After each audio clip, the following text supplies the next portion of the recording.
Good evening, ladies and gentlemen. Could I ask everyone to take their seats, please? It's on. Good evening. Good evening, ladies and gentlemen. I can be loud. I hate to use this gavel. Good evening, ladies and gentlemen, members of the commission. I am Chuck Sheehan. I'm the chairman of the Planning and Zoning Commission. This is the February 20th regular meeting of the Planning and Zoning Commission. Let the record reflect that we call the meeting to order at, it says 6:59 up here, but my phone says 7 o'clock, so we'll call it 7 o'clock. All regular members are present and will serve to act on both regular commission agenda items and also during the public hearing. Our alternates are also present, and they may have questions that they raise during the course of the public hearings. They do not play a role in a regular meeting. Bennett Brissett phoned me just a while ago when he had something come up, and he is unable to be here this evening. He's an alternate. What's the commission's pleasure on the minutes, item 3 of the agenda? Mr. Chairman, I do know Ben has clarification he wants to offer on the minutes. Thank you, Ryan. They were amended last meeting, but they put in February 8th instead of February 28th for our next virtual meeting for the rewrite committee. So, Mr. Chairman, I make a motion to approve those minutes with that update, 28. Motion is made with the condition that change be made, noted by Ben. Thank you, Ben. Thank you, Ryan. Is there a second? Second. Seconded by Lynn. Thank you, Lynn. Any discussion on the motion? Hearing none, all in favor say aye. Aye. Chair votes aye. Any abstentions? Anyone opposed? Motion passes. Next item on the agenda is an opportunity for the public to comment, and can comment on any subject you want except on items that are on the agenda. So this is not to speak on items that are on the agenda, but anything else that anyone would like to speak to us about, you're free to take the mic at this time. If you just come forward and identify yourself, name and address, and speak freely to the commission. Ask once again, anyone wish to make a public comment? Hearing none, we'll move to item 5, correspondence. Clifton, anything? Nothing for me. No correspondence. Any staff reports? No staff reports, just the zoning enforcement officer's report for January 24. Okay, anyone have anything for the good of the order under item 6B? Commission? No? Okay. Zoning enforcement and violations? Yep, that was just included in the packet. Happy to Okay. answer any questions. Nothing to note. Administrative review, there are no items this evening. No old business. So we move right to public hearing. Is there a motion to remove the first item, Maple Lawn Farm LLC application from the table? Mr. Chairman, I make a motion to reopen the hearing for this. Correct. Item to reopen the hearing. Is it seconded? Second. Motion is made and seconded. Any discussion on the motion? Hearing none, all in favor? Aye. Chair votes aye. Anyone opposed?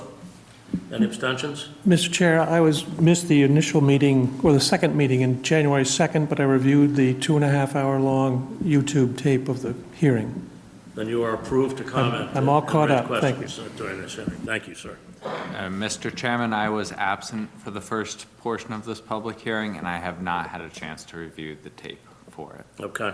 So I will abstain from any votes. Okay. Should we appoint someone to act in your stead that was here?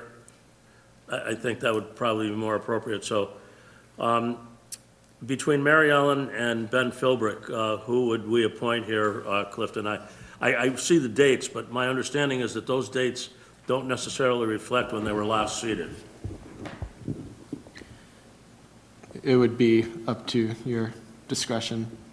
There's Okay, no protocol. Ben Philbrick has not been seated since September, so I would seat Ben Philbrick to act for Andy Meek on this application. Thank you, Andy. Is there anyone here from Maple Farm to represent the applicant? Sir? Good evening, Evening. ladies, gentlemen. I'm going to turn it right over to our architect and our engineer. You've heard enough from me over the last couple of months. This is our third go-around, I think. So if you'd like to come up.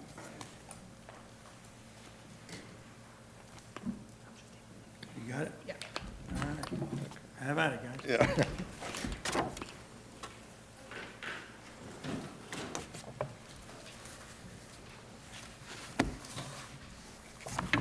We'll wait till we get the slides up.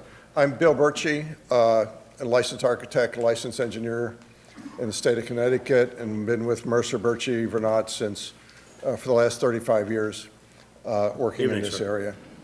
Oh, there we go, okay. We've done a lot of work and design for this project. In the interim, there were a number of comments from staff that we responded to. And we put out a new manual, which you may have copies of. We provided new drawings. And we labeled this Rev C and then 2/2024. And basically, everything we're asking for is written in this Rev C book.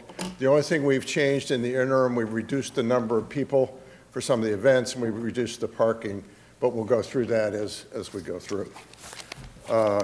One of the first things we did, because the zoning regulations came out in November, we had some number mix-ups of what sections we were responding to. So this new document refers to the zoning code 28th edition, effective November 16th, 2023. So when I talk about section numbers, it's in the new code. That'll help everybody going forward. Okay. So one of the first things we did, we had, in the interim here, had authorized an A2 survey, which you see up on the screen. And the results there, was a slight increase in the areas. Parcel number 1, where the house is, just see if this works. I don't know if you can see. The houses are up here. This parcel is 15.6 acres, and the second parcel down here was 21.56 for a total of 37 acres. And the distance where they co-join Wheeler Road right here turned out to be 699 feet. And then the next thing we did, one of the first things I did was go to the plan of conservation development, and we looked at there's a section on just support agriculture activities. We can go to the next slide. And in that book, on this left side, and this is in the books, is the architectural land use map in the plan. If you can see right in here, that's Wheeler Road. And there's a green patch that's on the map, and the proposed AHD unit is right next right next to it, adjacent to it. And we can see in the aerial photograph, this is the green parcel that's in the plan of conservation development. And the 2 red parcels are what we're talking about, application for the AHD. And you can see, actually, this is the Wheeler, historic Wheeler Farm, obvious on Wheeler Road. And this parcel here, designated as important agricultural land, obviously you can see it's under cultivation, but so is the farm, that we're asking for. There was a concern about a deed restriction on this portion here. And we'll just read that very quickly. The deed basically stated that that area would be a conservation area subject to reservations herein contained, kept as an open space in its natural state, and be precluded from further residential development and restricted from any development which includes residential structures, buildings, paving, sewage, disposal, dumping. Basically, open conserved area that we can't build on.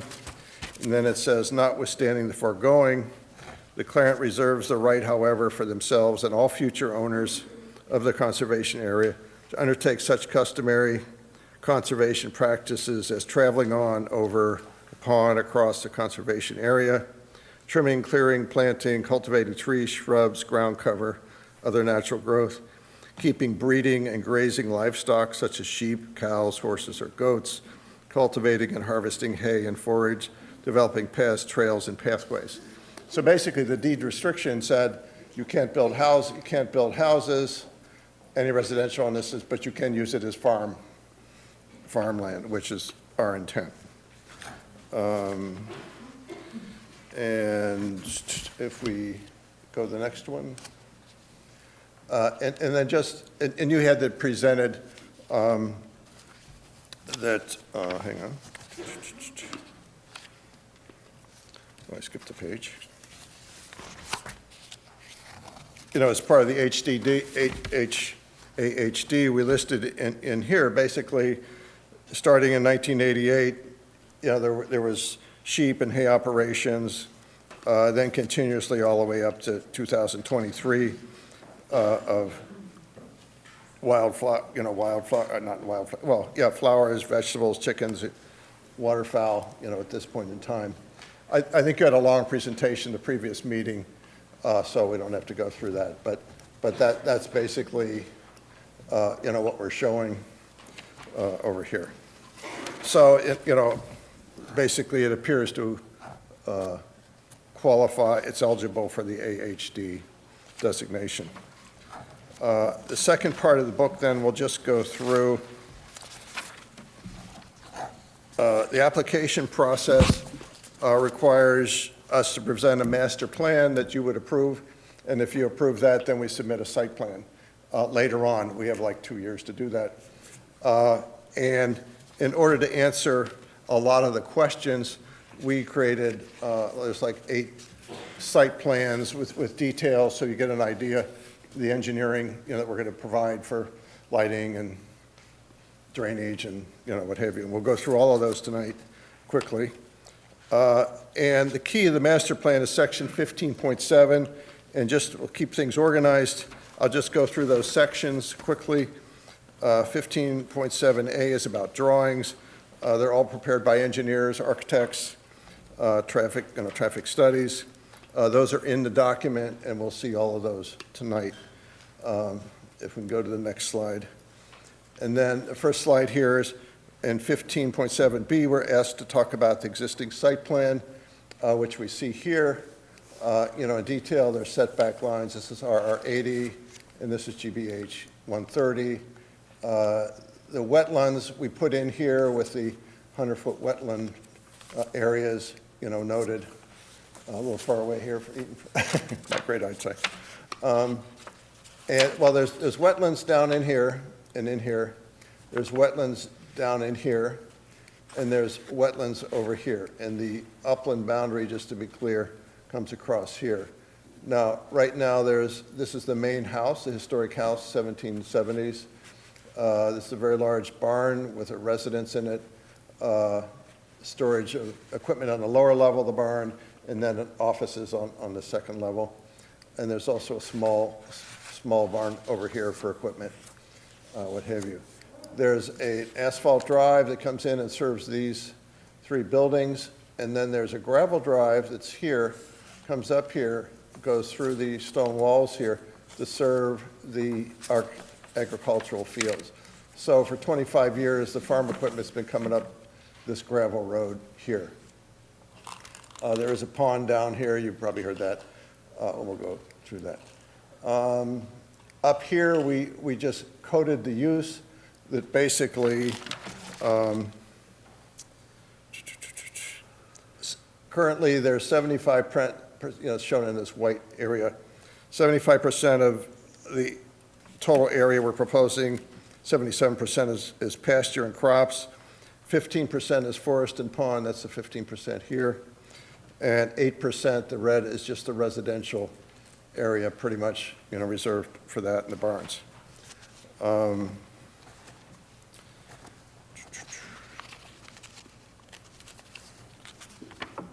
So 15.7 2329ZC is the boundary survey. I showed that. That was the A2 survey that we have now. 15.7D is the proposed site plan. So we'll go to the next one. And the proposal here is to take, I'm sorry, the light green didn't show up in these slides, to use this road also for events in this back field on a little bit bigger scale. Come up this road, parking area with a tent for large events, and then there's a lot of smaller events, culinary classes, art classes, arts meetings, what have you, and we'll talk about that later. But the key is that even, using this dedicated space, we still have pastures here and all of this area for grazing. And that's 71% farming. So 71% of the site still remains farming. 15% is forest pond, that's the same as it was before. The residence is 8%, that's the same as it was. And we're only using 6% for these events in here. I'm sorry, Bill, that's basically this area here. We'll be very specific about the changes proposed. There's no change to the exterior appearance of any of the structures, but the office in the large barn, there's a barn here, the second floor office will be converted to a 2-bedroom guest suite, quarters, guest room, or guest area. A portion, well, we're saying this parking lot will be developed here, but actually that's just grass. And you need to see the little details, but we're changing the route of the gravel road through this fence here. And there'll be an asphalt apron down here per the code. There's no change to the utilities or drainage, and we'll go through adding some site lighting and a sign later on. We can go to the next picture. If you can back up one, I'm sorry. Right here, from this barn going really across here, is a 5-foot-high stone wall. And so we go to the next picture. If you're down on Wheeler Road looking up, you see this little white box? That little white box is about 6 feet tall. So that's where that stone fence is, if you can look at the details, and it's shown over here. So from Wheeler Road, you cannot see the parking lot, cars in the parking lot, tent, or anything. So basically, all of the functions we talk about are not visible from the road. If I go through that stone wall, I can look, remember the parking lot went back here. This is a very flat field. It was, row crops, the tent would be over here. And we'll keep this in mind when we get to the drainage analysis. And so you get an idea of, what is there. So 15.7E is really to describe the existing conditions and the proposed uses, which I just did. The requirements seem to be a bit duplicated. Okay, so 15.7F is AHD proposed uses. So one of the first uses, obviously, is farming operations, and maintain the animal husbandry and raising unique and endangered waterfowl, continue in forest pastures, fields, fenced paddocks, produce fields. And then the second use would be a farm stand, farmer's market. Now, this would be when crops are in season. It's not to have a commercial farm stand there every day of the year. But the location would be up in the new proposed parking lot, so it's not visible from the road.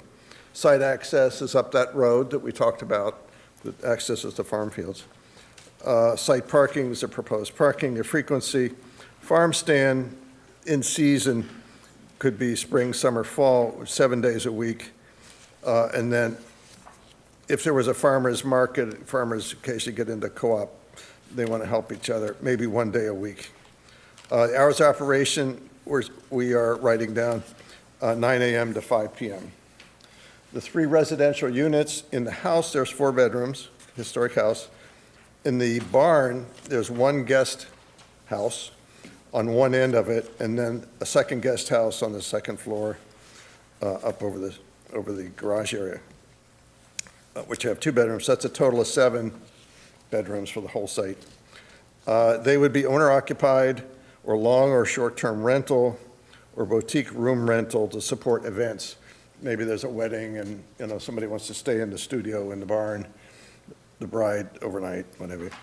But we know short-term rental, and we're talking maybe Airbnb, would be in accordance with any current or future short-term rental regulations, the town of Stonington zoning regulations, understanding those are in flux. Now, the next piece of this is important because it's the event management plan.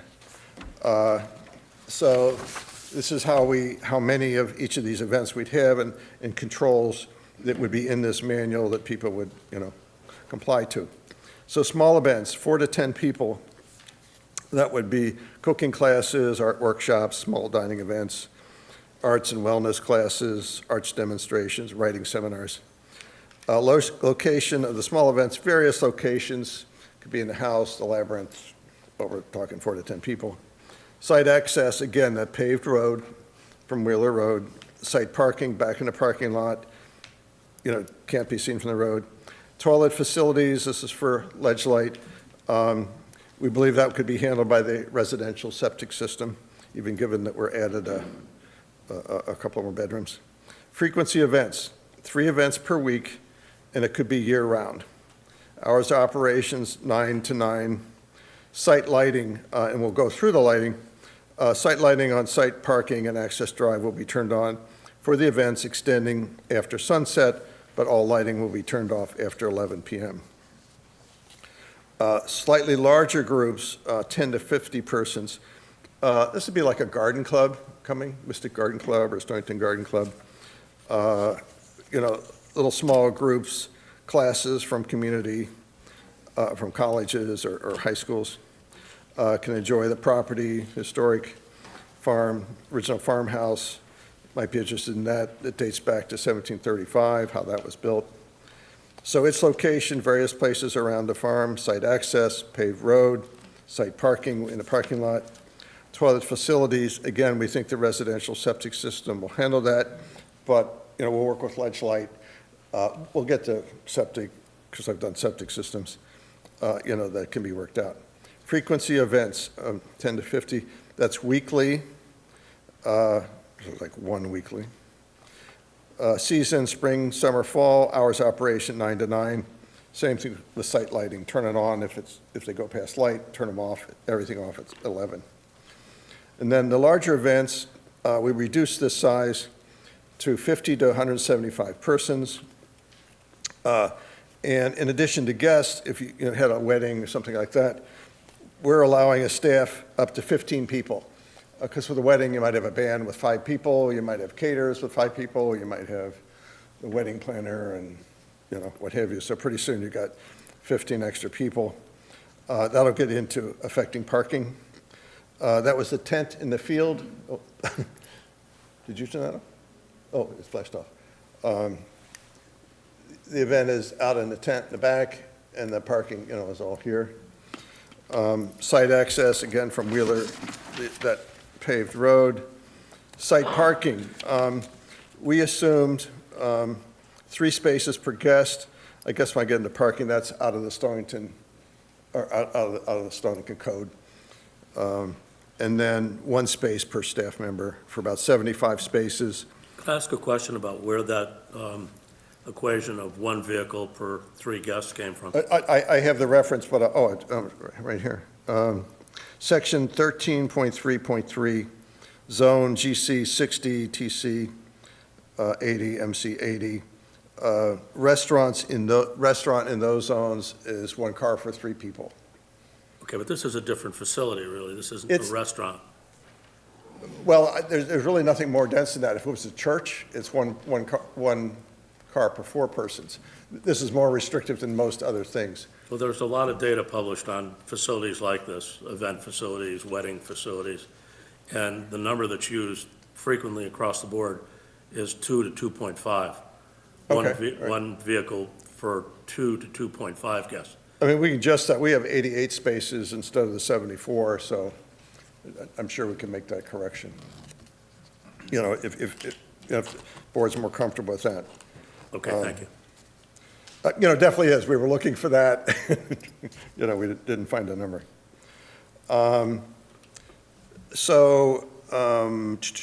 Toilet facilities, that would be a rolling restroom. Whoever's renting it, they would bring that in. Frequency events, 2 events per week, maximum of 20 events per year. Be unusual, very unusual to have 2 per week. That would be emergency, somebody pleading, they need a venue. Season, late spring, summer, early fall, hours 10 a.m. to 10 p.m. Amplified sound, and we'll go through this in much more detail under sound. There's the direction in the manual, the speaker should be pointed to the northwest, and we'll show you why, because nobody lives up there, and that's the open forest. And the experience of some of these wedding venues, it matters which way the speakers are pointed. And then the numbers work out that if we have a maximum dB of at 3 feet in front of the speakers, then we get very low sound levels at the neighbors. Amplified sound would be turned off at 10 p.m. Catering trucks, mostly they got to clean up, leave events within 48 hours of the event. They can't drain any wastewater or waste liquids onto the site. They have to have hand washing sinks, which is, is a real ledge light to do that. But Maple Lawn Farm provide potable water and electricity. And the site lighting, again, site parking will lit only if the events extend after sunset. It'll be turned off at 11 p.m. So we go to the next slide. Okay, here's parking. It's too bad I can't blow it up for you, where the parking is up here. Basically, we went into the code, basically it was a starting point. We used that 3 per thing. The 2 per 3 is not going to add that many. Hard to do math under pressure.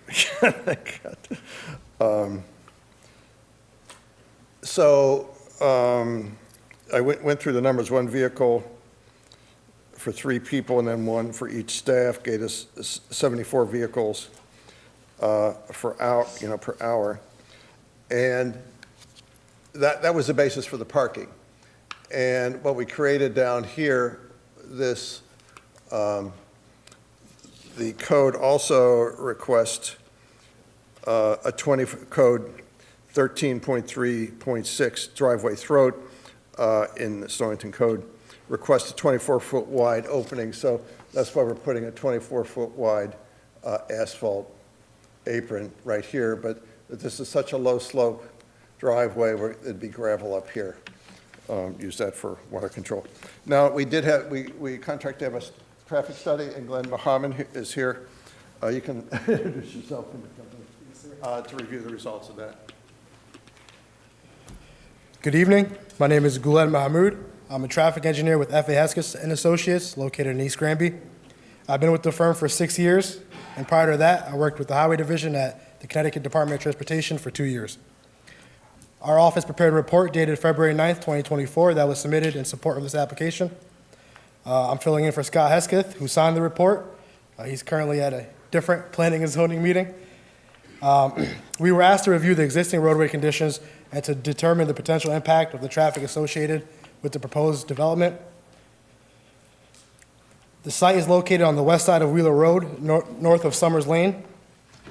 Wheeler Road is a town-maintained roadway originating at a T intersection with Route 184, and it extends south until it terminates at a T intersection with Route 234. It provides 20 feet of pavement with a single lane each direction, separated by double yellow center line.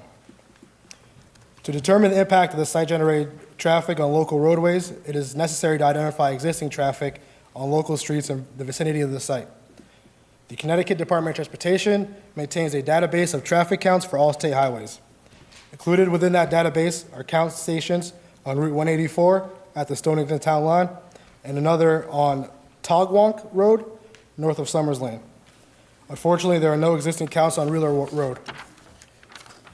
Based on our observations of current traffic flows and our discussions with our client's office, your office, and the property owner, it is our understanding that Wheeler Road has a much lower traffic volume than any of the above referenced roadways. Typically, to estimate traffic for a proposed development, we would utilize the Institute of Transportation Engineer trip generation report. Unfortunately, the trip generation report does not include a land use for a wedding slash event facility or other similar use. Therefore, we have estimated the site-generated traffic based on the maximum number of allowed guests for an event. The proposed wedding slash event facility will allow for a maximum of 175 guests. Assuming a vehicle occupancy rate of 3 persons per vehicle, the town requires a parking ratio of 1 person per attendee. A peak hour trip of 58 vehicles per hour can be expected. There are also a total of 16 employees anticipated for the site. If we assume that all employees and all guests arrive and depart during the same hour, that would represent a peak hour of 74 vehicles. We believe that this is a conservative number, since at an event with a specific starting time, employees would typically arrive long before the event to set up, and most guests would likely arrive in the half-hour period before the start time. Guests would typically depart over a 2-hour period as the event winds down, with perhaps 75% departing in a single hour. Employees would not leave until after most of the guests have departed. Since the background traffic volumes from CONDOT counts are relatively low and turning movement count data was not available, we have chosen to present an analysis of an unsignalized T intersection with volumes significantly higher than the observed volumes. We have prepared an analysis with through volumes on the main roadway of 250 vehicles in each direction, with turning movement volumes of 75 vehicles for all 4 movements.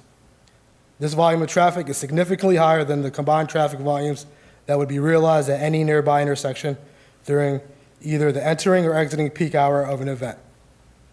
The results indicate that the Main Street approach would operate at a level service A, while the side street approach would operate at a level service C, with an average delay of about 17 seconds per vehicle. Observations at the site driveway also indicates that there is available intersection site distance in accordance with CONDOT regulations in excess of 400 feet. The available site distance meets the criteria for an approach speed of 35 miles per hour, which Wheeler Road is posted at. Based on the background traffic volumes, the anticipated site-generated traffic volume for the facility, and the conservative capacity analysis as outlined in this report, it is my professional opinion that the local roadway network is capable of accommodating the traffic volumes associated with the proposed development while providing an acceptable level of service. The proposed side driveway is properly located with respect to available site distances, and the driveway will operate at acceptable levels of service. I appreciate the opportunity to provide this information to you. Can you clarify the A and the C? Yes, typically levels of service are graded from a level A through F. The main criteria, the main guiding criteria in that is the delay times, the average delay times that would be expected. Level of service A is the best you can see, and the main road would operate at a level of service A. Level of service C is a very acceptable level of service, especially considering that we analyzed the intersection we greatly overanalyzed the intersection. So the level of service C that we got from our analysis would be better in reality.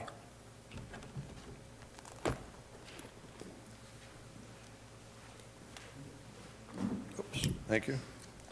Are we going to take questions at the end? or- Yes, yeah. Okay. Well, maybe specifically if you had a question. I have a question for the traffic engineer. Yeah. Evening, sir. Good evening, sir. Yes, sir. So I agree that the ITE does not specify a generation factor for, trip generation factor for a facility of this type. But the 10th edition of the trip generation manual does, and specifically for wedding and event venues. And it's significantly lower. In other words, the number of people in a vehicle is lower than 3. It's 2 to 2.5. And 3 just does seem low, and 2 to 2.5 does seem more reasonable. So I guess the question is, how much does that change trip generation, and how much would that impact level of service? Well, in purposes of our analysis, that wouldn't impact much at all, because we greatly overcalculated the traffic that would be seen on the main road and the side road. For example, the highest observed volume on Route 84 was 288 vehicles, and we have observed volumes of 500 vehicles going through through those approaches. The highest observed volume on Tagawalk is 148 vehicles, and we have we have 300 vehicles that would be coming to and from the side street in our report. So I think that great overestimation would quell any concerns So you in have with essence, that. the variation in the background traffic would cancel out the difference in the. Because we trip so generation. greatly overestimated the impacts in our How analysis. about the adequacy of parking? Let's assume now that you have fewer people in vehicles. What about the adequacy of parking? Yeah, I'm just a traffic guy. Just the traffic. Okay. Thank you. Appreciate it. And I did some numbers while actually, can you bring back up? Basically, we'd go from needing 75 spaces to 97 spaces. And that's using If you 2 or assume 2.5? two people per car, Okay. that's 82 plus 15 staff is 97. And in this parking area right here, we have 88 parking spaces, and we certainly have room here for 10 more spaces, and that could be adjusted to add the 10 spaces. And refresh my memory, is that bituminous concrete or is it gravel parking? It's all grass, All grass? yep. Okay, And we'll go through that when I talk about the drainage okay. in detail. Yep.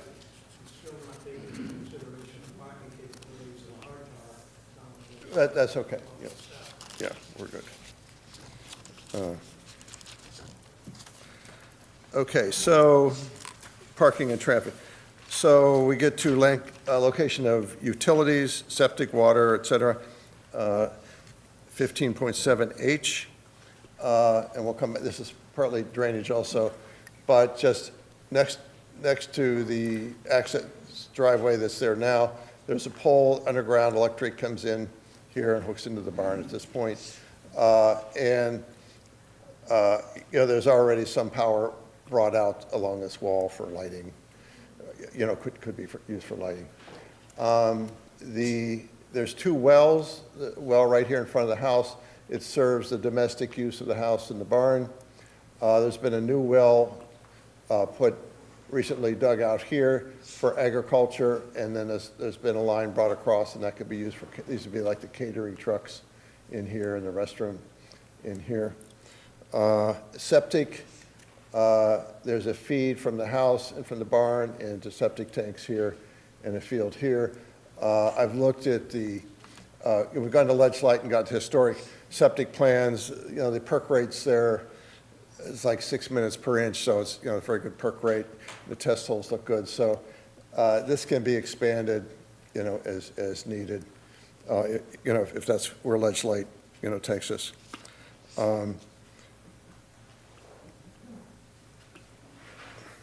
Yeah. Have you had discussions with Ledgelight about expanding the system and the demands that would be placed on a system of this type? I realize for events, you're going to have portable lavatories Right. and that type of facility, but you're putting more bedrooms in here, so you're going to have to increase. I did enough math, to know that this, historically, this is oversized for the 6 bedrooms that it was designed for, or for the original 5 bedrooms. So that handles the new bedrooms. And it'll be a discussion with Ledgelight. If we have this group of 10 people there for the day, we can upsize the system. It's 15 gallons per day per I'm familiar person. with the calculation. So that's sort of like another bit. If we had a bedroom that handles that group of 10, it's the group of 10 to 50. How do we handle those? Do we bring in, porta potties, or will it handle that? Would this be regarded as a commercial system or a residential system? I think still be residential. It would, okay, thank you. Okay, next slide. Okay, good, okay. 15.7I, surrounding residential properties, the impact on the surrounding properties. And we're going to go through 3 different site plan parts. There was a worry about lighting. The fundamental light will have a street light put here to pretty much light the intersection. The idea is a pole. We have to put our own pole in here, but this would be like an LED fixture that, you know, those are so recessed up in the housing, you don't see the light, you know, you don't need this big bright bulb. So you'll almost not see the light, but it'll light the ground. And then if you look carefully up the drive, there'd be never anybody walking up this at night, so we're not worried about trying to light it for pedestrians. But we like to light, oh, there's a turn coming up, or right here you're going through the stone wall. There's some big ledge rocks right in here. And so lighting along the driveway would just be these low stanchions lighting just really the pathway of the cars. Up in the parking lot, we'd have medium-sized poles, again with recessed lighting fixtures, just lighting the ground. The tents, everything I've seen about tents, the lighting's on the inside. And then getting from the tent to the parking lot or out to the restrooms, there would just be low pathway lights that generally the tent people can provide that. You know, maybe use solar. We'll do the sign now because we're here.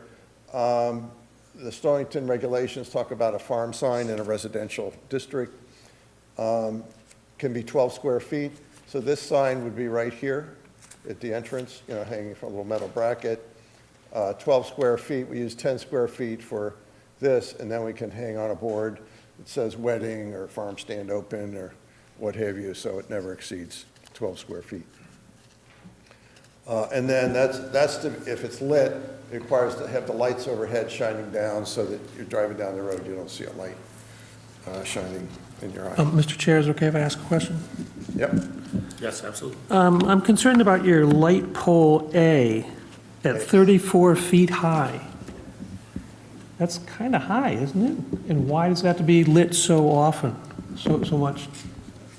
You have it dawn to dusk, or dusk to dawn, I should say. Oh, is that up here? The bottom of the driveway, A.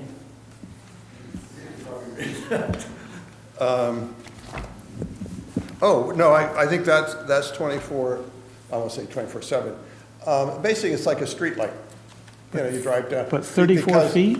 What? But 34 Well, feet? possibly, that'll be designed in the final site plan. Okay. I'm not sure is that That's right? probably higher than it needs to be. You know, Yeah. we made no effort to design that. It was to imply it was a street light there. We have to put our own pole up, LED. You know, we're not looking to light up the whole neighborhood, just. Well, pretty it much seems the excessive to intersection. me. What? It seems excessive to me at 34 feet. It might be, If yeah. I may, the police chief, when he visited the site, he recommended that we put that light pole up there, whatever the height needs to be, you know. It can be accommodated, but it's his request that we're siting a pole there. I see, thank you. Okay. And we're somewhat limited because if you go back to that, oh, no lighting. There's wires that, the electric poles right here and here and here. So there's wires coming here, so we've got to stay under those wires and safety and whatever. So the acoustic plan, what we did here. Could Yep. I interrupt for a sec? Could you go back to the lighting plan? Sure, yep. So the parking lot lighting, what is that exactly? Medium-sized poles with, you know, with a little light fixture here that, you know, shines down on the How ground. tall? How tall and how many? Well, we're showing three medium poles, you know, with maybe these same low things at the beginning of the parking lot, maybe one at the far end of the parking lot. I don't think those would be even visible from the road, you know, because it goes uphill, you got the Right, 5 thing, and, Right, so 3 yeah, for the park, in the entire parking lot? as far as we know now. Okay, I mean, that's the purpose. I mean, to me, it was like, for the site plan that we'll come back with, we'll have the exact number and the fixtures and the heights. okay. And this was like, this is a strategy of how we're trying to keep the visual glare down from anybody who could see these. You know, Thank you. okay. Good question. Okay, next. Okay, acoustics. what we did here, let's see. One place to start is the Stonington Code 12.2.7. Basically, noise levels in general should not exceed a sustained level of 45 dBA in any district between 10 p.m. in the evening and 6 a.m. I'm not saying that's pretty loud, but there was a lot of concern about noise transmission. So what we did is identified which houses, were, close. And at about 1,000 square feet, we've got 2 houses, and then, as we get out to 1,500 square feet, we've got about a dozen houses in there.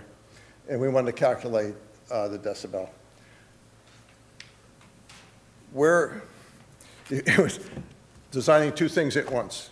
Have the wedding people happy, the music's loud enough, but it's like how many people can't room because they, played in a rock and roll band, and that would be me. It's like you can get it too loud that you can't hear. So we went all through that. Turns out 70 dB, above that, you can injure hearing. So at the dance floor, 10 feet from the band, we want 70 dB. And so 10 feet from the dance floor, you can have 80 dB, and you measured that 3 feet in front of the speaker, 80 dB. And then if you come from where the tent was to where the barns are, that would reduce to 45 dB. So here is where, Stonington's code is, 45 dB. But these are out here 900 feet. So we calculated the sound drop from the tent out to here. This goes down to 30 dB. 30 decibels is if your neighbor is sitting at a picnic table talking outside 200 feet away, you'd hear it at 30 dB. In the literature, they talk about it's a whisper. So, we're way down there at 30 dB. By the time you get out here at 25 dB, it's a rustling of leaves. So, yeah, they could maybe hear there's some music. And then, as we said, the speakers should be pointed up here to the northwest away. That's where the main pressure would go.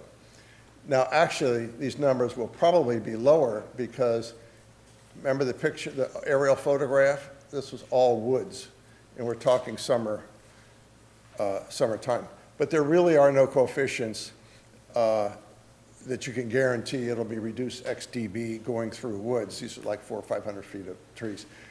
Because the leaves are all different on different trees, and it's highly dependent on the forest floor.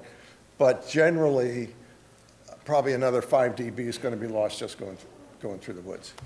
And then probably maybe 3 or 4 dB by facing the speakers north. So even these numbers are high. One of the things that we did mark here is that we marked this point on the site. So the owners, they can go out, and you can get an app that measures dB. They can go out there and see, hey, band, you're exceeding this 45. They can go into the tent and say, let's cut it down, guys. So we have a mechanism this is how you practically control it. And if we hit those levels, it's very, very much, we can say it's silent, on a quiet night. Incidentally, if your neighbor has an air conditioner on, he's 200 feet away, that'll be 40 dB at your site. It'll be 70 dB on the air conditioner, and then, so that'll be louder than you'd ever hear the music, just for comparison. Okay. So the next would be the buffering. We went through, basically, the buffering requirement is to residential properties. The main property maybe is down here. This is all forested along here, but we're saying we could have a 25-foot buffer in here where we'd maintain trees. No intent to cut them down, but it'd be in writing to keep that treed. This is wetlands in here. With the caveat that whatever trimming needs to be to maintain the 400-foot sight lines from the driveway, that works. This is land trust, so this forest protects all these houses over here. We've got this forest here protecting all these houses down here. There's houses up here, and we have this forest. And this particular piece of property is actually owned by the applicant. And in the buffer language, they can put words in their deed that if this ever became residential or what have you, that they could provide a buffer, they'd be responsible for planting a buffer there if they want to. So the next, so that was impact on residential properties surrounding in terms of lighting, acoustics, and buffers. The sign plan we talked about, plans for new buildings, there are no new buildings. The narrative on the heritage, you've had a lot on that, you know, it's the Wheeler Farm, 1700. The one thing I'll point out is, if you look carefully at this house, those are all the original posts and beams around the windows. And we worked with the client at the time when he was renovating the house. He took this historic 1700 house apart himself, left the beams, put it all back together, repaired what was, you know, was damaged. He replaced and rebuilt all of the stone steps going into the house, and the stone foundation, stone for stone, under the house was all redone, taken apart. All the stone fireplaces in the basement, beehive ovens were rebuilt. This is a dedication to the heritage of this property, you know, that the client has put into to date in the last 23 years. And we did a little adding up. There are over 5,000 linear feet of stone walls on this, you know, just on the upper property that he has maintained and put back together. And you go out there, and they're all in great shape. So 15.7M, hazardous materials, not an issue. 15.7N, the next slide. Okay, drainage. Now you'd ask about grass versus gravel. Right here is the break between the gravel driveway. Not part of the driveway is gravel. This is asphalt, just 3 cars deep. And then all of this is the grass field, no different than what you'd see. And by the same token, the clients say, I'm not going to have a lot of functions there because I'm not going to kill the grass. I don't want to, you know, run it down. If you've ever been to the North Stonington Fair, you know what happens on day 3. It's all mud, so that's not going to do them any good. But this is to be maintained as you saw it in the photograph and where the tent is. Now, I went out there in January, and we had a couple of weeks of really heavy rain. And what happens is this stone wall is continuous from the barn over here and up here. There's no pooling of water here. This water does not come this way. This is sloped to the right. And so this field that you saw in that picture, what I call sheet drains, it's about a 3% pitch, comes out here, through this stone wall, and comes through this field, and comes through an opening in this wall, which is like right here. It's about 40 feet wide. And there's no gullies or what have you, but that's the only way this water, any water that came out here, comes down this field. And there's sort of a wetland pooling down here that goes on. And then right here, there's a culvert. There's a 36-inch culvert under the road. And that culvert drains, you know, all this stuff. And there's a watershed that, you know, is kind of over this hill coming. There's a little, maybe there's a stream when it rains, probably dry in the summer.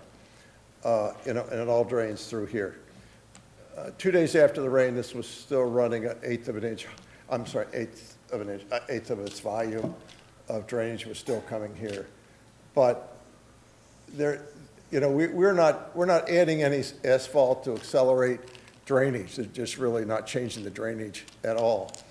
And then this is sort of peaked here, so the drainage comes out this side. There's a culvert here. There's a wetland, a culvert, 16-inch culvert that comes across, and there's a culvert here in the lawn that comes across. No evidence, well, none of this stuff, very little of this drains this way. So it really is, we're not doing anything, we're not doing any grading or changing of surface materials to increase the flow. The only recommendation I make here is right in front of between the driveway and there's a stone wall here. It's kind of a low spot, so this driveway really needs to dip to just let that drain into this culvert. There's not a lot water there. But we don't want to dam it up so that it runs over the road in any kind of storm situation. So that's sort of the only thing that. How do you delineate spaces on a grass parking lot? What? How do you delineate spaces in a grass parking lot? Well, you see it in national, you see it in state parks now and then. There'll probably be some posts and rails, little low posts with rails. You probably have something here, something here. You might have an occasional one or two down the middle. My thought is some of these parking spaces might be larger put your pickup trucks here, against the stone wall. And then we'll mark some handicap spaces here. This gap here is really for, when the brides arrive in those little mini buses, what have you, comes around and lets the bridal party out. Is a grass space handicap ADA compliant? Yeah, it is for this kind of thing, yeah. I've never seen a standard that for a grass space for an ADA. How do you handle a wheelchair ramp, signage for, typical? Well, we can van handle or- the signage, with no problem. It's post with a, Okay. I'm sorry, if that's But what I I'm mean- asking. You normally delineate an 8-foot space for an aisle, a 5-foot width lane for a non-van oriented space. How do you handle all those details? Well, I think it's just done by signs at the end of the parking spaces. Having recently got one of those tags because I have trouble walking, it's like, you can sense where the spacing's going to be. If you're handicapped, you know which side of the car you're going to get out of. You space it right and left. You look at it. But Okay, we're going last to have question on that. signs, and again, that's a place that maybe we have some horizontal logs, or not logs, but horizontal. Wheel some stop signs? posts with a horizontal. Wheel stop? Like a wheel stop? A log for a wheel No, stop? I think higher, more like bumper heights. Well, a handicap space requires a wheel stop by ADA standards. Okay, yeah, they might have, yeah. No, not it might. Oh, yeah, okay, all right, yeah, I apologize, but yeah, Okay. I just don't memorize all this stuff, I apologize. Last question on the grass lot. Yeah, Do you really think grass is a good wearing surface for a parking lot that's going to get the kind of use that this is going to get, and there won't be issues with sedimentation and that you're going to get sediment washing off these raw slopes and being transported downstream from disruption of the grass surface? Thinking about a wet day, when the cars are in there and, tires spin very easily on grass. yeah, It disturbs the grass and eventually, eliminates the grass. yeah, If I could add here. Yeah. I used to actually be the farm manager at one of the properties in town that was approved for ADH. And they thought that they could get away without putting gravel for the event parking. And I spent the first year that they did events pulling people out of the mud with my farm tractor. I'm a curiosity, how often did they have events? This is just a Not curiosity. that often. Okay, yeah. It does not take much. Yeah. It does not take much to eliminate that grass cover and turn Yeah. it into mud. I mean, there are geogrids that we can put under and grass still grows above that. Anything you do would be better than just assuming that a field will be adequate for parking. Yeah, And I just speak from personal farming experience Yeah. on that matter. okay. And that, we'll address that in the site plan. There are things like grasscrete, and the stadium at Rensselaer Field used grasscrete very effectively, where grass is planted in these concrete-like bins. Right, exactly, crates, yeah. When I crates. said the geogrid, that's like a Yeah, vinyl geogrid, thing. that's right, that Yeah, would work. yeah. But just plain grass is not gonna work.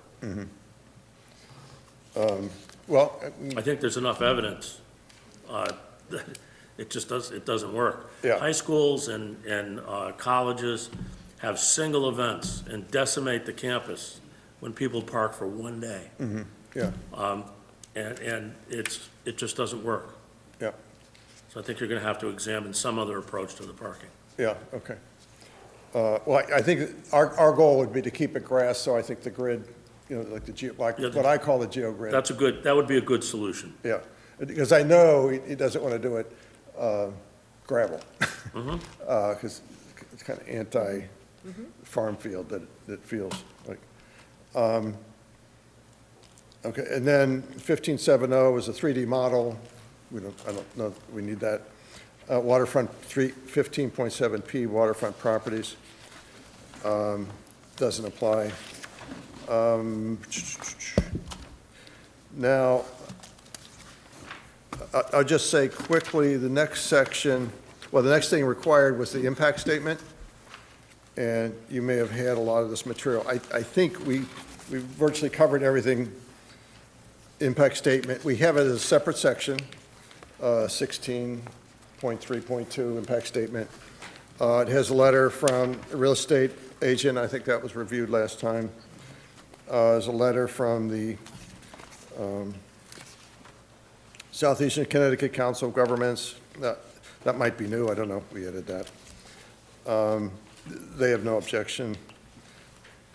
We've talked about public safety and traffic. We've talked about public works, which would be the culverts. We've talked about the cultural aesthetic heritage, you know, the farm. Can we get the slides back up? Just, yeah, that one.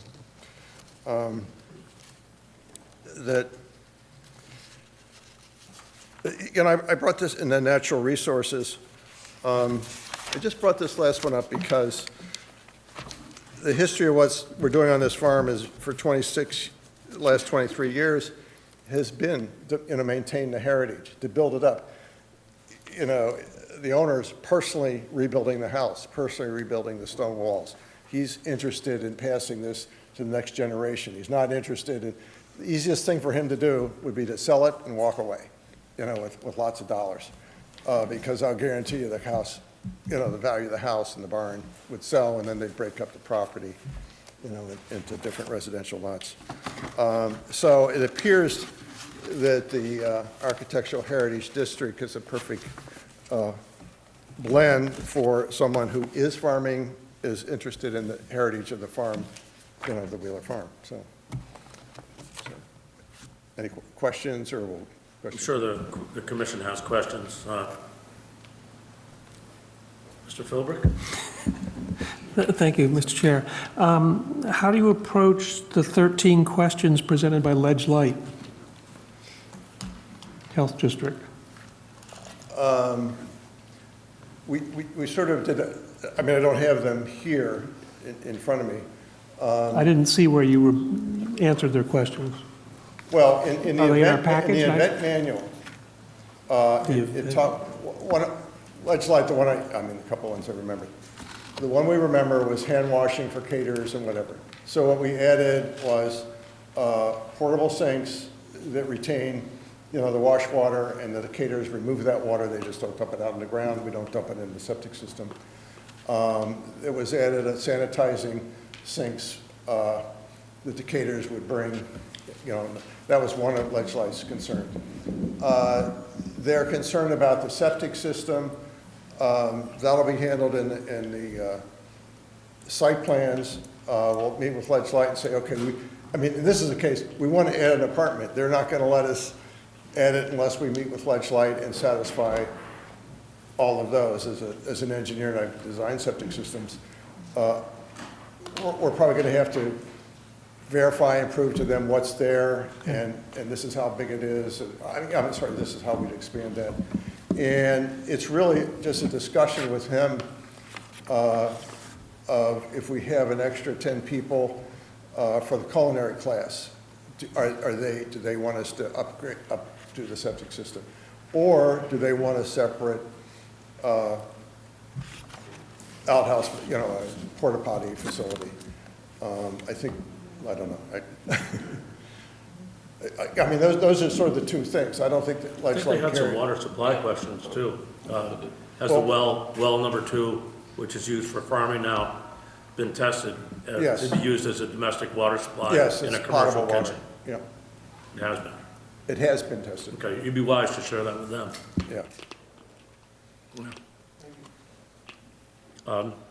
Brian, no question? Lynn? I To just, add a little more to the ledge light answer, they came and inspected the property when we were putting the office together, and they green lighted everything. We've passed that information on. It's in the town's file, where they've green lighted the capability of the septic system and the domestic water system. That was for an entirely different Yeah, use, that- not for this use.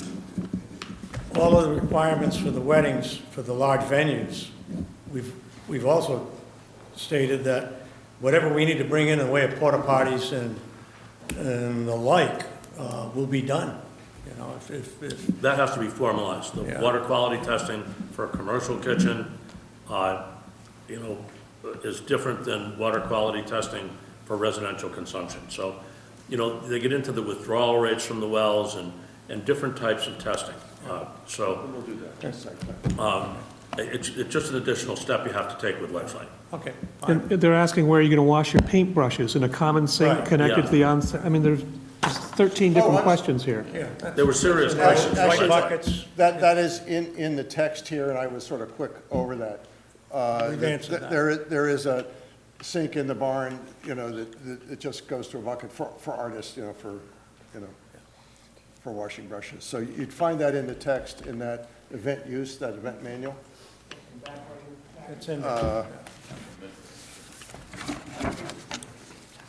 Lynn, do you have any additional questions? I do have a couple questions. Okay.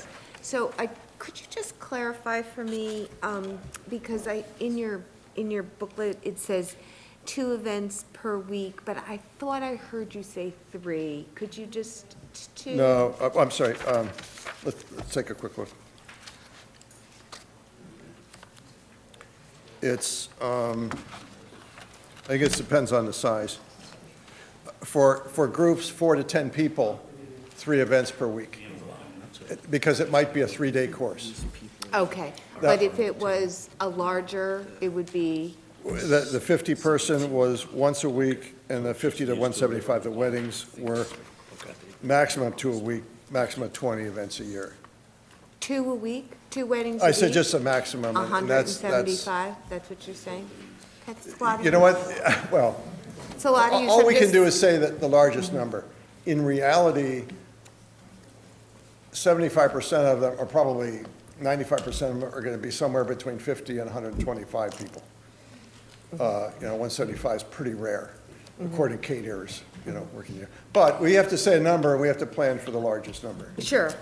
So a comment is that the other AHD, the event cycles weren't quite as large as that, so you might want to look into that a little bit. And my other question had to do with the rentals, the short-term rentals.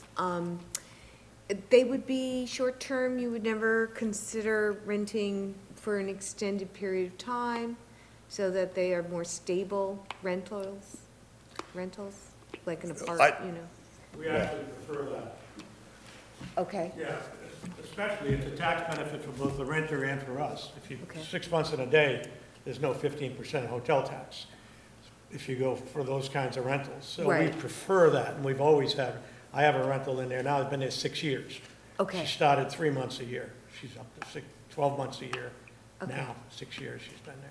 so that is, I just want to make sure that I read it correctly. It's not short-term rentals. It could be, but if you had the opportunity to rent for, as you said, a year, permanent basis, you would do that with those 2 extra facilities? Is that what I'm understanding?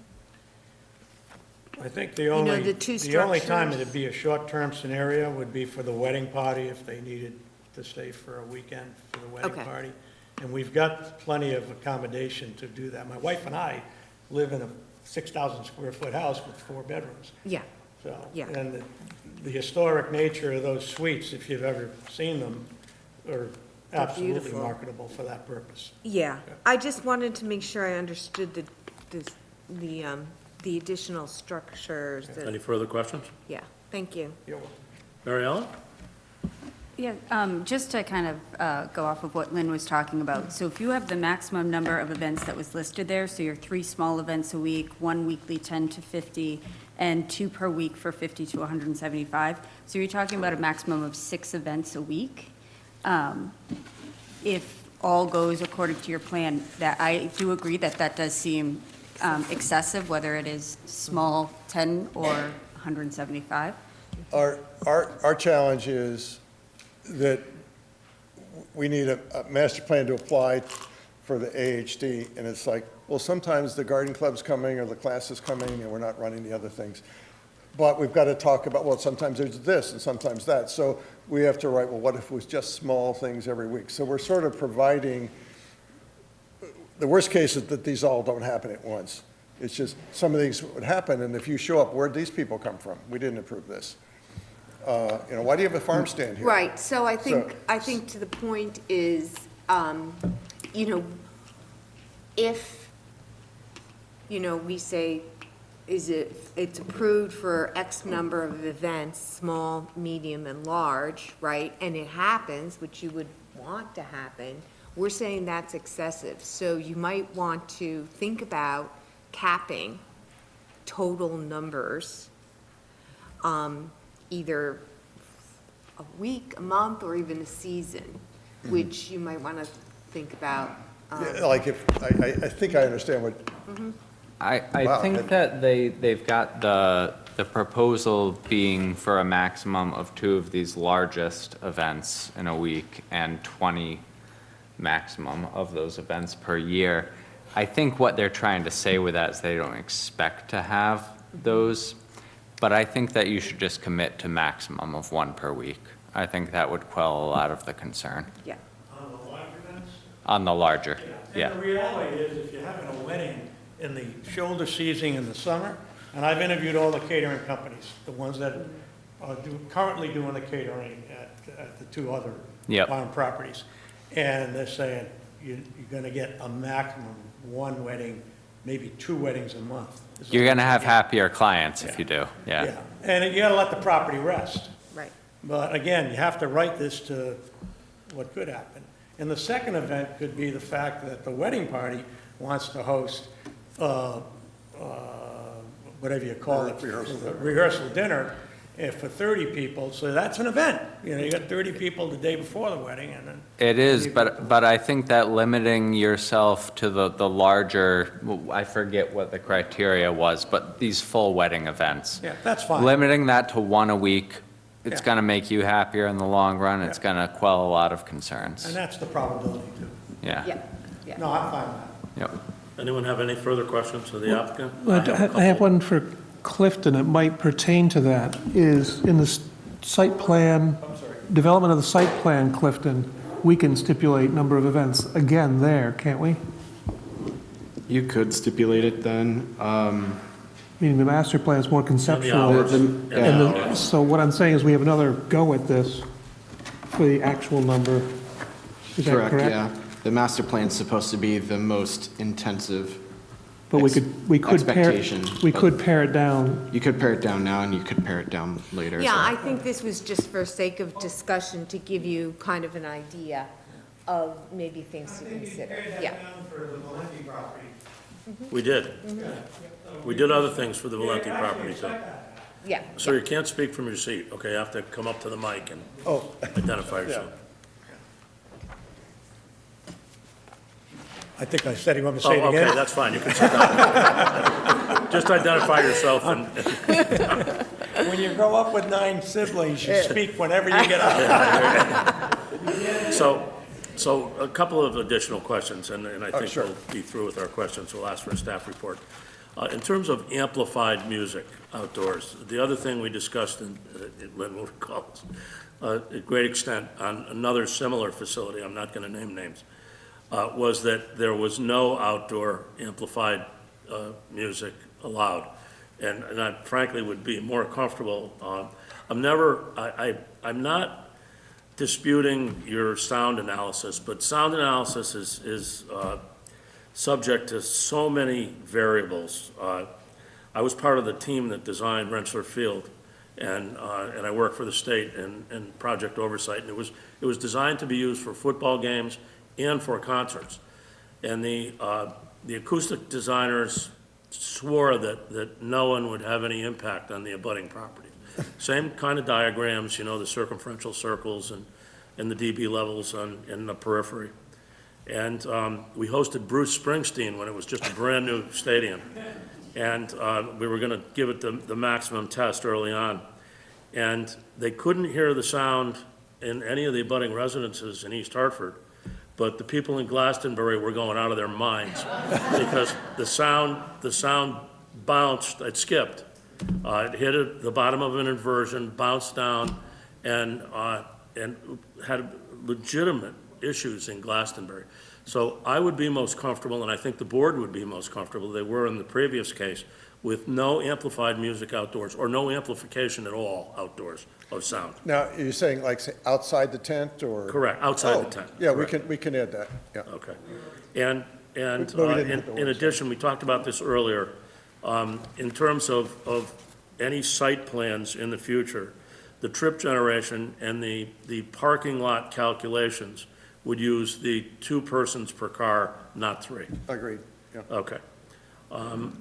I guess, you know, you have to understand that with GeoGrid may come stormwater management, and because you are going to get a slight increase in runoff, so you may have to go to diffusers, you may have to go to detention basins.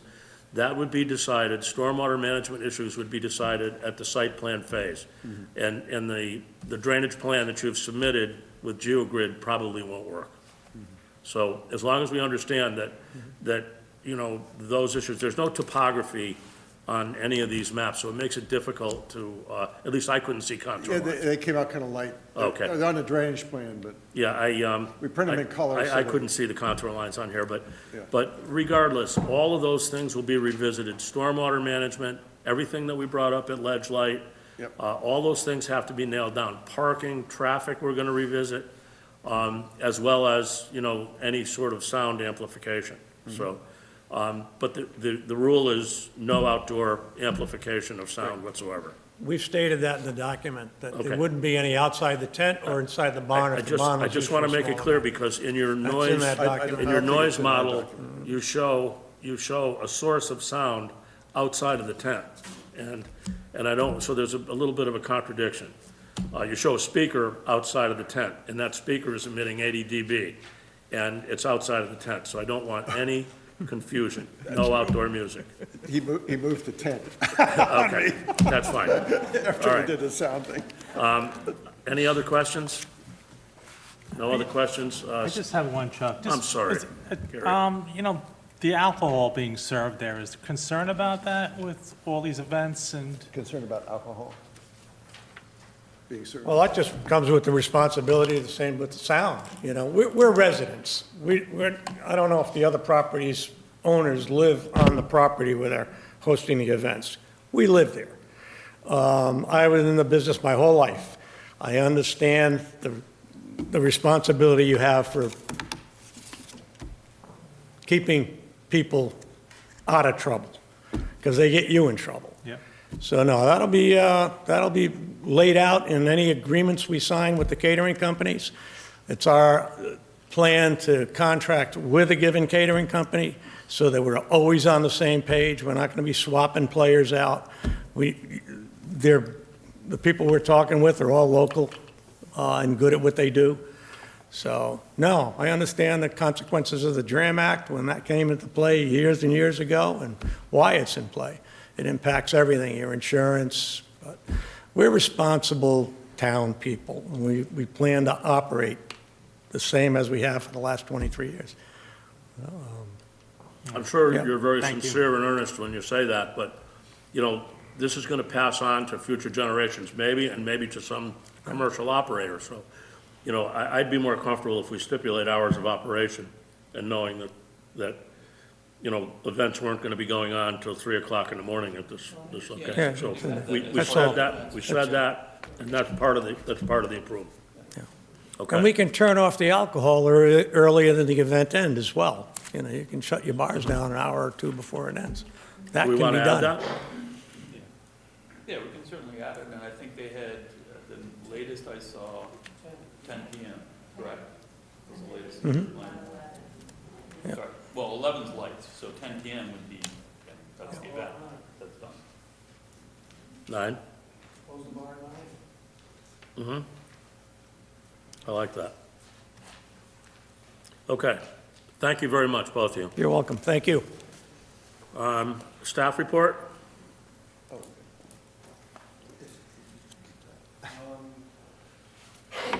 Oops, sorry. So when we received the updated plan set, we submitted it out to the standard staff and agencies as we did the original plan set. I didn't receive any comments back. The original, comments apart from Ledgelight were supportive of the project the first go around. Ledgelight I did speak with Katie Baldwin at Ledgelight today, and she just reiterated her initial concerns, but stated that at the site plan stage is when they would expect that application to be provided to them and all those design details. So she wasn't worried for this submittal, but at the site plan stage, she would expect more robust information. Okay. Anything further, Clifton? Nothing for me. Thank you, sir. Does the applicant have any questions of the staff or the commission before I open it up to the public? Who was it who stand up there? It was Katie Baldwin at Ledgelight. Oh, that's, okay. Yep. Okay, so if there are no further questions from the commission, we'll open it up to the audience to speak. And the only thing we ask is you've signed up here, so we'll call you in the order. You don't necessarily have to have signed up to speak, but you can speak either for or against, and the applicant will have time for rebuttal, and you will have time for rebuttal if you need it. So the first person I have here is from 43 Dobby Drive in Stonington. It looks like Carol. You can state your name. Thank you.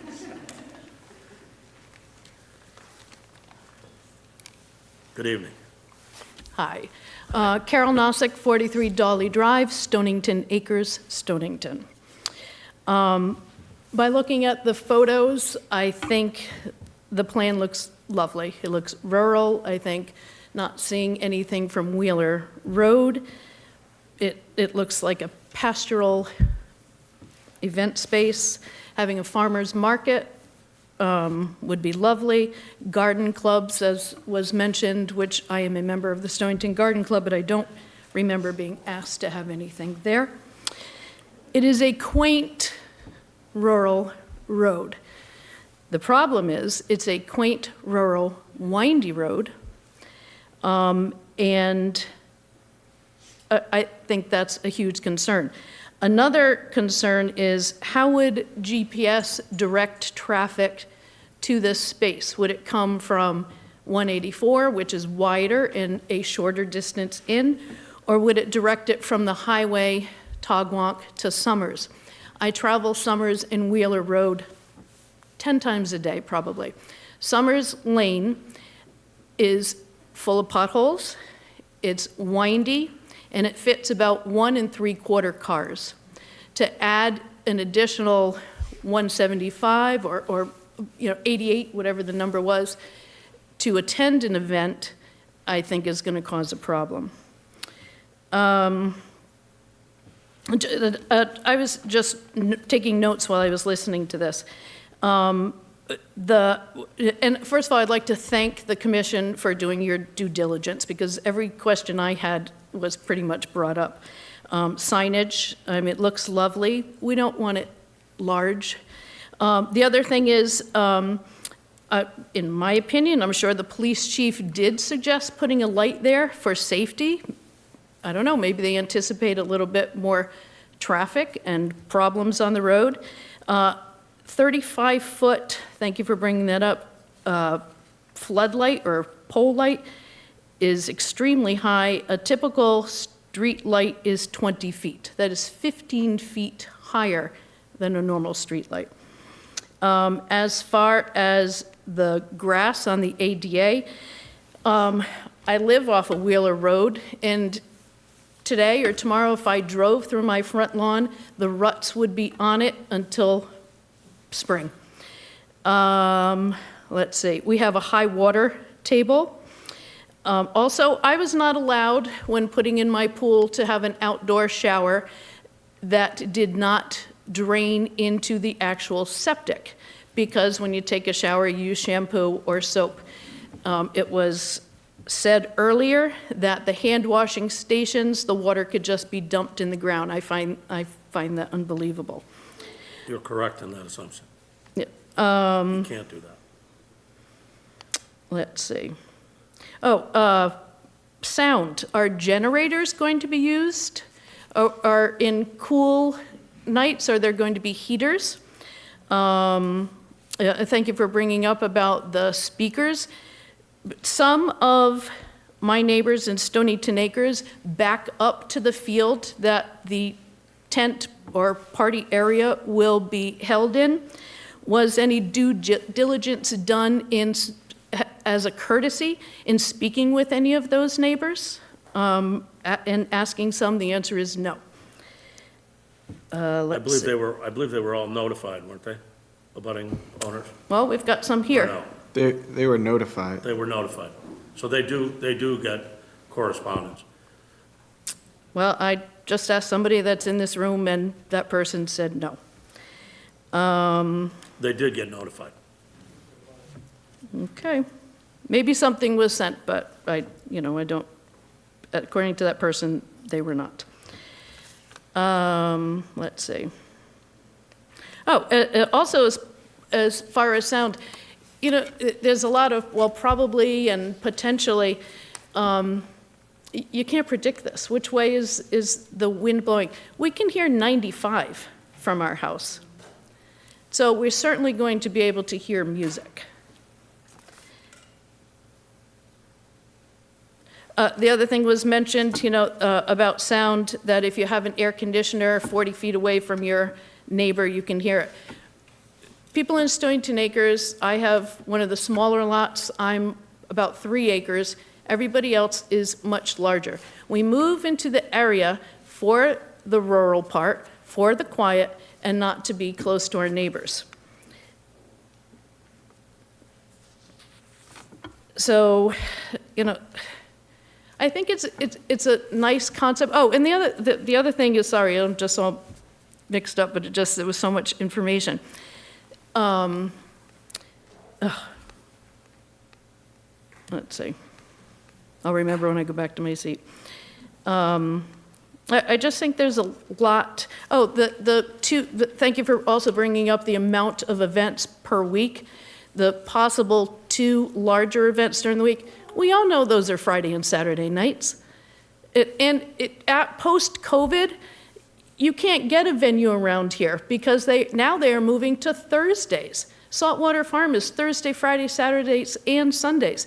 So if there's an additional venue out that offers 2 large, Friday and Saturday nights are going to be booked. And as also about long-term and short-term rental or Airbnb it, what person is going to want to rent a long-term apartment on this when you've got Friday and Saturday nights and was it 6 events during the week? I don't think that would be a great deal. I think that's about it, but there's just a lot of concerns. This just seems too big for this small area. So, thank you. Thank you for your comments. Richard Webb?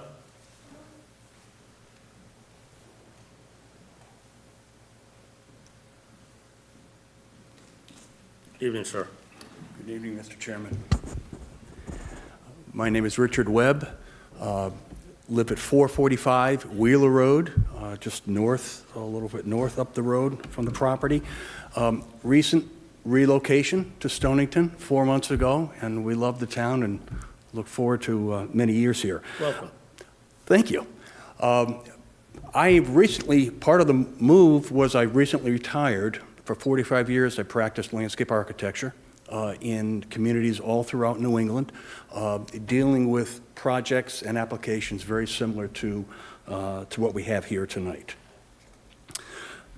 In reviewing the regulations and talking and assessing the AHD zone, understand the uniqueness of the zone, and I understand why the zoning regulations do not have very detailed prescriptive performance standards, because you want that flexibility. It's from a planning perspective, I totally understand why the zone does not have a lot of performance specificity in some of those requirements. But that being said, it does, in your evaluation of the zone change application, you are asked to evaluate it in terms of its conformance with the plan of conservation and development, the harmony of this use with adjacent land uses, the enhancement and protection of natural resources. So these are all items that are important as we evaluate the application. Unfortunately, this is a two-step process, as we've made reference. There's a zone change application in front of you tonight. If approved in the future, then there is the site plan component. My frustration from a professional landscape architectural perspective is that it's hard for me to assess the impacts of the zone change without knowing the specifics of the site plan. And that decoupling is what is concerning me. Not that it can't be solved, but the point is, with the information that we have in front of us now, I can't look at this and evaluate the true impacts of this potential use on the property. A lot of the items that have been mentioned, I won't deliberate on too long, but I do share the concern about we've got a 60-foot long paved apron at Wheeler Road, followed by a relocated 20-foot wide gravel drive leading to the grass parking area. And for the application to say there's no change in drainage volume, I don't know what basis that statement is being made on. I certainly concur that grass will not work. It needs to be a grass paved, reinforced gravel. It needs to be something other than grass. And the point is, that is going to change the drainage. And so that's why this site plan and zone change are, I'd love for them to be tied together, understand why they're not. The application mentions that there would be no additional hard surfaces proposed. Well, there are. There is a paved apron proposed along Wheeler Road. Mr. Chairman, you are exactly correct. There are requirements for the handicap parking spaces, not only dimensionally, but surface-wise. Right. You have to have access. You have to have a paved parking lot and a suitable walking surface to provide the ADA mandated access to the event tent. These are details that, not that they can't be solved yet, but they haven't been solved yet, but they all contribute to an overall evaluation of what is the impact on this facility, on the neighborhood.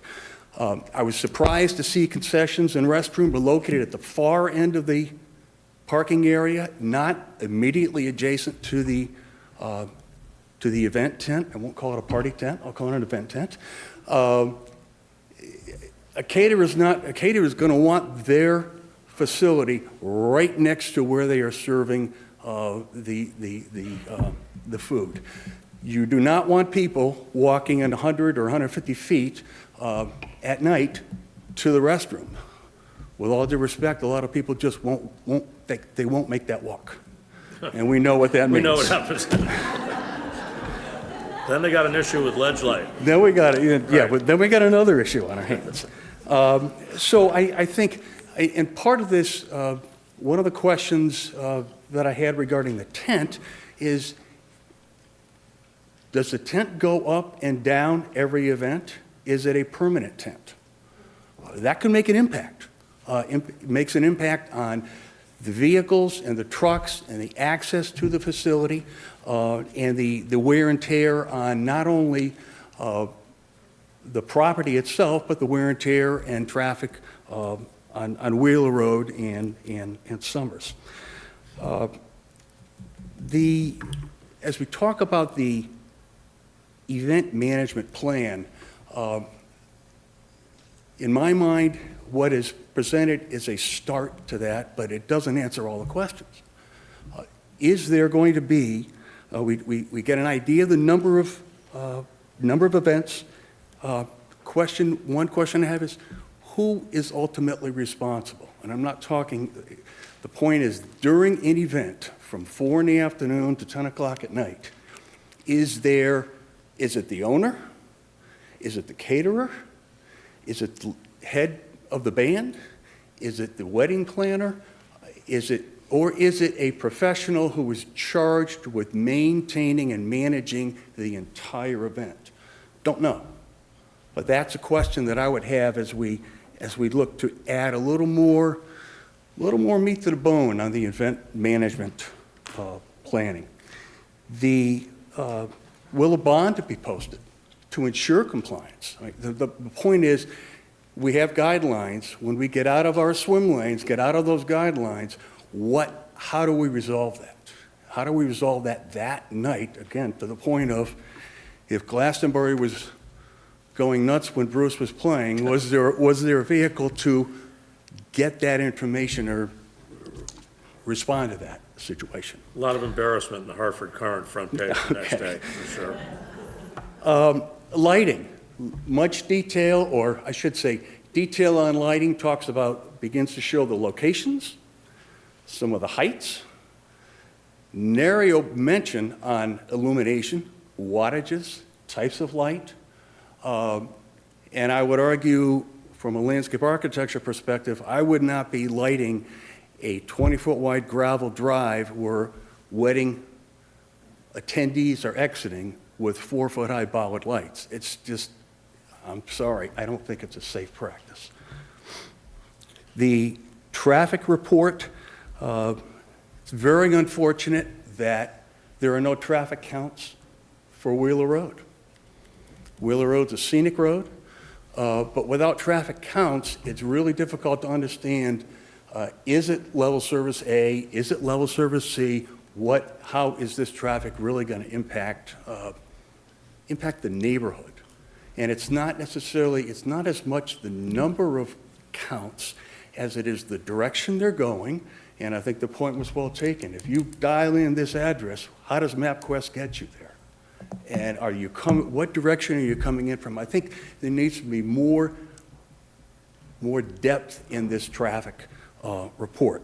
I was surprised, just for the record, Summers Lane is not a 20-foot wide road. It necks down to 17 or just under 17 feet at the culvert, where the two wood guide rails come in.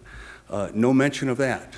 Previous discussion, there was talking about managing traffic with buses and shuttles. I don't see any reference to that anymore. Don't know whether that's continues to be a desire of the applicant or whether that is no longer to be considered. The sight lines, the 400-foot sight lines, I agree, looking to the south, they appear feasible. I think there are some problems with generating the 400 feet of sight line to the north as you exit the property. And more importantly, that will be potentially compounded with the buffers. And I understand that the buffers are there for one reason, but at the same time, this is the yin and the yang. We've got to provide sight lines for exiting traffic. Lastly, comment on archaeology. And that is, I know at the last hearing, I think the phrase was stated, you can't stick a shovel in the ground without finding something. And I applaud everything that the applicant has done with the buildings to date, but my question has more in terms of site archaeological resources. Have there been any studies? Has the state archaeologist been consulted at all? We worked on a lot of the projects here in Connecticut with Dr. Bellantoni, who's now retired. But I think that conversation needs to happen, and I think there are many ways to address a proper response to the archaeological resources, but it starts with understanding what potentially we have out there. So in summary, I think my concern is I am not necessarily against the zone change. What I'm saying is I don't have enough data yet to make an informed decision about truly what the impacts are on this property and on the community are. And I think only when we have all of that data could I satisfy myself as to what I believe the impacts would be. So I would respectfully ask the commission, if you are moving forward with a zone change approval, I would ask, number one, that we insist that public hearings be conducted at the site plan level as well. And the last part of that would be if the commission was entertaining any sort of on-site tour of the property, if that could be open to the public so that we could, again, all collectively try to come to a better understanding of the uniqueness and the impact of the property development. Thank you very much. Thank you, sir.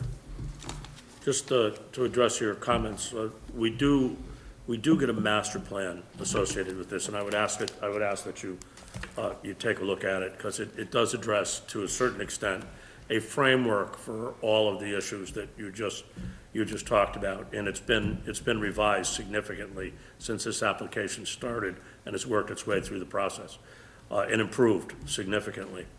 But we suffer with the same issue. How far do we drill down when there really isn't a site plan yet?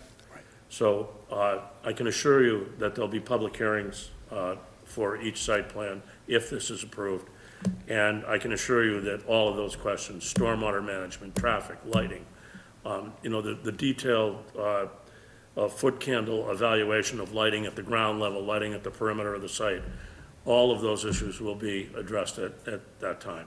And we'll do our best to make sure that you're aware of what's going on in terms of public information. Thank so you. that you can attend those public hearings. But Thank you. Thank you for your comments. I appreciate it, and appreciate all the effort you were putting into this project, and appreciate all the coordination with staff that we've been having in the Your last couple detailed of weeks. review is helpful, Mr. Webb. Thank you. Okay.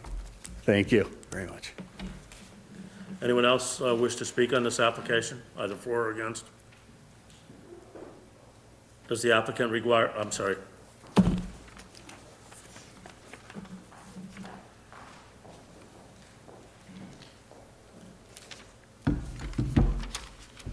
Thank you. My name's Lisa Kanicki. I'm a resident of Stonington at 296 River Road. Good evening. I'm also president of the Ocean Community Chamber of Commerce, and I'm here tonight to request that you support the application for the zone change. We look forward to the dialogue continuing. There's been some great points brought up tonight, some excellent participation by neighbors, clearly a willingness on the part of the applicant to make modifications and to try to work with the community, and that's exactly what this process is all about. And it's wonderful to see such engagement early on from the neighbors. I think particularly the tours of the property that were just suggested and some other ways of increasing communication will help keep this moving forward in a way that has the fingerprints of everyone in the room on it so that it can be a harmonious project for the town of Stonington. Thank you very much. Thank you for your comments. Anyone else wish to speak? Does the applicant require rebuttal time?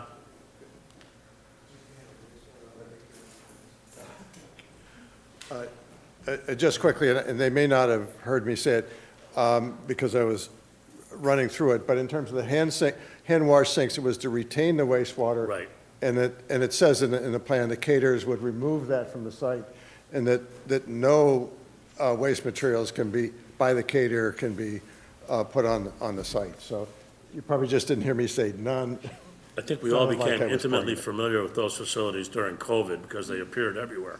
Oh, okay. The hand washing stations. And also, and I apologize for the small scales, but the restrooms are up near the tent. Maybe you thought the lower ones were the restrooms, the lower ones were the 2 catering trucks or something. Thank you. So, Actually, can I, Mr. Chairman, briefly? I'm just curious, because one of the people who came up and spoke brought up a point I hadn't thought of, and that is about generation, power generators and things like that. So were you anticipating, 2 questions actually, having generators there for air conditioning or heating during these events? And then the second question that I'd like to ask is the tent. Is that going to be a permanent structure? Or is that going to be broken down for every event and then put back up? Do the tent first. That's really a function of the amount of bookings you get. So in some cases, your tent goes up and it stays up for the main season, which would be the summer months. In other cases, if you're only booking one event a month that requires a large tent, then the tent usually goes up and comes down. But again, you're probably 5 years out in the wedding business before you're booked out to where, your reputation's got the events coming or not. You do a bad job, you're putting up one So if tent I'm a year. understanding correctly, you're anticipating it would likely go up and down? Yeah, it's a hard question to answer for sure, how it's going to go. I'm sure that's what they experienced over there. As far as the power is concerned, no, we don't need generators. I brought 400 amps in, so there's 400 amps of power there now, and it's all reduced down to sub-panels from 400 200 amps amps to 50. is not going to run an air conditioning system for the size of that tent. No, they you're gonna usually need just put fans a up. standby generator. Just so you know, they make those units with attenuation, noise attenuation. They're in insulated containers, and even the exhaust is baffled. So we'll stipulate, and it was a very good point that was brought up, I agree, certainly caught my attention, that any heating or generation equipment will need to be attenuated to meet the town's noise standards. And just to carry on a little bit more about wastewater, the conversations I've had with the catering companies are, what you bring in, you take out. So they use a combination of chemicals for sanitizing hands in addition to cold water wash if there's no hot water available to them. So the new well is brought, a gazillion gallons of water right across that whole site. So there's going to be plenty of water, but they'll go into their I think buckets. those are issues, those are really site plan issues. So, Agreed. when we drill down into the individual applications. So thank you. I Any think other you answered the questions? question.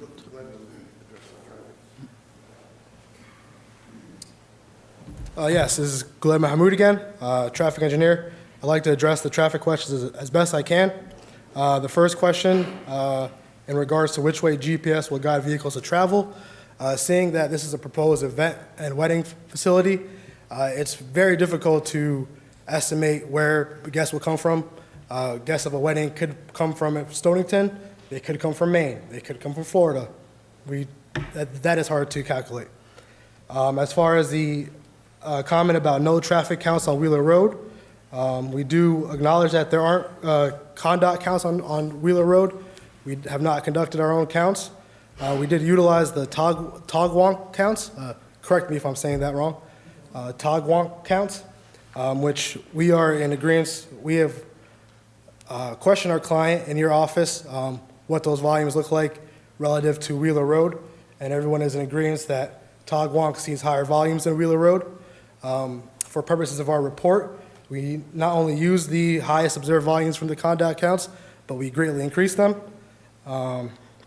So we believe that covers our basis in terms of background traffic volumes and our site-generated I think it traffic. covers a master plan level study, but I'm not sure that we wouldn't require traffic counts and a more detailed study when an application is presented.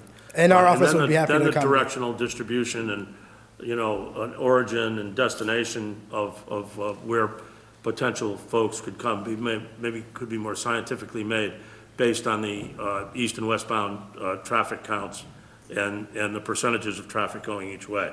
So, we might require that at that point. So like I said, this is adequate for a master plan, and I think you did a good job on it. It's not saying that when the application is presented, we're not going to look for a lot more details, including, generation of the information for the background traffic on those streets. Yes, and we would be happy to comply with that. And it is completely in my belief that the analysis found from a more detailed study would only better our argument for the levels of service being adequate for this You put a area. big number on background, so I think you took that out of the picture by estimating so high. Thank you, sir. Thank you. And the 400-foot sightline to the north, our office had measured that. Well, we have an excess of 400 feet sightline to the north, so I just wanted to address that comment as well. So, one thing, if we were to move forward, as been mentioned, the roads are windy, and they're sparsely housed, and they are narrow. So if somebody had to turn around, you're driving, you're new to the area, and you've missed the sign, or, you're looking at how beautiful everything is, and you've missed the turn off. Is there any kind of calculation or anything that you would present regarding where they would turn around? And maybe you want to include that. So maybe it's the corner of, Wheeler and Sommer, something like that. Might be interesting to just, I apologize for cutting you off. There is no scientific calculation of that. However, as someone who drove around the site extensively and had to do a few turnarounds of myself, I usually went to either Route 184 or the Pequot Trail and used one of the wider areas of the shoulder, or one of those. You usually find a wider area or a commercial lot to turn around. It's typical. Thank you, sir. No problem. Okay. Any further questions of the board, or anyone else in the audience require rebuttal time? Yes. So, Did you speak initially? No, I did not. Okay, you can come up and make a statement. I attended the 1-2 meeting. Hi, my name's Nancy Watson. I live at 280 Wheeler Road on the corner of Evening. Summers Lane and 280 and Wheeler Road. They talked about the traffic on Wheeler, Togwonk, 184. Summers Lane is a connector between Wheeler and Togwonk. There was no discussion about any kind of traffic on that road right there. I'm concerned about that road. We live right on the corner. It is a very narrow road where they put in a bridge a year or two back.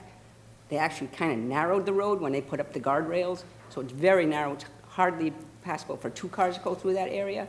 And the other thing I'm concerned about is we've lived in that house for over 30 years now, and in that 30 years, there's been at least 2 cars that have come through our stone wall. As they come around Wheeler Road, they're going a little too quick to make the turn onto Summers Lane, straight through our stone wall. So that's one concern about people who are drinking. And I don't know how you can control how much a person drinks at a wedding. If somebody wants to get drunk, they're going to get drunk. I guaranteed, not guaranteed, but older people, not so much, but if you have a wedding with people in their 20s and 30s, they're all going to get popped. So that's one of my concerns there. That's all I know. Thank you. Anyone else wish to speak? Can I address that question? Yes, you may. Just state your name again. Thank you. Guled Mahamood, traffic engineer. Again, as someone who has visited the site multiple times, each time I've either come from Route 184 or Pequot Trail. I've never once had the GPS tell me to go to Togwalk and then take Summers Lane into Wheeler. Just from my personal experience, I cannot speak on anyone else's experience, but as far as I can see, that's mainly which way people would go, would be from one of the state routes to Wheeler. Thank you, sir. no one else has any comments or wishes to address the commission, yes, sir.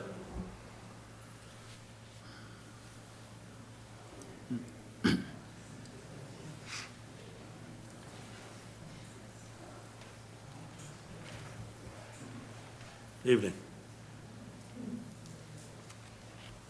Stanton Sim, Summers Lane. The main way for most people traveling to, say, Wheeler Road is to get off 95, up Togwonk, turn on Summers, and go up Wheeler, and then reverse it the other way around. I looked at the traffic report, and most of it talked about Route 184, and I can't imagine there's an awful lot of traffic coming from Route 184 to a wedding on Wheeler Road. There may be some. The other thing I talked about a lot was Pequot Trail. Again, if you're coming from 95, you're not going to be on Pequot Trail. You're going to be coming up 95, Togwonk, Summers, onto Wheeler Road. Both Wheeler Road and Summers Lane are designated scenic roads, which means you're not supposed to widen them without getting special permission. They're extremely, at one point I think they're about 18 feet. Also concerned about, if you have 20, it says 20 events, 175 people plus staff is about 200 people, 4,000 people over the course of the summer.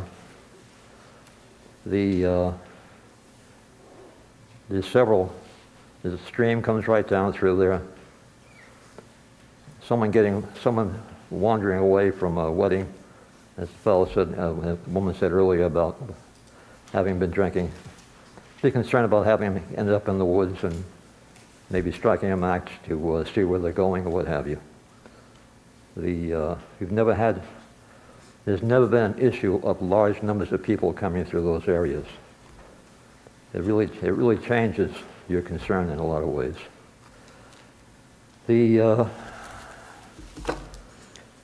I also have a question about drainage.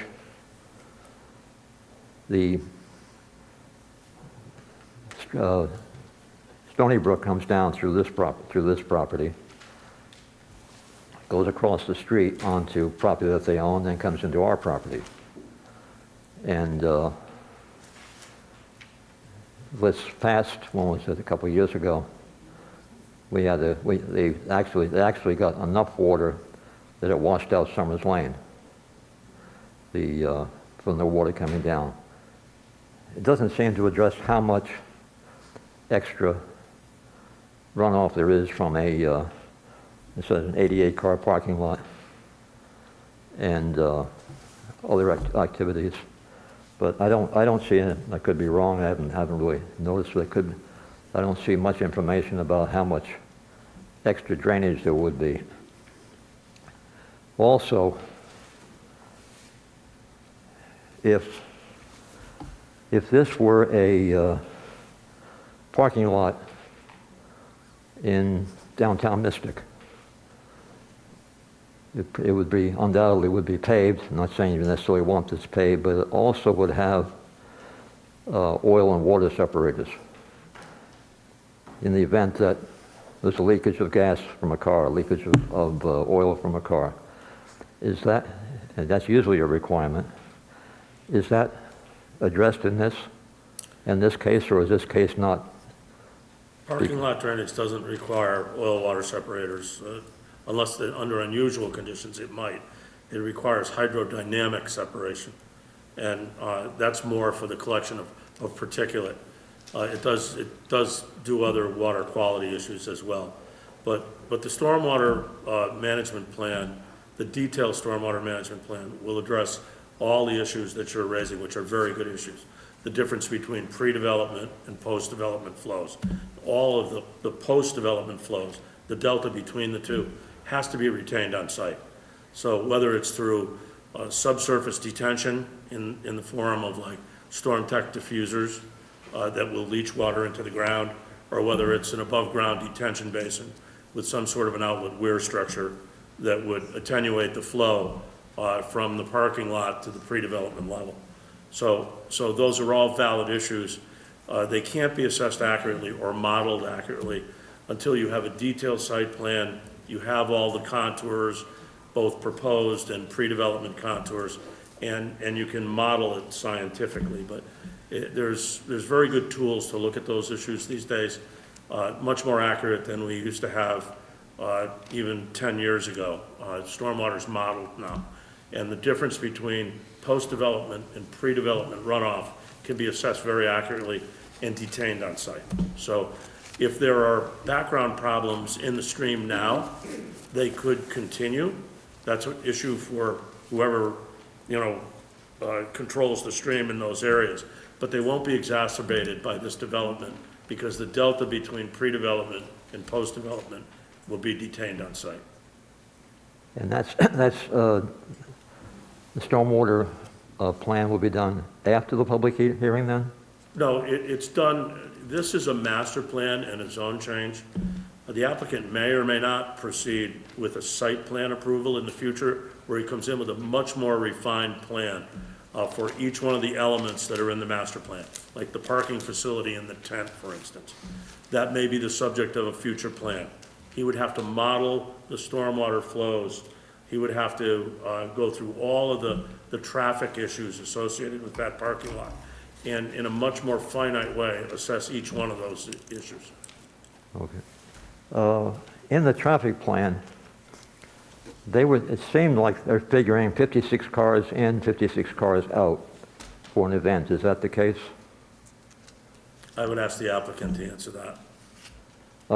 In the traffic plan that was done, I just had it available a few days ago at the at Town Hall. You haven't seen that? Yeah, I have the traffic plan. I'd rather have the applicant answer your question, though. Oh, okay. The traffic engineer is right here. Excuse me? The traffic engineer can answer that question. Okay. Glenn Mahmood, traffic engineer. We analyzed 75 trips for each turning movement. So that's 75 trips taking a right and left. So that's 150 total, and then 75 for each right in, right out. So that's a total of 300 vehicles trips. Thank you. Does that address your question, sir? Well, in the traffic plan that's so here, they reference 56 vehicles in, 56 out. Not 150. So I don't know how that changes it, but it's a little hard to follow these. There's also, as the woman mentioned earlier, there's virtually nothing in that traffic plan about Summers Lane. In fact, there seems to be very little about Wheeler. It talks about 184, Pequot Trail, and Togwonk Road above Summers Lane, because that's evidently where the state keeps records of it. Evidently, the state doesn't keep records below Summers Lane, according to, as I understood it, anyway. There'll be a much more detailed traffic plan when the individual site plans come in. That's when traffic counts on all the affected roads will be done, and there'll be no assumptions of what background flows are. This is based on assumption of background flows, and it's because it's a master plan. It's not a site plan approval. So that's after the zone change is approved. Well, it's a zone change and a master plan approval. So there's a framework the applicant has to work within, and he'll come back with much more details on each one of the elements that are in the master plan. And then, And there'll be a public hearing. You'll have an opportunity to hear from the traffic engineer with a much more finite proposal and make additional comments and ask additional questions at that time, if this application is approved. yes.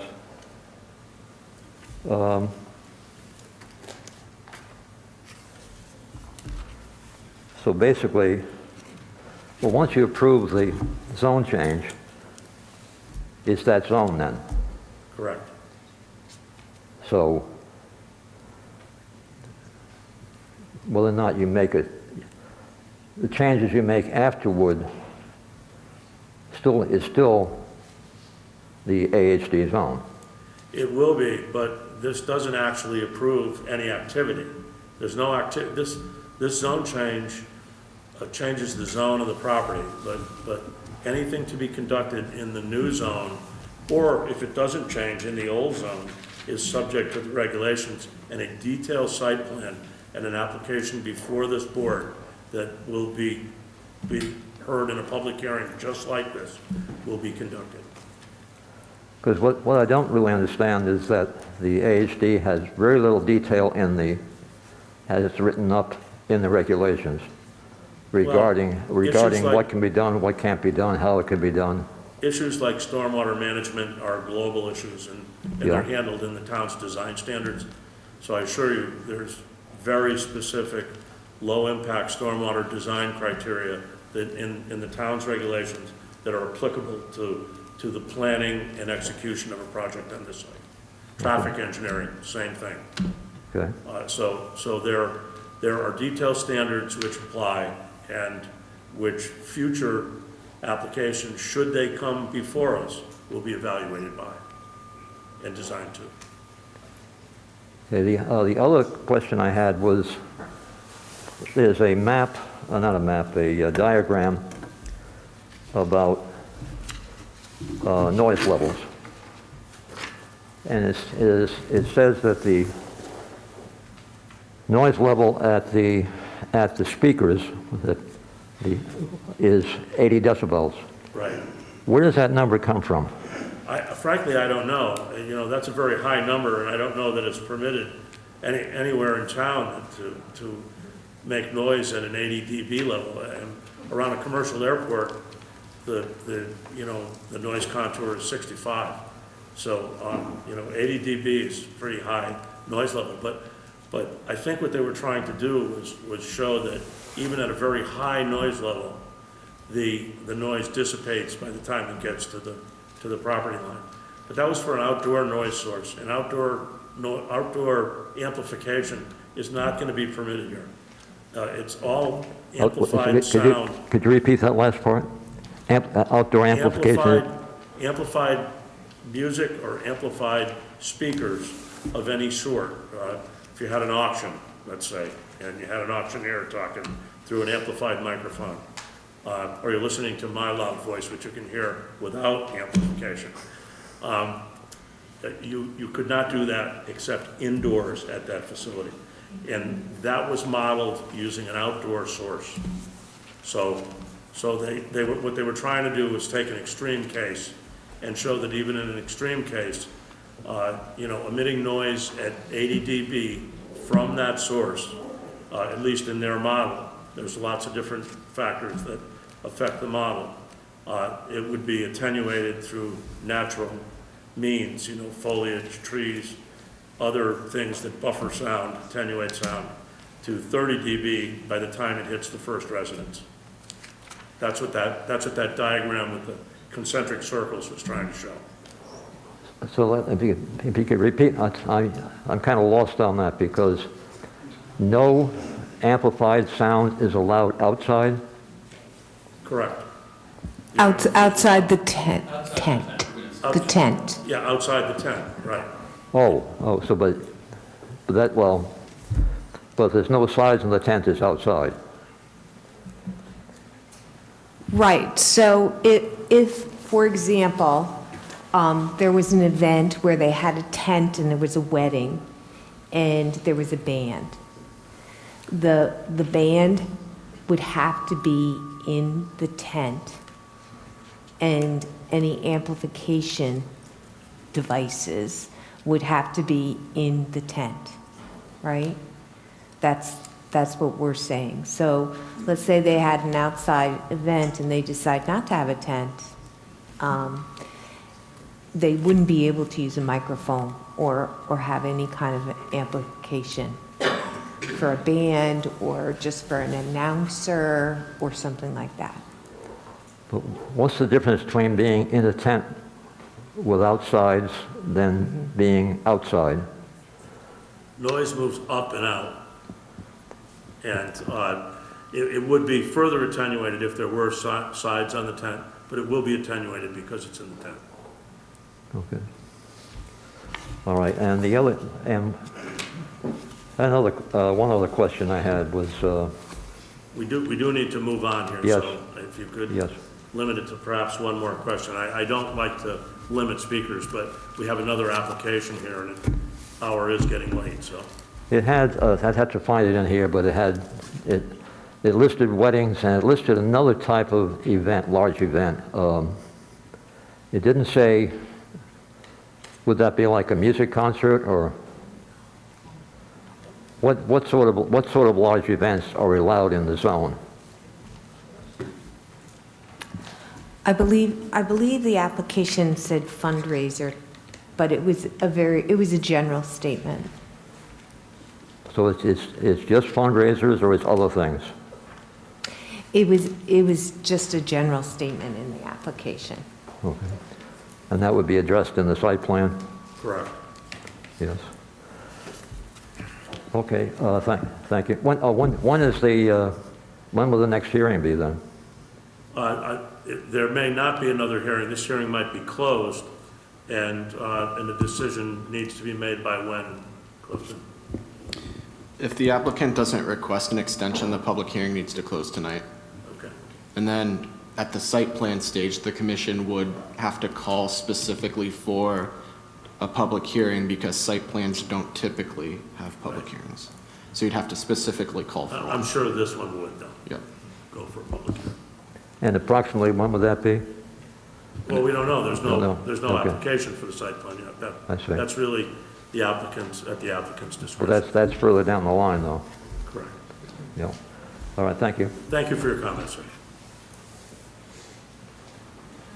We have one other speaker.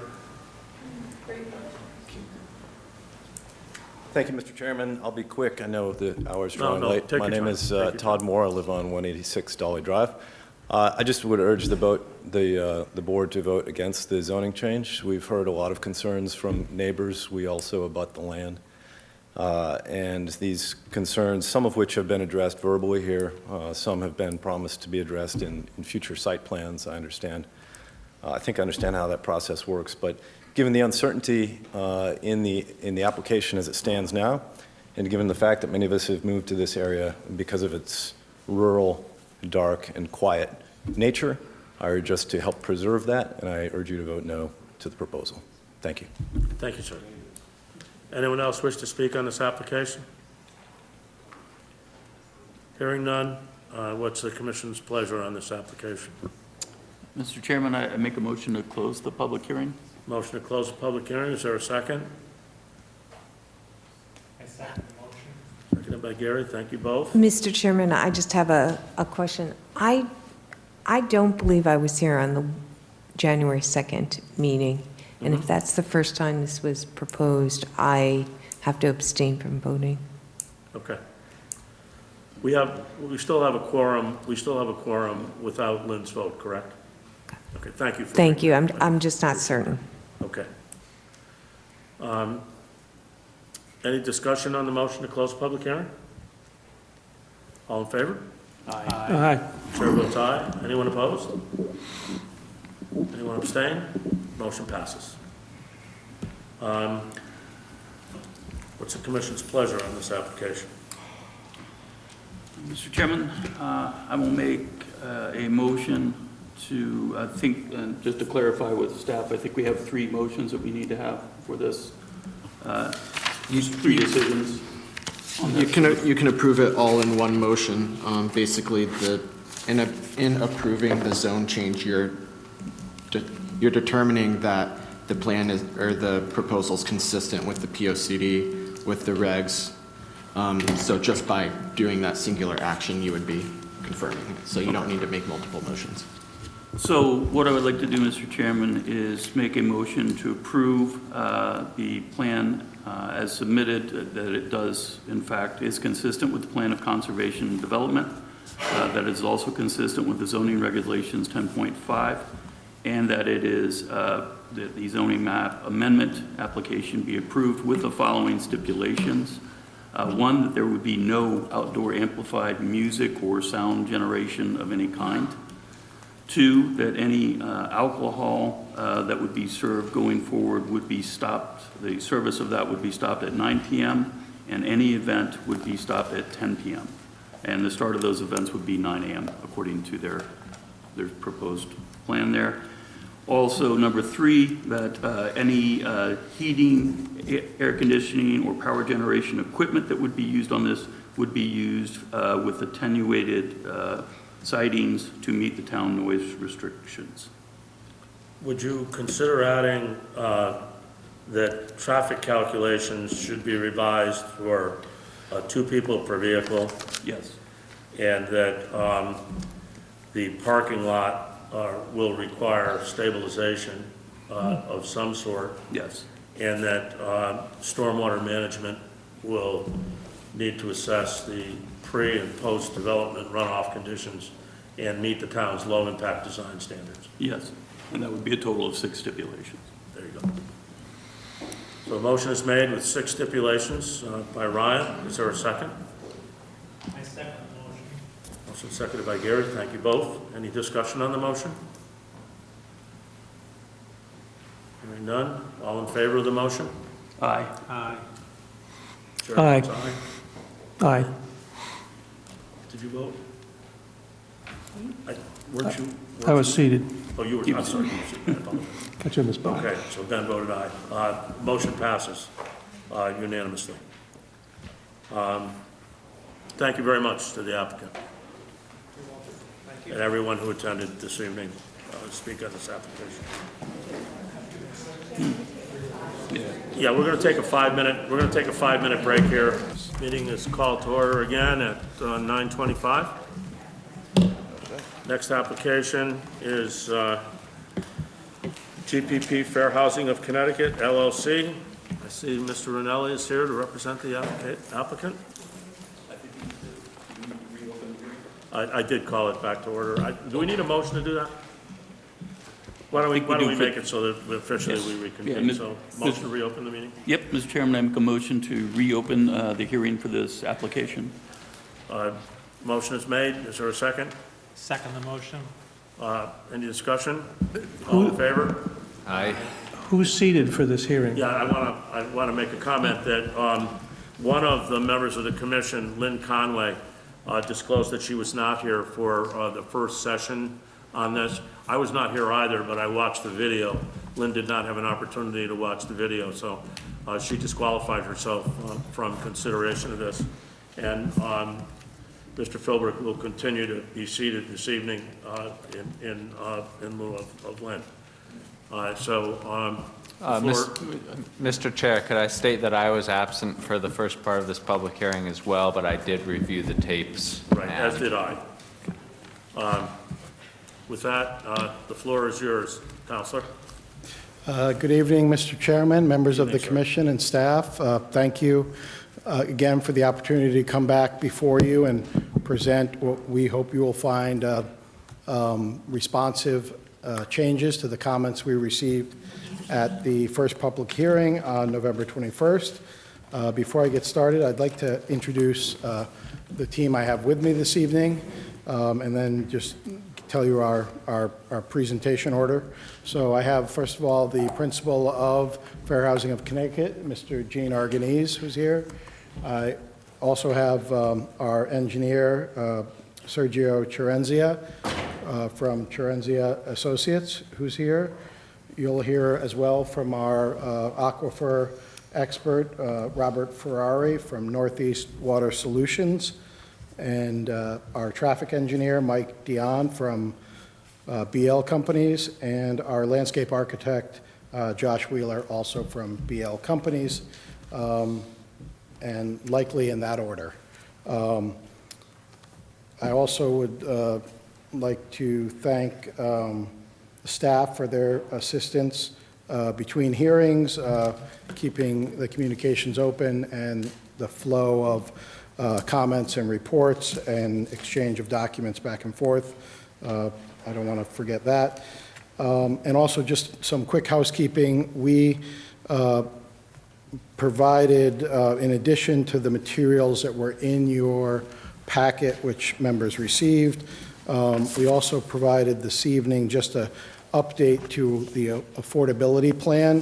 The only update is really to reflect the change in the number of units. There was no other update, so we provided the copies of the 3 pages that had changes in the number of units, as you will see, reduced from 113 to 102, and then also the change in the breakdown between market rate units and those which are required by law to be deed restricted affordable. So there will be 71 market rate units and 31 units which will be deed restricted under the statute.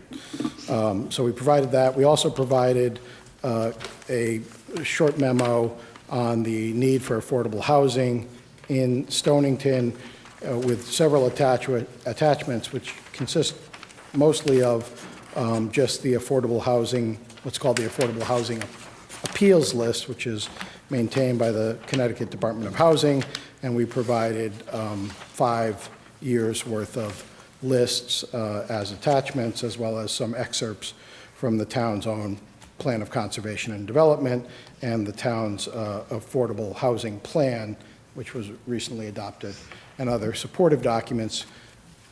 Just because, and I'll talk a little bit about this, just because as part of your review, ultimately, of the project, one of the things you're going to be asked to evaluate is the need for affordable housing in Stonington.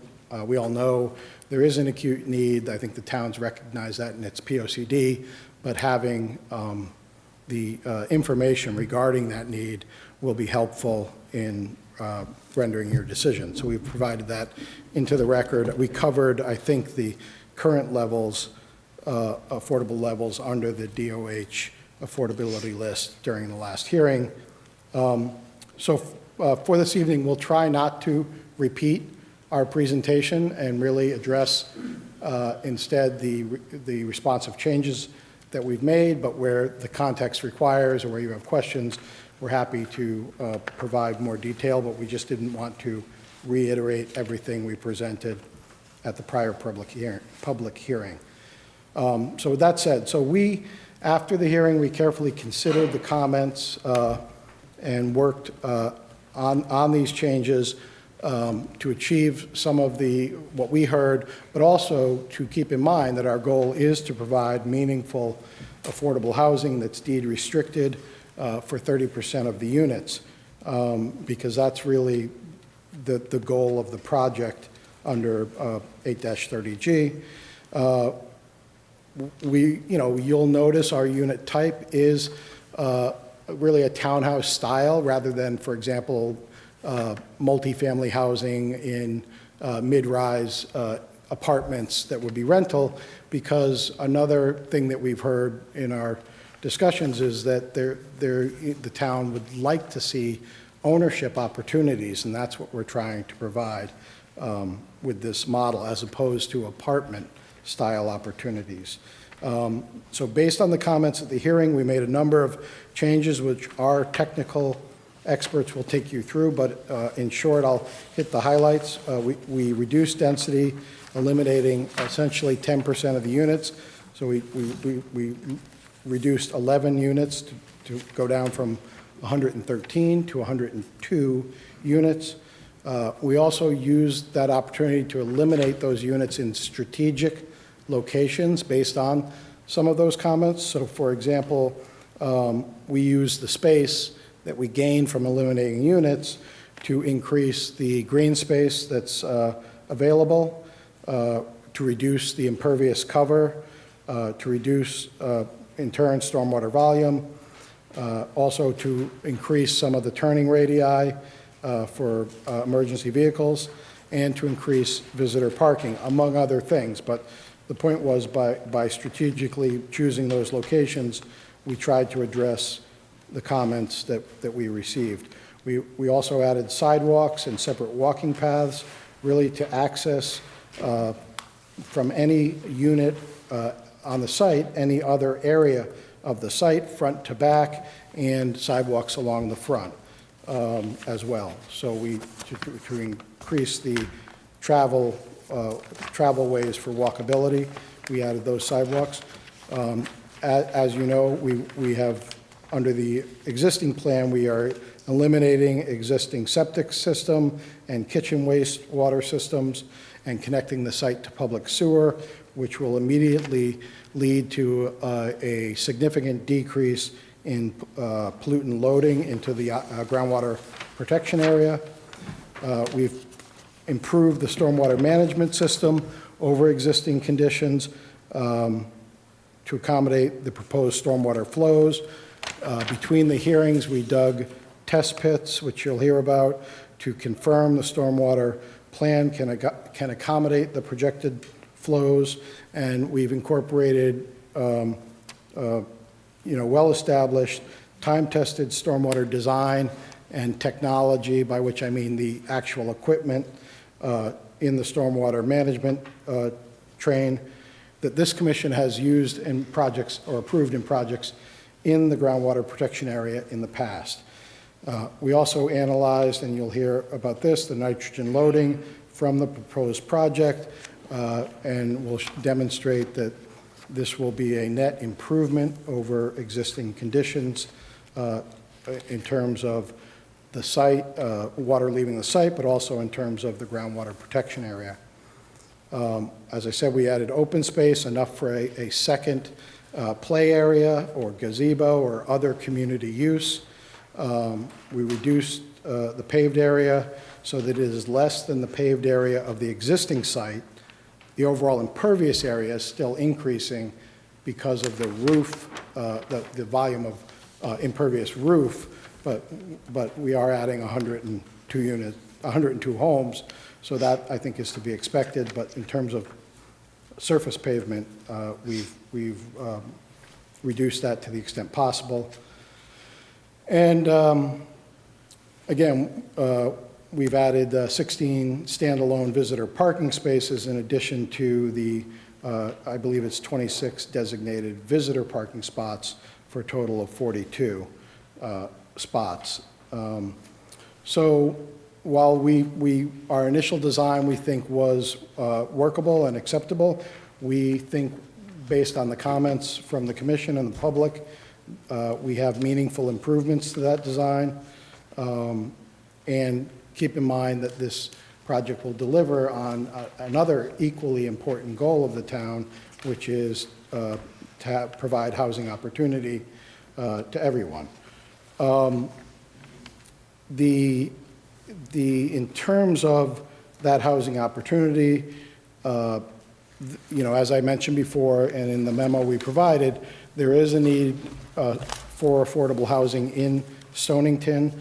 Currently, under the affordable housing appeals list, the level of affordable housing is there are only 6%, 6.07% of the dwelling units in Stonington qualify under the state's criteria for affordable housing. And there has been, and I only say this to sort of relay the facts, it's not critical, but there hasn't been a lot of progress in terms of that level over the years. There's been some progress since 2012. The town has gone from 3.86% to 6%, but since 2017, there's really been very little movement. In addition, if you look inside the numbers at the breakdown of affordable units, what you'll see is that nearly all of the units, in fact, all the units that are affordable in Stonington, except for 2, are government subsidized or government assisted units. Only 2 of the 575 units are deed restricted. And what we're proposing are deed restricted units. So the type of affordability has been very heavily skewed toward government assistance and tenants receiving assistance. The average, the median home price in Stonington is $379,000. In the state of Connecticut, the median home price is lower by about $100,000. It's $286,000. So I don't need to tell everyone housing's expensive in Connecticut. Connecticut's the 9th most expensive housing market in the U.S. And Stonington, within that 9th most expensive, is more expensive than what is the median price. Stonington's not alone. There are a lot of areas, especially along the coast and other pockets of Connecticut where that's the case. So I will just commit that information to you. I won't belabor it, but it is important. It is an important part of the analysis and the evaluation of an affordable housing application under the Affordable Housing Appeals Act. So I think what I'd like to do is with that, unless there's questions for me, and I'll be up again afterwards because I have some other information to present. But I'd like to have Sergio take you through the sort of layout changes and the technical parts of the application, and then we'll have Mr. Ferrari come up and talk to you about his work on analyzing the loading from the wastewater and stormwater exiting the site, and then we'll do traffic and landscape architecture. Thank you. Thank you, Attorney Ranelli.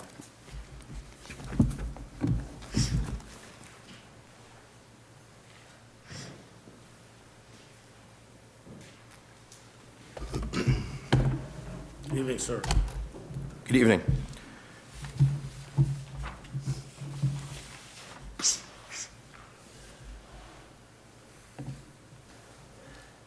For the record, Sergio Cerullo with Cerullo and Associates, offices at 99 Mechanic Street, Pawcatuck, Connecticut.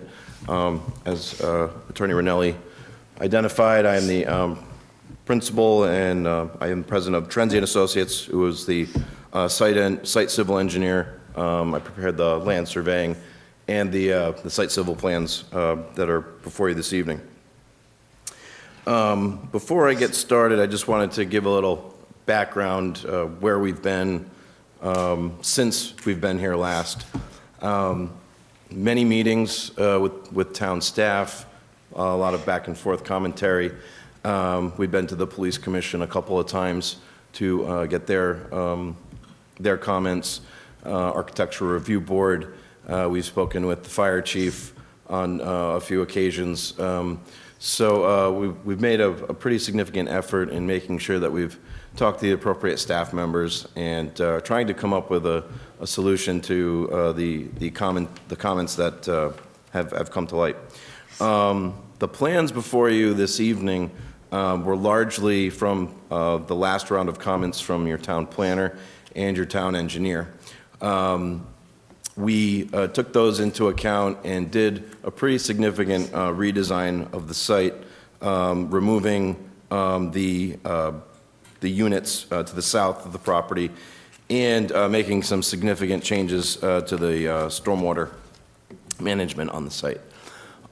Subsequent to that, to this resubmittal, I think it was in January, we received additional comments from a peer reviewing engineer, a significant amount of comments. And I'm not going to go into every single one of those, but we tried to work through each one of those. I'm going to, for the commission tonight, just highlight some of the bigger picture items that surround the aquifer and access around the site, which I think are the most significant. Other things like ledge removal plans, sediment erosion control plans, some other site logistics. Not that they're not important, it's just given the amount of work that needs to go into modify things that potentially we need for the, that the engineer has not had a chance and the peer reviewing engineer have not had a chance to come back to us on. We don't want to go through an effort of redesign on the site just to find out that it's not going to be adequate in their eyes. We believe that we've done a very good job in handling stormwater. We've protected the aquifer. We're going to leave this site better than it is today. This is a redevelopment project, and I'll go into some of those details on what we've done that we believe that we're meeting adequate stormwater management for the site. To that point, I'll just bring up the site plan. Largely, the layout of most of the buildings have not changed. There's still the buildings that wrap the perimeter of the site with 4 different structures along in the interior. We have made some changes to that, which I'll bring up as far as the site layout goes. One of the comments was, pedestrian accessibility through the site, making sure individuals could leave their homes and have a safe way to walk to Route 2 or around the site.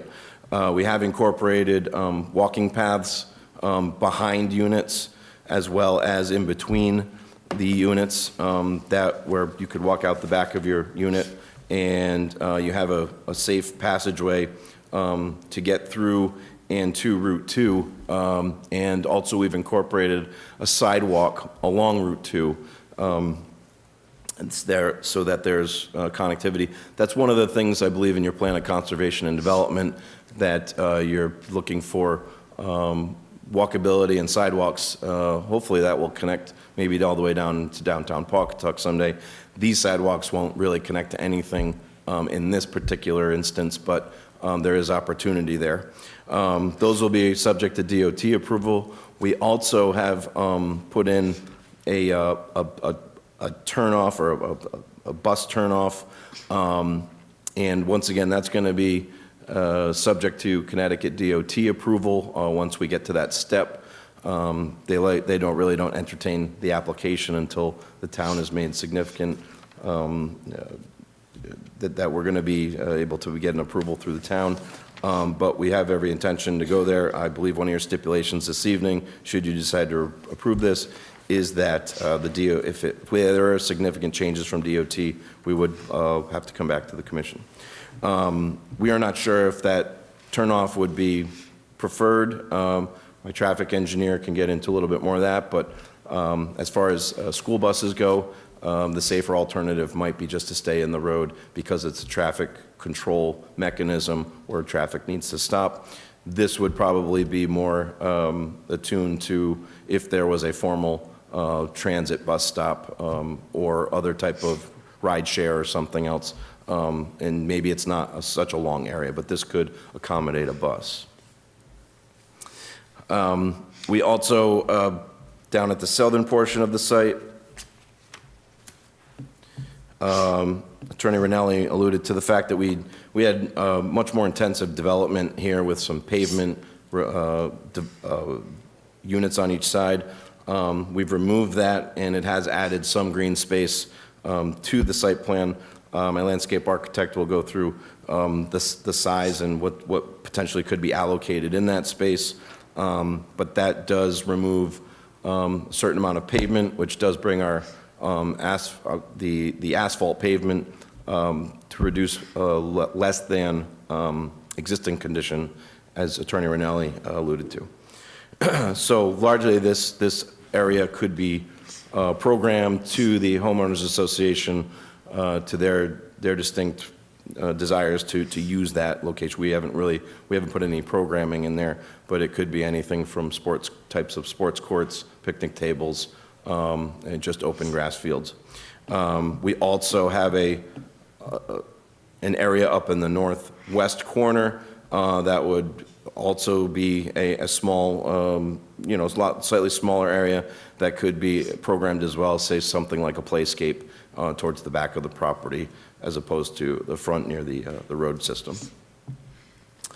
One of the comments that we did receive, actually a significant amount of the comments that came from the peer reviewing engineer were that of being able to turn in and out of garages on the site. We know that these are narrow garages or narrow residences, being of 23 feet wide. getting a two-car garage. We do have standard 16-foot two-car garage doors, which is standard. We had originally proposed the opportunity for guest parking or an additional third space to park in front of a number of these units. We heard the commentary on that and the difficulty of particular vehicles that they may have, the larger vehicles getting in and out of their units. I will just bring up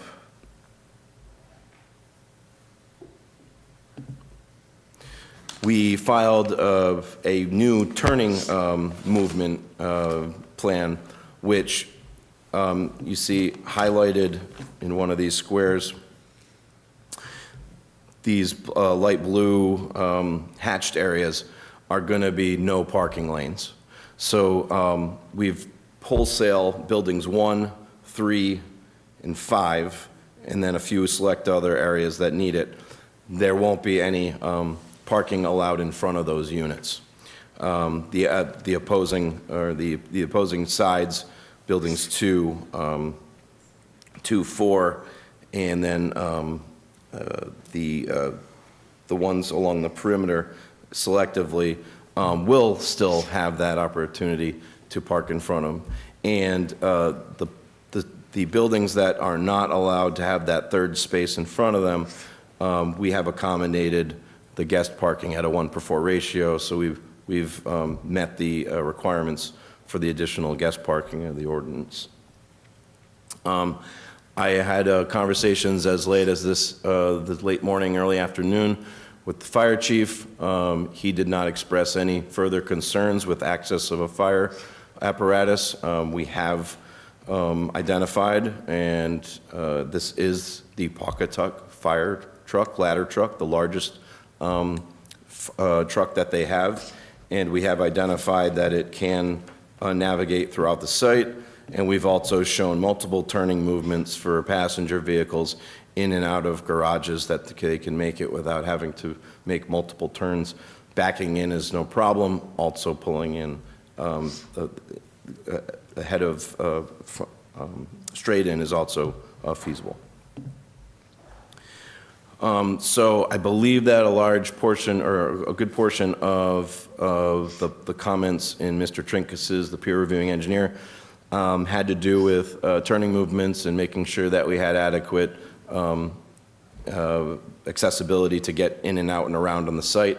I believe we've accomplished that by eliminating those additional parallel spaces. As far as the stormwater, one of the comments that the peer reviewing engineer had and the town engineer had identified that additional soil testing would be required. We said, okay, we'll do that. We very quickly after we got those comments, got an excavator on site. We excavated the additional test pits in front of Mr. Trinkus and got his input so that he witnessed them, and also performed what's called a double ring infiltrometer test, which is more accurate than a typical percolation test, if anyone's familiar with those. As instead of just digging a post hole and dumping water in it, this is a little bit more of a sophisticated test. We have identified with Mr. Trinkus that the groundwater on this site is actually much deeper than what we had anticipated from the indicators in the soil. What he had basically concurred with my soil evaluator was that because of the previous disturbance on this site, it had been compacted over time, and there's what we call a hanging or a floating water table that is from surface water infiltration, and then it sits on a compacted layer. It's not the action of groundwater coming up. So that allows us to more flexibility with the underground system, because we feel that we can meet those groundwater separations relatively easy now, and we might be able to lower this site somewhat because of that additional testing. So that was a positive. The thing that is a kind of a double-edged sword in there is that this site infiltrates very well. And in that, that compromises the amount of treatment that you can anticipate from any infiltration on the site. So we have to combat that by doing other things, which we have worked out and trying to work out with the town engineer and the peer reviewing engineer. But the good news is that we can meet those separating requirements to the groundwater for that infiltration. One of the comments that the town engineer had, which prompted a significant redesign, was separating pavement runoff from roof runoff. We took that, we separated all the runoff so that the pavement was going into a separate system. Eventually, it all gets into one system. However, the pavement would be treated by what the town engineer requested was hydrodynamic separators. And for those of you who don't know what those are, they are an apparatus that uses a certain technology, either swirl or another way of baffling system to mostly take out suspended solids and hydrocarbons. They're mostly applicable to whenever there's paved surfaces. The town engineer has required these on other projects in town. I'm going to highlight one of them here for you this evening. We've implemented them before. The interesting thing is that when the peer reviewing engineer reviewed this, he identified that the hydrodynamic separators likely would not be creating any additional stormwater treatment, and that what we had previously proposed was what are called isolator rows. And the isolator rows, the way they work, it's a certain portion of the infiltrators that take in the stormwater, the first flush of stormwater, and they're filtered. They have filter fabric around them. And they are proven to take out 80% total suspended solids, significant amounts of hydrocarbons and other constituents in the water from the asphalt. So we are kind of caught between the two, but I think that the town engineer is recognizing the peer reviewing engineer that we actually will likely be removing these hydrodynamic separators in exchange for a robust isolator row when treating pavement. That being said, that's going to require some level of redesign, but by and large, we still believe that the underground infiltration is still an effective way to treat the stormwater and to protect the aquifer. I did just want to highlight, while I'm on the topic of this type of system, you can see that these hatched areas are what we would consider the isolator rows, and they take the stormwater from the pavement before it gets into the rest of the system that stores and infiltrates. I went back to another project that was approved by this commission in 2018, and it was the Hartford Healthcare building. And I just wanted to highlight this. Sorry, this is taking a second.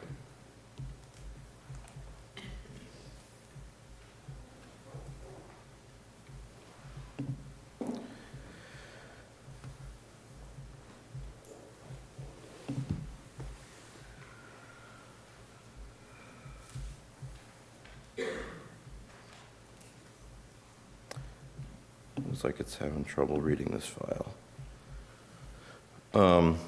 Once I can get this up, but I'll explain. The Hartford Healthcare building was also in the aquifer protection area. We'll see if it wants to wake up here. If not, I can close it and reopen it. Let me try that.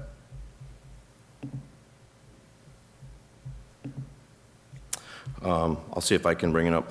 But that system has no at-grade bioretention, nothing at surface grade. It took that system takes the roof runoff and puts it directly into the underground infiltration system. It has a separate one for roof and then a separate one for the pavement. I just highlight that because at the time that was boasted to be an environmentally conscious stormwater plan.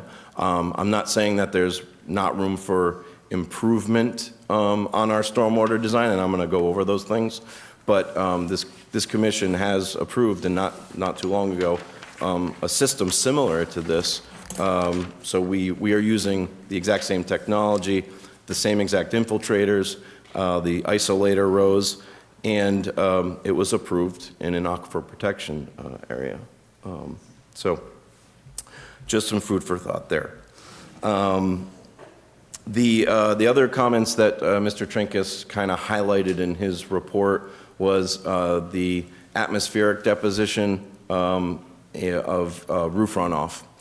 Something that I hadn't really addressed previously in other projects, but he brought it up that we wanted to have the ability to reduce the nitrogen from the stormwater.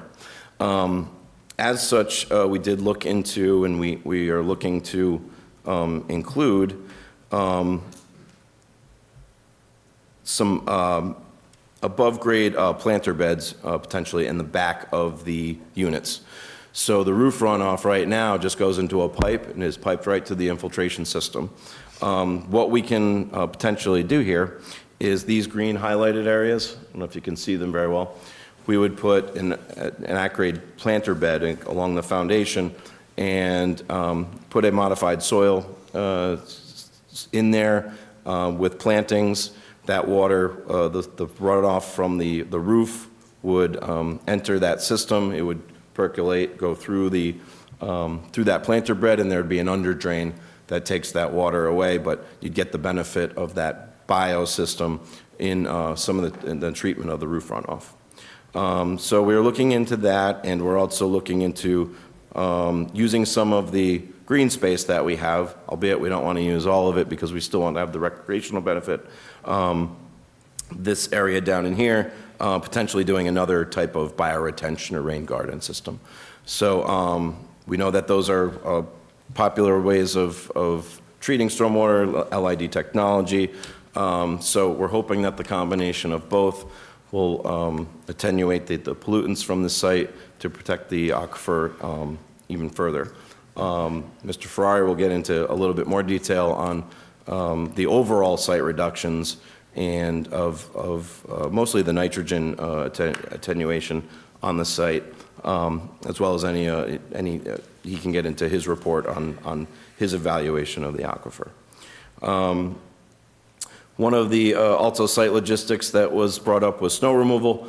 We don't have a place to put a lot of snow on this site. Most of it is going to have to be removed from this site, but we can utilize the green space down below at the southern portion of the site to stockpile, nominal amounts of snow. But if we get a big snowstorm, by and large, that's going to have to be removed from this site, and there needs to be a plan to do so.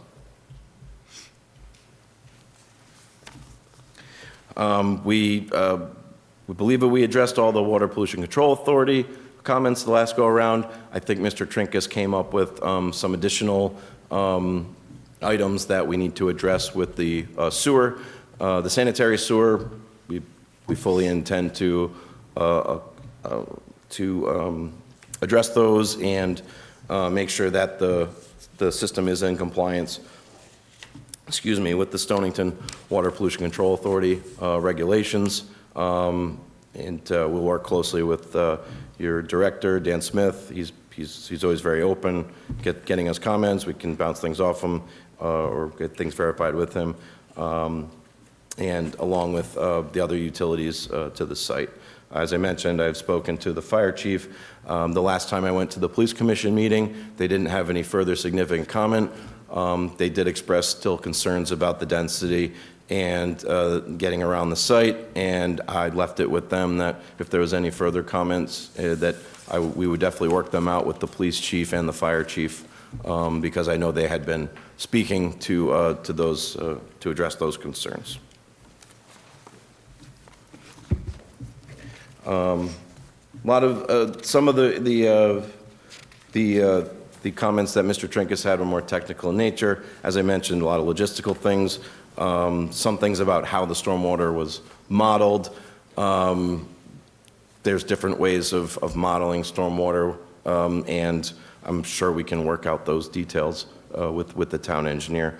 But by and large, we have the capacity to store the water on site, reduce the peak discharges from the site, and I believe that we can achieve the pollutant loading requirements, assuming that we can come to an agreement on what those criteria need to be to reduce those to a significant level to address the public safety issue. So unless there's any questions for me, I think that covers mostly what I was, the highlights of where we've gone, where we've been, and how we're addressing the engineering comments. Thank you, Mr. Sorrenti. Thank you. Yep. I'm going to introduce, next is Mr. Robert Ferrari. He's our geohydro engineer, and I'll pull up he's going to speak to this GIS map.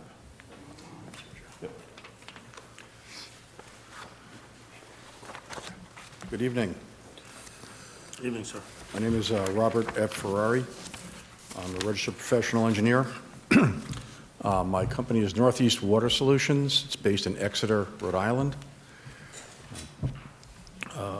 I'll just briefly summarize my credentials. I'm a registered professional engineer with 47 years of experience. The last 40 of those years have been working principally in southeastern New England, Rhode Island, Connecticut, Massachusetts, although we do perform services throughout the United States and occasionally in a foreign country. Some additional credentials, which I think are important here, is that this project, this site is in the Pawcatuck River Basin, and that river basin is slightly more than 300 square miles. The substantial majority is in Rhode Island.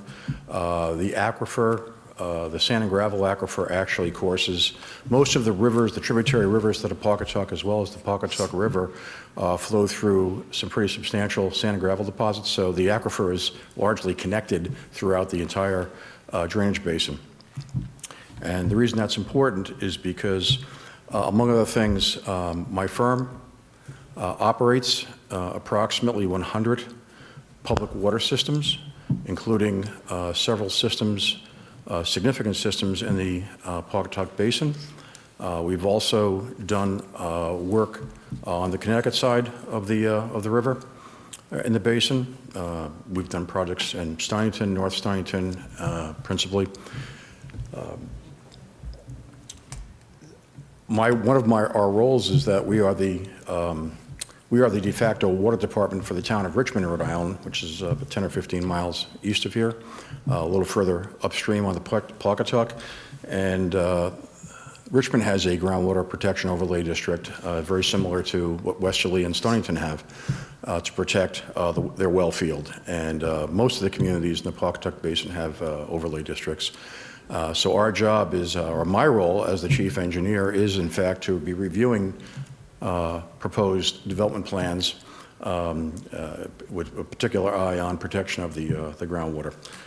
One other aspect of this is over the last 20 years, myself and my firm, we have actually done more projects in water resource development, whether it's new source development or improvements to sources.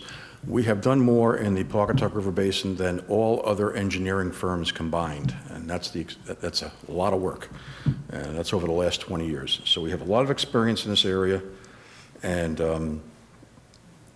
in this basin.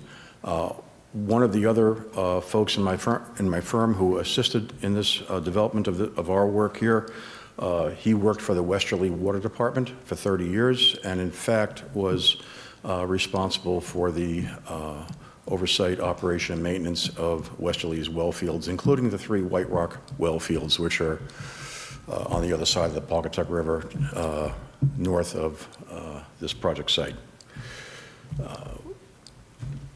I won't put you to sleep with the minutia of my report, but I'll go through the highlights, the salient points, and of course, we'll be more than willing to answer any questions that any of the members of the commission here or the public may have. The site is 4¼ acres. It's located, as you can tell from this, the JS map up here.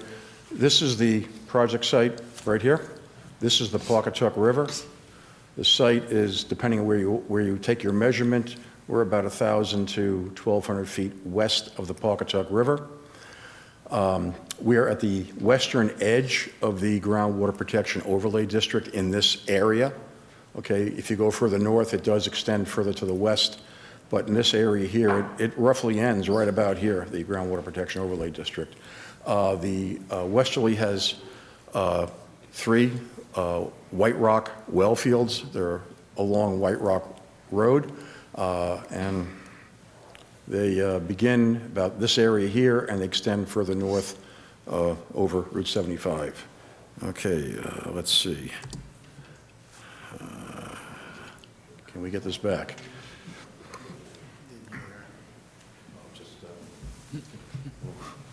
Get you back in. All right, perfect, thanks, Sir Jim. The project site is actually, as you can tell, somewhat south of the Pawcatuck River flows roughly north to south through here. We are about 1,700 to 3,000 feet from the westerly well fields, roughly south. The general drainage in this area is from west to east towards the Pawcatuck River. Just like on the other side, it's generally from east to west towards the Pawcatuck River. This river is cut through very substantial sand and gravel deposits, all right? One of the comments, by the way, by the peer review engineer was, in my report, I'd made the comment that I discussed the soils on the site, and I'd mentioned that they'd been mapped. The peer review engineer had indicated concerns that mapping isn't always accurate. He had overlooked in the report that I had said that the soil mapping was actually validated by the test pit work. I reviewed all the test pit reports, and once you get through the human modified areas of the site where fill material was brought in, and Sergio discussed some of that earlier, how that affected the ground, the apparent groundwater table. Once you get underneath that material, you're in what was referred to as glacial meltout till, and it's principally layers of sand and gravel, which is consistent with all the mapping in this area, which is why it has fairly high rates of infiltration, by the way.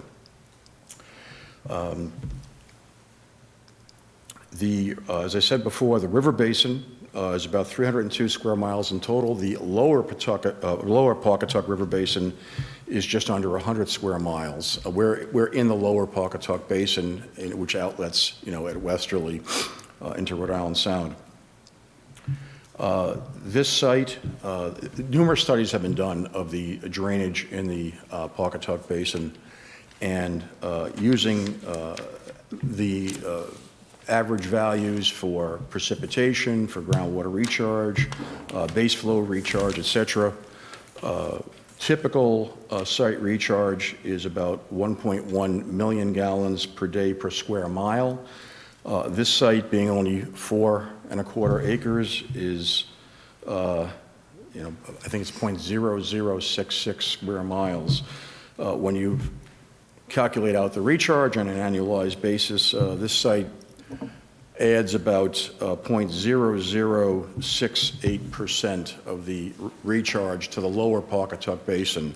That doesn't include that's just the lower recharge of the lower basin. So this site is adding very little recharge water to the basin. The location of the well fields, they're actually hydraulically or hydrologically upgradient. Now, it's certainly possible that if you did sustained pumping of one or more of the White Rock wells, and that does happen on occasion, you're going to have what they call a zone of influence. You're going to be pulling water in. Those wells are located above the east bank of the Pawcatuck River. They're designed to draw water from along the riverbank and draw induced flow from the Pawcatuck. Theoretically, the the recharge zone can extend out to the extent of the groundwater protection overlay district. That is theoretically true. The vast majority of recharge to those wells is coming from the east side of the Pawcatuck River, and its induced flow through the riverbank and through the bed of the river, which is cut through, as I said, fairly porous sand and gravel material. The critical issue here is relative to the groundwater protection overlay district. Does this project, does it have any, what impact does it have on the groundwater protection overlay district? Speaking simplistically, in this district, a project needs to demonstrate that it's not only not going to have an adverse impact, but it's really going to provide improvement to it. The existing site, I think people are familiar with it. It's in its various iterations. It's been a restaurant, a bar, a nightclub, or all three at the same time. It has an occupancy, I believe, of approximately 335. It can turn over a lot of people. The existing site and facility has two on-site wastewater disposal systems. One of them did take kitchen wastewater. It had a 1,000-gallon grease trap. That grease trap overflowed to a dry well system, which then, of course, went into the ground and into the aquifer. The sanitary wastewater actually exited the east side of the building and has a 2,000-gallon conventional septic tank, and that overflows to a conventional leach field. We did as much research as I think could possibly be done, and we're reporting and presenting in the report as much information as is available. That the best you have is conventional sanitary treatment through the on-site wastewater system. To also point out, and again, this is really covered in the stormwater report done by Sharyne and Associates, is that right now the stormwater on the site, to the degree that it's collected, would end up in either of I believe, two dry well systems, which would rapidly overflow, and you're getting sheet runoff flow on the site, effectively getting little or no treatment of stormwater on the site. So you have a fair amount of, virtually all the stormwater and wastewater generated on the site is going to go into the aquifer under the historical and currently existing conditions. What I did here is Sharyne and Associates evaluated stormwater. They demonstrated certain reductions of, say, suspended solids. I evaluated, we did an assessment of the existing sanitary wastewater discharge and then compared it to what it would be in the future. Again, one of the comments, actually this was really verbalized in a meeting by the peer review engineer, was that, well, it's a bar and restaurant and nightclub, so most of the wastewater is kitchen wastewater. It's not going to have much nitrogen in. That's actually an incorrect statement, because the kitchen wastewater, which is a very modest fraction of the total wastewater generated by the existing facility, that's going to have relatively low nitrogen. It'll have very little nitrogen in it, for example. You'll have a lot of suspended solids, but a very little nitrogen. In my analysis, I basically completely discounted that. I gave it no credit for any nitrogen contribution. We evaluated the sanitary wastewater that would be generated in this facility. And the interesting thing is that this sanitary wastewater actually would be very concentrated. And the reason it, compared to, say, residential, domestic residential wastewater, the reason is because this facility, you're generating sanitary wastewater from the restrooms, okay? And there's very little dilution water. No one's taking showers, as an example, okay? To my knowledge, no one's doing large amounts of laundry, okay, for example, where those waste streams have relatively very low nitrogen loads. You're getting actually concentrated wastewater. The firms that design on-site septic systems, particularly those that are doing nitrification, denitrification, which is what you really would want to have in a groundwater protection overlay district, they typically use a nitrogen load of about 75 milligrams per liter as a base nitrogen load. What I did here in my analysis, to be very conservative, I factored the wastewater volume on a daily basis. I assumed a 45 milligram per liter or ppm nitrogen load, and then said we would remove about 10 milligrams per liter, so we'd have a net of 35 going into the aquifer. The net result of this was that you had more than 100 pounds per year, I think it was 116 pounds per year, going into, from the wastewater, sanitary wastewater treatment system at the existing facility, goes into the aquifer. In the proposed design, 0 wastewater will go into the aquifer because it is going to be connected to the municipal sanitary sewer, okay? By doing that, number one, that's really a requirement in your groundwater protection overlay district regulations. If you're going to have higher density housing, you have to be tied into, it has to be sewered. You can't be trying to accomplish wastewater treatment with an on-site wastewater disposal system. So the project meets that requirement by all of the sanitary wastewater will be connected to the sewer. Therefore, we have 0 contribution going into the aquifer. That is a tremendous reduction in nitrogen loading. Using round numbers, we're seeing in a total project, factoring in what we're achieving with the stormwater treatment and what we're achieving with the conversion of the site from on-site wastewater disposal to municipal wastewater disposal through the sewers, we're accomplishing a suspended solids reduction of probably between 60 and 70%, a similar bacteria reduction, 65 to 70%. We're looking at a total nitrogen reduction, again, depending on the calculations, and there's still a little bit of variability in there, between 60 to 70%. There's probably between 60 and 65% reduction of total nitrogen, and probably about a 20 to 25% reduction in phosphorus.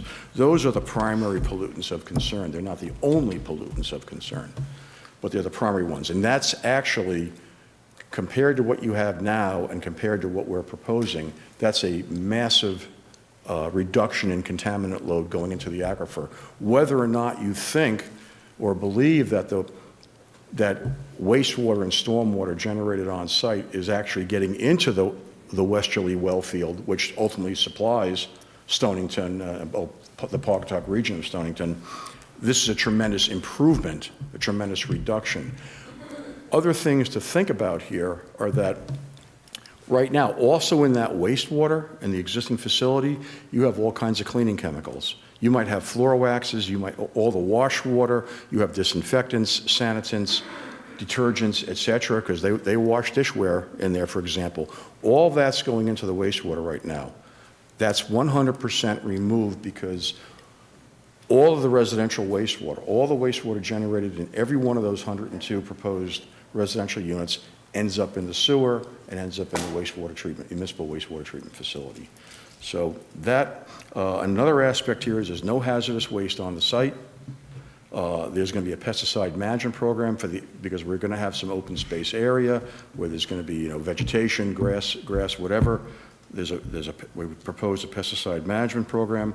There's no underground storage tanks, nothing of the sort. So there's, I think, very comprehensive compliance with the requirements of the Groundwater Protection Overlay District. And this project, from the standpoint of the Groundwater Protection Overlay District, is a tremendous improvement from your existing conditions. So my summary finding of this, my conclusion is that this proposed development ultimately is a very significant reduction of the contaminant threat to the degree that a contaminant threat exists to the Groundwater Protection Overlay District and to the westerly well field, and ultimately is to the net benefit of Stonington and particularly the Pawcatuck region of Stonington that's served by the Westerly Water Department.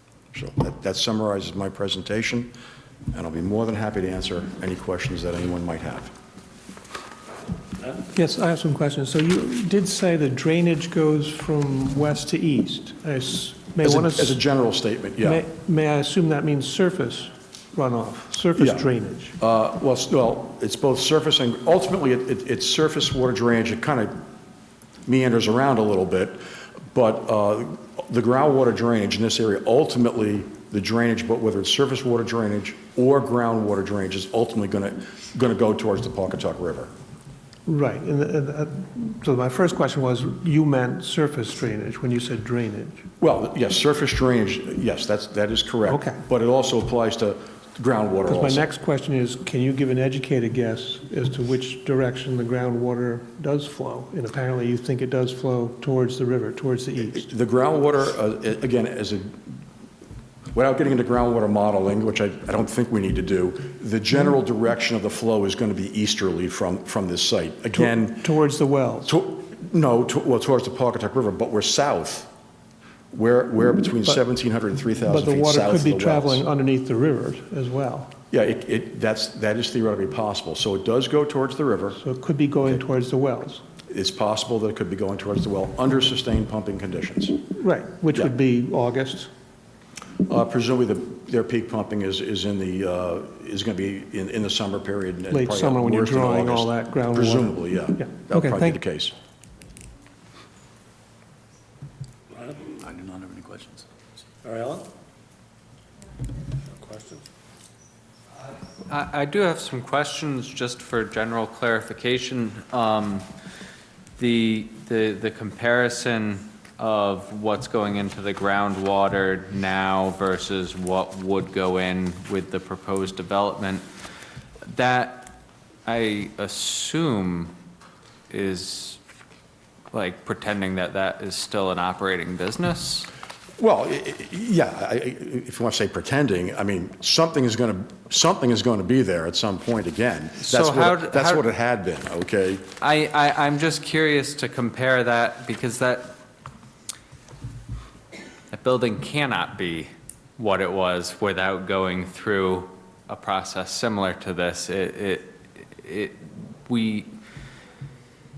can't be that again until it is remedied, essentially. So what we have right now is this sort of vacant lot situation, and comparing this versus that, I think, would have some merit as well. Not that we want to maintain a vacant lot in town, but to compare with what we have right now, I think that's a little bit more helpful, because there's nothing operating there.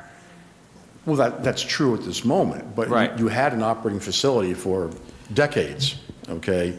And that facility was operating in the Groundwater Protection Overlay District. So again, anything compared to a vacant lot is going to be potentially worse than a vacant lot, but I don't think necessarily it's in the town's best interest to have a vacant lot with an empty building. No, I agree too. I was just curious to see, especially with the stormwater, how it would compare. Well, right now, all right, with stormwater, Yeah. you've got pavement there, and again, there may not be much vehicle traffic now. Again, I mean, I drove by it a few hours ago, and there was nothing there, obviously. But right now, stormwater running off that pavement is going to ultimately get into the aquifer. So whatever contaminants are on that pavement, or on the roof for that matter, are going to go directly into the aquifer, because you don't really have a stormwater control system on the site. Okay, so you can do that. You can still do that comparison. The more traffic, the more vehicle traffic you have on the pavement is just going to aggravate that and make it worse. Okay, but again, if you compare a proposed development to say, okay, well, the lot is vacant now or unoccupied or unused, yeah, anything is going to potentially compare adversely to that. But again, it's what we felt the appropriate thing to do is say, well, what has it been for, I don't know, 20, 30, 40, 50 years, and compare that to what we have in the future, because it was a functioning facility and it was discharging into the Groundwater Protection Overlay District. And whatever the contaminant threat was then, it's going to be a massive reduction in the contaminant threat going forward with this proposed project. Okay. Thank you. You're welcome. Gary, any questions? Just one quick question, if I could. The percolation rate, which was described as very rapid in the subsurface layers here, does that exacerbate the situation with respect to the aquifer below? unless it's somehow attenuated? It can to some degree. Sand and gravel material will give you good filtration, so it'll remove suspended solids. But conversely, nitrogen in the wastewater, which typically is going to be dissolved, the more if it rapidly flows through the underlying soils, there's less opportunity for, say, uptake in vegetation root systems, for example. Okay, just as that would be probably have nitrogen and phosphorus would probably be the most adversely affected by rapidly, high transmissive sand and gravel soils compared to, say, a sandy looms type soil, which has much lower transmissivity, so it holds water and it can hold the water near the, up in the upper level where the root systems are for uptake. Is there a way to mitigate the rapid percolation without destroying the ability of the subsurface units, the storm tech units to function and ultimately leach into the groundwater? Is there a way to slow it down? My suggestion there is, and Sergio did give some mention to this, was a certain number of the units are going to have filter fabric in them. That helps reduce the flow rate and enhances the capture of particularly suspended solids and oil and grease type materials. Okay, to come back and say we're going to modify a very substantial area of the site, say modify the soils. Number one, it's a massive and expensive undertaking, and I'm not sure you'd achieve your objective because you'd have to probably be removing, 2, 3, 4 feet of soil and coming back with a modified, design mix. That has been done to some degree in some site remediation projects, but that might be more trouble than it's worth, and it might not be succccessful. Does the filter fabric system have a life?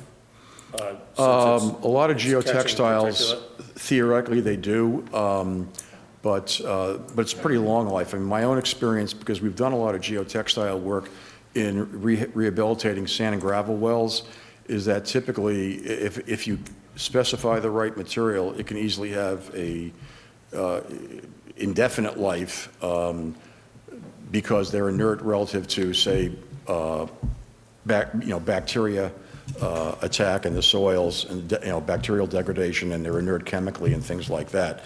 So the right geofabric, geotextiles, some they'll say, well, they're good for 20 years, but we work with a lot that there's no limit on them as far as an effective life. At least in my experience dealing with a rehab of sand and gravel wells and trying to minimize, direct, say, stormwater infiltration into a sand and gravel well. You have to be very careful with that, Thank you. for the obvious reasons. Okay. Any other questions? Well, Thank you very much. thank you, sir. Thanks, Bob.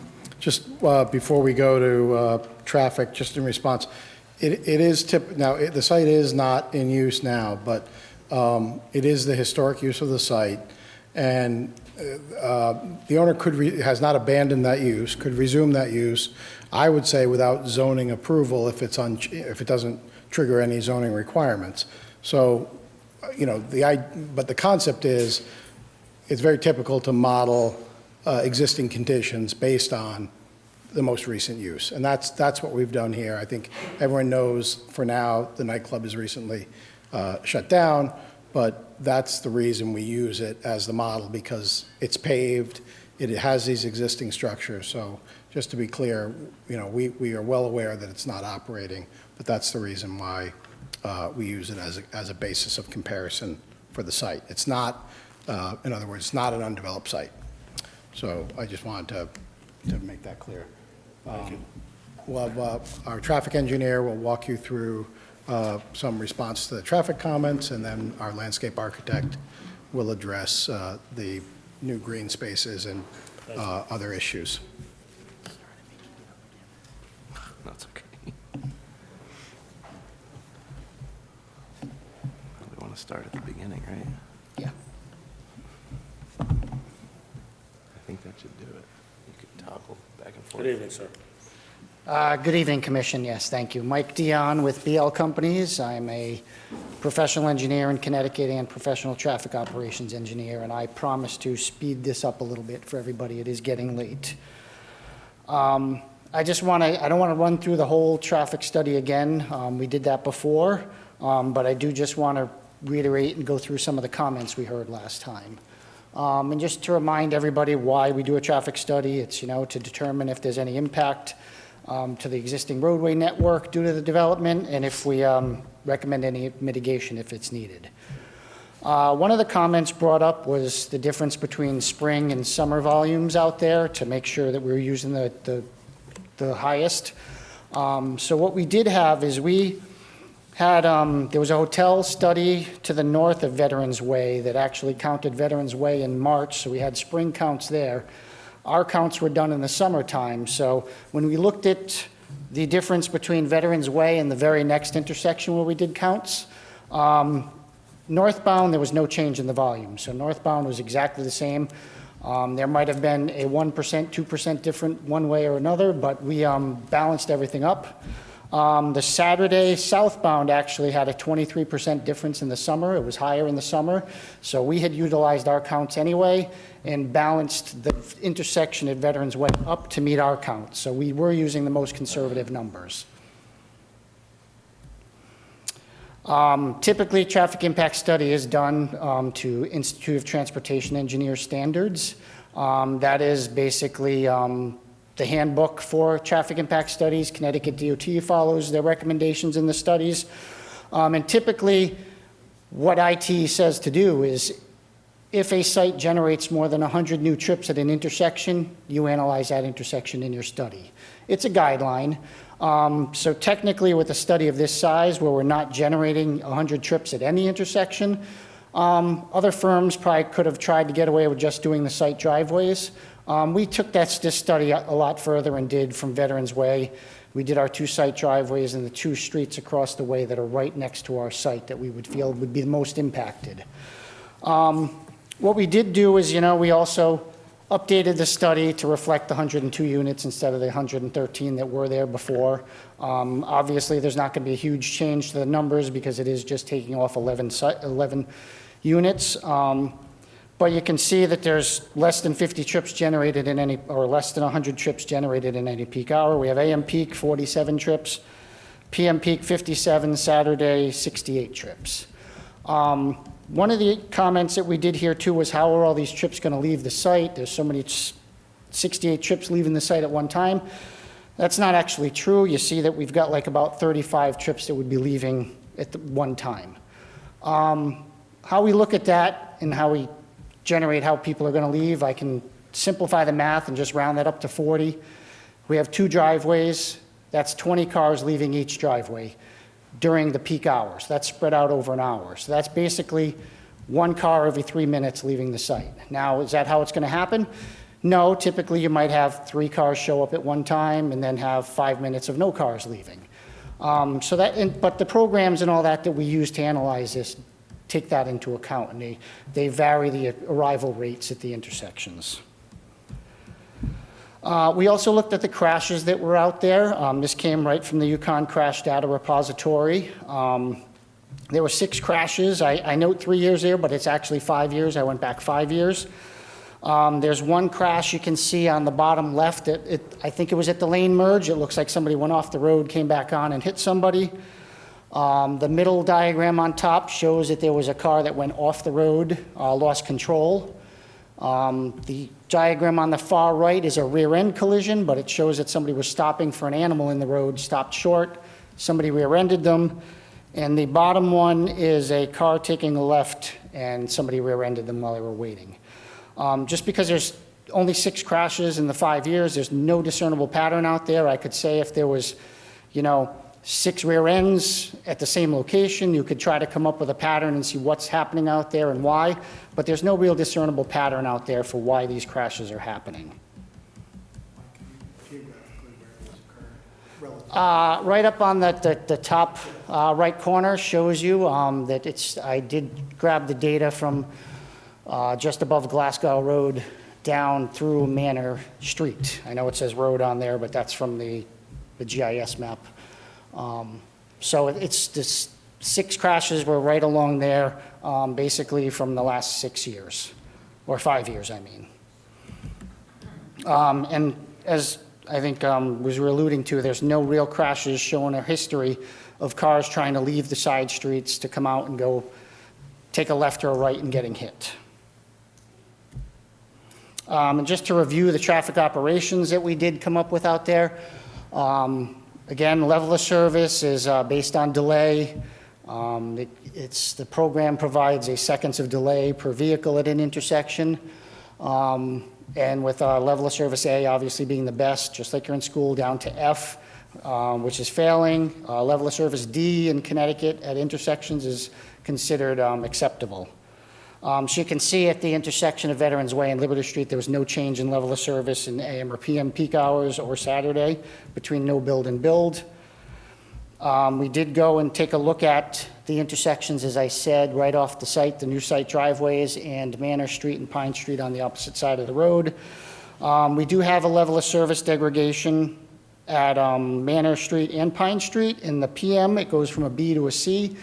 But if you look at the level of service out there for that, the delay is a high B. It's 14 point some odd seconds, and it goes to 15 point some odd seconds to get to the C. So it's a border high B to a low C.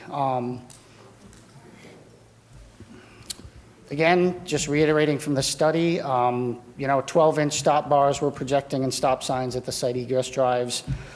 Because this is over 100 units, it's going to have to go to the Office of State Traffic Administration and to CTDOT district for an encroachment permit. So they'll take a look at all the traffic data then. Mr. Chairman, if I may, I have a question. Just out of curiosity, so I heard it mentioned earlier that there was not going to be a special place for school buses to pull off the road, that these buses would have to stop in the road for No, children. that's not correct. Sergio did propose a pull-off for buses on there that will have to be approved by DOT. Okay. My feeling, I think it's confusing enough for people when a bus stops and puts their stop sign out when people have to stop. I think if you provide a pull-off for a school bus, it's going to confuse people even more. Okay, And I guess my think question actually goes a little more fundamental. Did you do any modeling where a school bus would stop on the road to pick up children? No, we did not model that. No, Okay. Is that that's- something that could be done? I'm just curious. I don't even know if it's something you do, but I know traffic backs up when you have school buses on both sides, and you're going to have people In coming out of the theory, we streets. could do something. I mean, we could add a node there and put a pretend traffic signal in there and have it turn red for 20 seconds or something. I was to show just the curious if backup, it's but- something you do. Yeah, it's as a not normal typically something we would do. It's not something that's analyzed normally, but it's, in theory, I could. Okay. I'm also wondering if you guys took into account arrival and dismissal times for the elementary school down the street from there, which adds massive amounts of traffic right there, twice a day. Yep, so typically what we would look at normally is the AM and PM commuter peak times, which is 7 to 9 AM, 4 to 6 PM. Typically with a school, you have 10 minutes of chaos and then it dissipates pretty quickly. That's awfully optimistic. Is Glasgow Road excluded from your study? Yeah, we did not study that one. We wanted to study the intersections right by where our site was. Are there more houses on Glasgow than the other streets? There are, but as I mentioned, typically a traffic study would look at any intersection where you're adding 100 new trips. We're not adding 100 new trips to any intersection along here, so we wanted to just make sure that we did our due diligence for the town and analyzed the ones right by us, and we went up to the traffic signal just because we knew that was signalized and we had good data there. Thank you. Any other questions, Mary Ellen? When you were showing the grades of at the intersection and there was the high Bs and low Cs, does that take into account with the new traffic coming out? And Yes. And then if there was the increase of school traffic on top of that, do you believe that would change those grades to a solid C or even a D? Even if it's at 10 minutes? Very optimistic. Nope, so I think what would happen is that the site driveways and the side streets would not be having as much traffic coming out of them at that time. So, you know, typically, we looked at the peak hour for the site itself, so that means the most traffic generated by that site when it's coming out of the site driveways. So typically, at the school time, that number would be less. So you'd be taking that traffic, you'd be lowering that number by a certain number of cars. So I think it would balance out and still keep it as a BC. Any other questions? Thank you, sir. Thank you.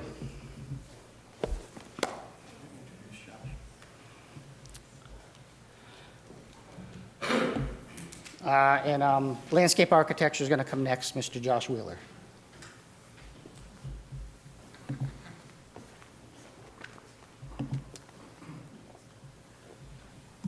That one for you. Yeah, maybe. He'll put it up. Thanks.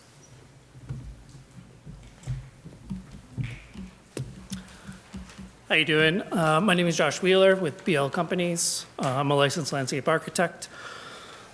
And I have the fairly easy job of kind of going through the prettier picture of everything. And let's see if I can get kind of zoomed into this.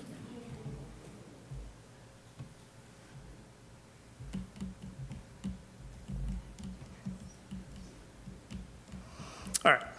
So some of the areas with the reduced number of units, we were able to increase some of the green space. One particular area that we wanted to focus in on was this upper quadrant here, where we can actually add in some usable space, whether it's picnic tables or a playground or just an open space for kids to play. That's what we're looking for in this area here.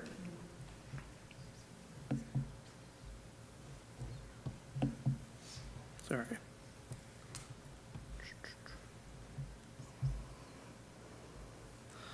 The second area down below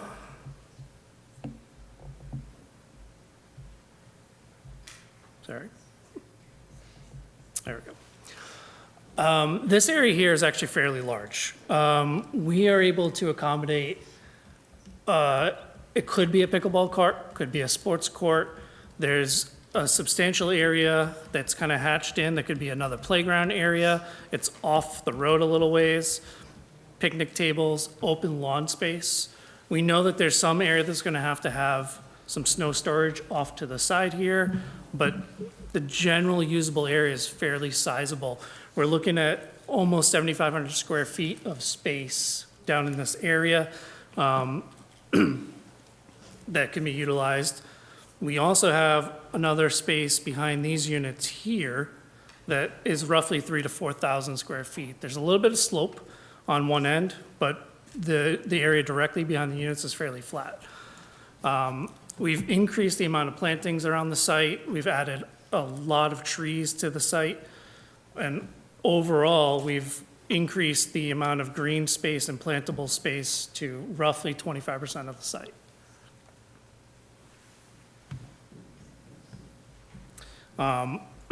We've tried to maintain clear sight lines throughout the whole space. We do have a few trees proposed in the the Connecticut DOT right away. Those would have to be approved by the DOT, but we do feel like they're far enough back from the road edge that they should be allowed. A lot of the other areas that you see that are just lawn space are that way because there's a lot of utilities underground too. As you can imagine, all of these units need to have power and sewer, and there's drainage behind the units, so there's not a lot of extra space between units to throw plant material. It's a little bit tight back there too, where you wouldn't want to have the trees in those areas. So we've placed trees generally in every area that we could place trees while maintaining some open space for kids to play and run around and just be kids. So. There was some mention about the biofiltration on the back side of the buildings. Is that something you can elaborate on as well? Yeah, yes, I could. So those biofiltration areas will just help draw out some of the contaminants.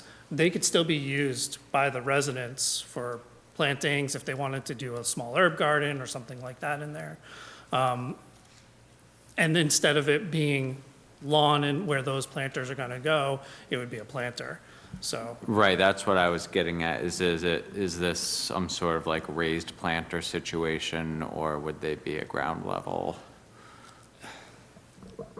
I assume it could be either or, but usually they're raised. Okay. Actually, if I may, just to follow up on that, so would the residents be responsible for maintaining those? I wouldn't imagine that they wouldn't have to be, no.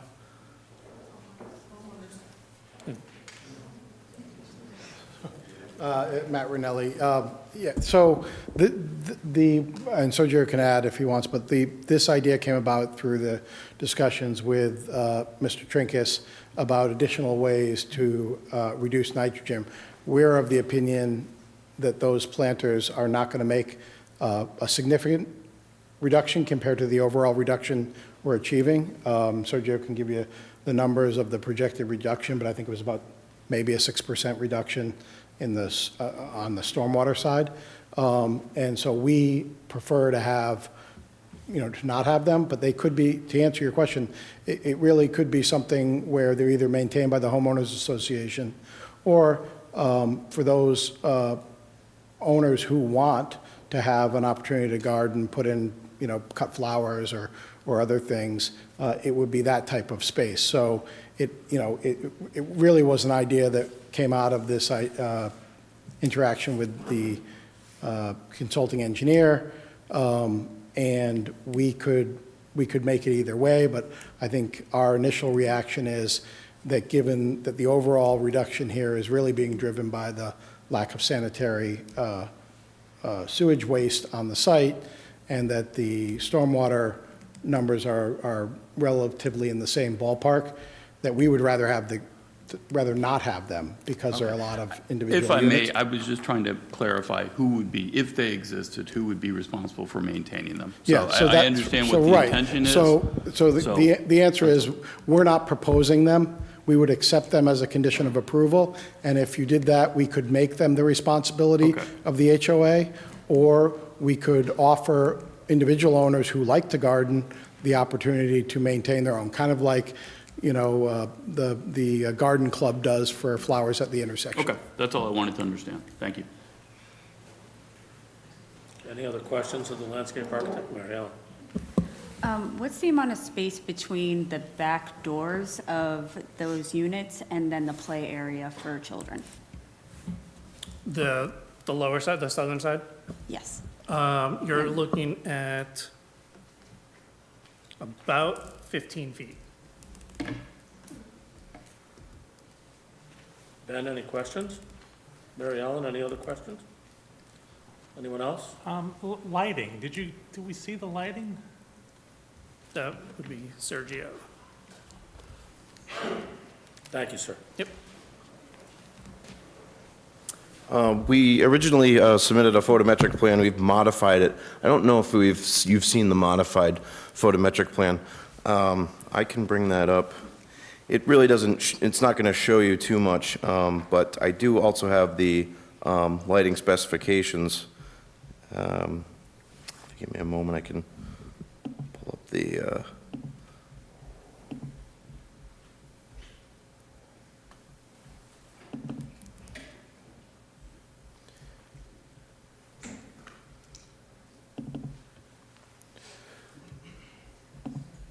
This is a copy of the modified photometric plan. All these little dots that you see identify if you zoom in on them, they provide the foot candles of the light. So 0 means that there's no light. The lighting is going to be lit from the buildings. We don't have any independent poles provided. But each of these units, the A-type units, has a light next to the back door, one over the garage, and one under the canopy to light the doorway. Similarly, there's no garage on these units, but there's a light under the canopy and a light by the back door. And those are just for safety and security, and will be per the individual owners. All downlit, light. dark sky compliant type lighting, but we're not proposing any other lighting around because there's so many places to mount it. If I may ask, I'm just out of curiosity, and maybe it is on the plan, I just can't see it. Is there lighting for the visitor parking spaces or lighting planned for either where the children, the current proposed areas for them to play would be? Not currently, no. We can add that in, though, if it's something that's of concern to the commission. I don't think it would be inappropriate to have a little bit of lighting in those areas for safety. Okay.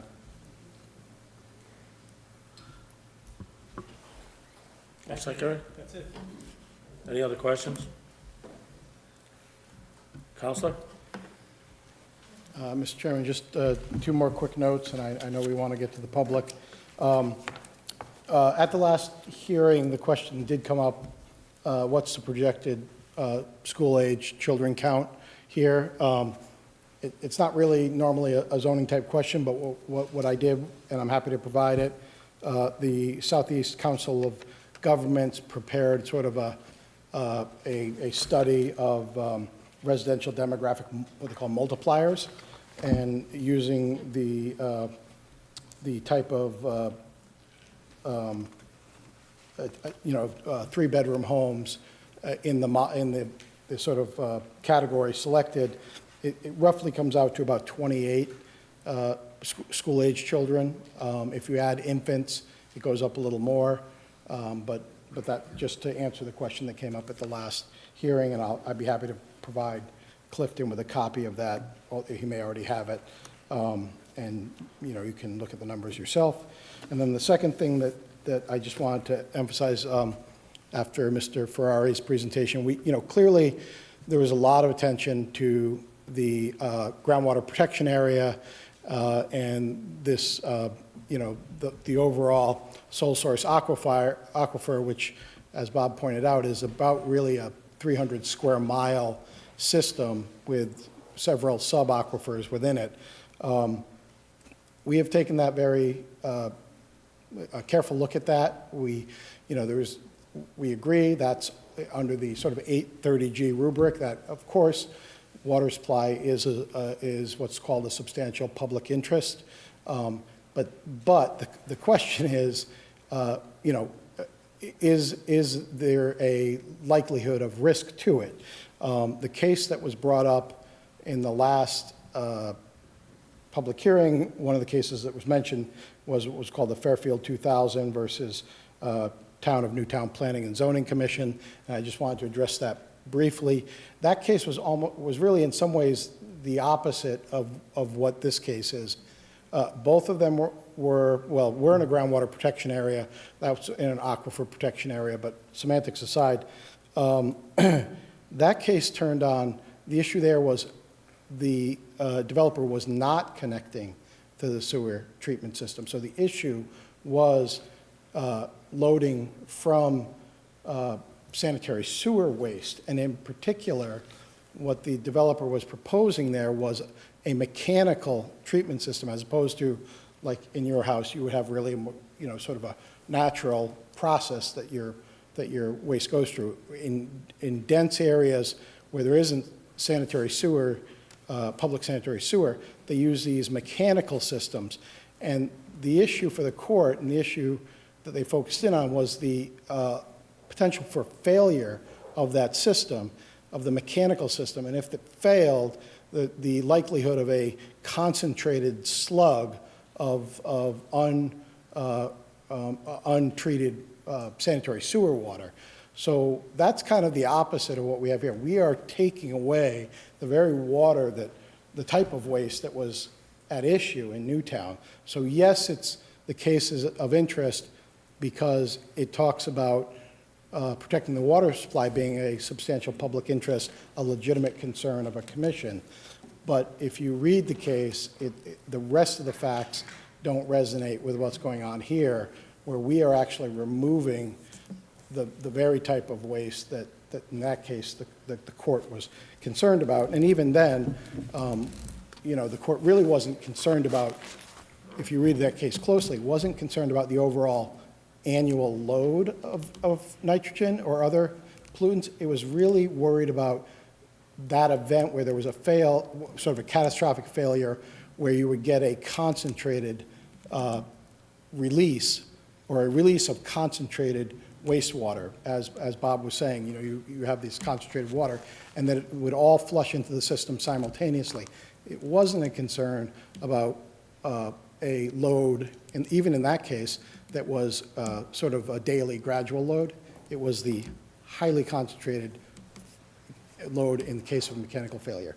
So I know for those of you who weren't here, you might not remember that, but that was one of the cases that came up, and I just wanted to say to the commission, this is an issue we've taken very seriously, and when we, and as Bob indicated, he has long experience with this very well field, with this very aquifer, and there is ample protection and ample documents in the record now to show that there's going to be a significant reduction in overall contaminant of the pollutants of concern based on the proposed project. So I just wanted to address that from the last hearing. Mr. Chairman, if it's okay with you, we'll sit down, take any further questions, hear from the public, and then at the end we'll respond. Thank you, sir. Any further questions of any of the experts from the commission? I have one more question, Yes. Chair. On the police commission, the last date that we received from this paperwork tonight was on 11/9, but it says the applicant and the presenters that spoke were advised by the police commission to take the suggestions given and return next month. Has there been any other update? So we're still lacking that police commission update? I don't remember the date of the last police commission meeting, but we did go to it, and they didn't have any other comments.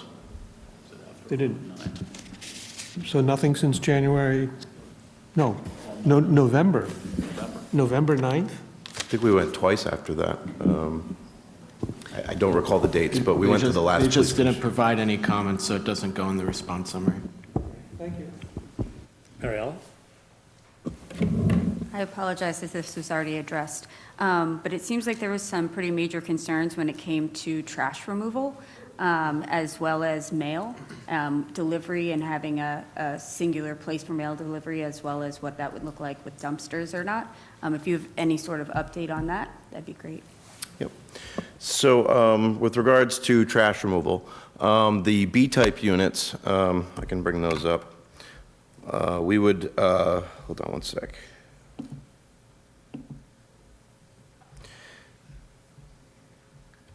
The B-type units, we're going to put trash bins, enclosures in front of these units so that the trash could be brought to the sidewalk or to the ends of the parking areas, and there could be trash pickup. The rest of the units would be placed in front of their garages or close to their entrances. So there are locations where you could get accessibility for trash pickup. I understand that it's going to be congested with parking and cars and everything else. That's going to have to be carefully taken care of by each of the homeowners and placed. And my experience with trash pickup in Stonington is that, when your trash pickup is on a certain day, it comes at a certain time. Hopefully there's a short time frame when that trash will be outside where it gets picked up. There's no dumpsters proposed. We are relying on town trash pickup. My previous conversations with the first select woman is that our trash pickup would be accommodated. However, I am cognizant, and I understand that there is a 2-page letter that was provided on January 10th. The first time I saw that was as part of this memorandum, so I wasn't able to address, and neither of my team could address that with Ms. Senior. I think there's a lot in that letter which I'm not going to get into with respect to it's going to cost more or we're subsidizing, the town is subsidizing this development. I know this has happened in other developments. I know from speaking with the first select woman that it probably won't happen moving forward in other developments. But to that point, these are going to be tax-paying residences. I'm assuming their taxes are going to go towards things like trash removal in the town, and I understand that the town needs to budget for those things. But as a taxpaying resident, and that it's been done in other developments, I believe that there's a certain entitlement. I don't know that. I know there is concerns with it, logistics, and I know there was a bunch of cost things and other things that were brought up. So I can't speak to that, but we have done our best to identify. I would think that picking up trash in one location is actually more efficient than having to go all around town and to different places. But once again, I'm not a solid waste management specialist. And regarding the mail, we were thinking we do need to coordinate with the Postal Service. They, by and large, are going to mandate the best location for their mail carriers to have a post office box. But I believe near the guest parking in the front, we should be able to have a location that, that residents can either walk to or maybe they can drive up to and quickly get their mail and get back to their units. So that's the thought on both of those. Thank you. Was there an issue with the turning radius of a garbage truck? Was that one of the issues? That was one of the concerns. I haven't run an auto turn, which is the software we use to show turning movements. But by virtue of the fact that a ladder truck, a 47-foot ladder truck, can get through the entire site, the garbage trucks, I think, are half the. I'm sorry, I didn't mean to interrupt. It looks like it has a longer wheelbase, and that the garbage truck would actually have a tighter turning radius than the ladder truck. I would assume so, and we can provide an auto turn to show that. But my assumption is that if a 47-foot ladder truck, I think that's what the dimensions were. But it's and it's one of the largest ladder trucks that Pawcatuck has. And if it can make it through the site, my assumption is a garbage truck can as well. Thank you. Any further questions, Mary Ellen? Anyone else? Okay, any staff comments on the application? I'm gonna keep it short, given time constraints. There are a couple, I'm just gonna really go through more housekeeping stuff than anything. Because of the variety of changes that were made to this project over time, and the date that we received the updated comment responses, auto turn sketch, et cetera, staff, myself included, hasn't had time to really review that submission. And so what I've included in the report, instead of going through and, sharing a standard review, I basically just stated that town staff would request additional time from the commission to review and report back on what was provided in the updated plan set that was dated February 14th. That would include myself, the town engineer, the third-party peer reviewing engineer, looking at the comment responses provided by Sergio and his team, as well as it would provide the general public more time to review the application set as well. However, what I did provide in terms of the recommended stipulations was basically covering any eventuality that, should the commission decide to approve the application, basically gives both town staff and the applicant time to make the necessary modifications to meet our needs, considering there were so many comments provided on the last set.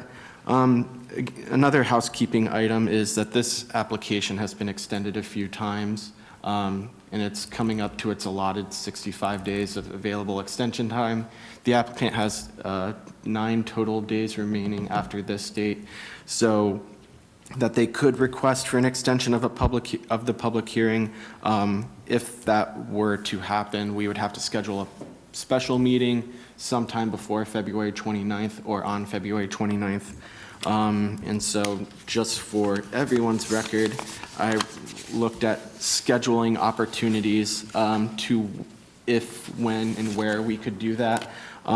Because of ongoing meetings with the Board of Finance, because we're in budget season, this room is not available at all next week, so we wouldn't be able to have it here. And then the only time available for the police station conference room would be on the 29th, which we could, but given potential public turnout for another public hearing, we would also be running the risk of overcrowding that room. So in terms of scheduling a special meeting, I didn't get a chance to look at the high school's availability, but we're limited on time and space for this application. So again, I just want to point back to the recommended stipulations that if we do go through the path of closing the public hearing tonight and giving town staff time to review the application and provide another report back to the commission, these stipulations really need to be expansive to cover every externality that we might come up with through our review process, while also being respectful to members of the public who haven't had a chance to review and probably wouldn't get a chance to review or speak on any changes that would be made as a result of that review. So I just wanted to cover with that. Anything procedurally that comes up, I'll answer to later, but I think we should just turn it over to the public now. Okay, just a quick question on that. Would the 9 days give you enough time, really, to do all that you just described?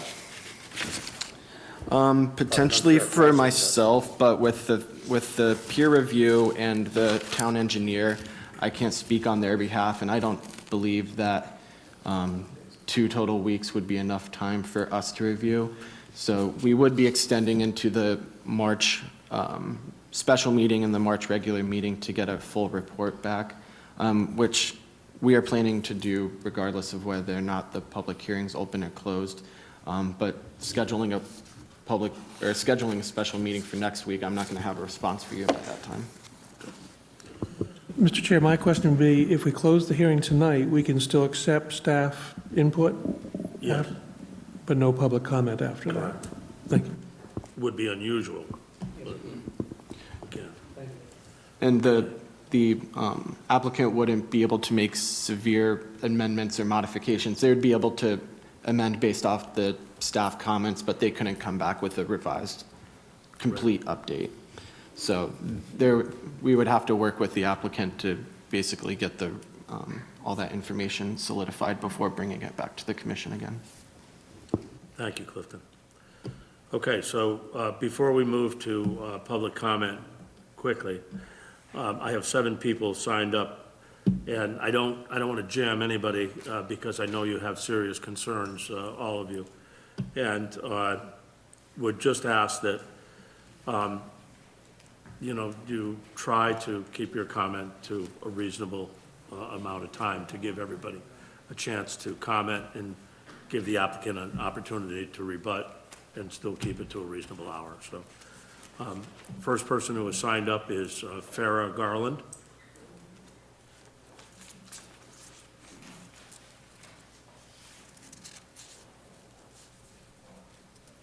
Is that microphone going to work for you okay, Farrah? I'll make it work. Okay, great. Thanks. Thank you. Good evening. Good evening. Can you hear me? So my name is Farrah Garland. I live at 396 North Stonington Road here in Stonington. Lovely. Thank you. I am going to try to keep this brief, though I have many notes. I'm a disability rights activist and advocate and educator, and I, most importantly, am governor-appointed director on the State Independent Living Council. So disability rights, accessibility, and independent living is literally what I do. Thank you for your service. Thank you very much. It is truly an honor and a pleasure. So most of what I'm here to talk about tonight is accessibility and, the ability to live independently and affordably. I'm also on disability myself and therefore a low-income person by just necessity. That's what disability is. So this hits very close to home, literally. But before I jump into that, I did have a question about the definition of deed restricted. The term that was used as deed restricted was seemed to be separating that out from any sort of a government subsidy.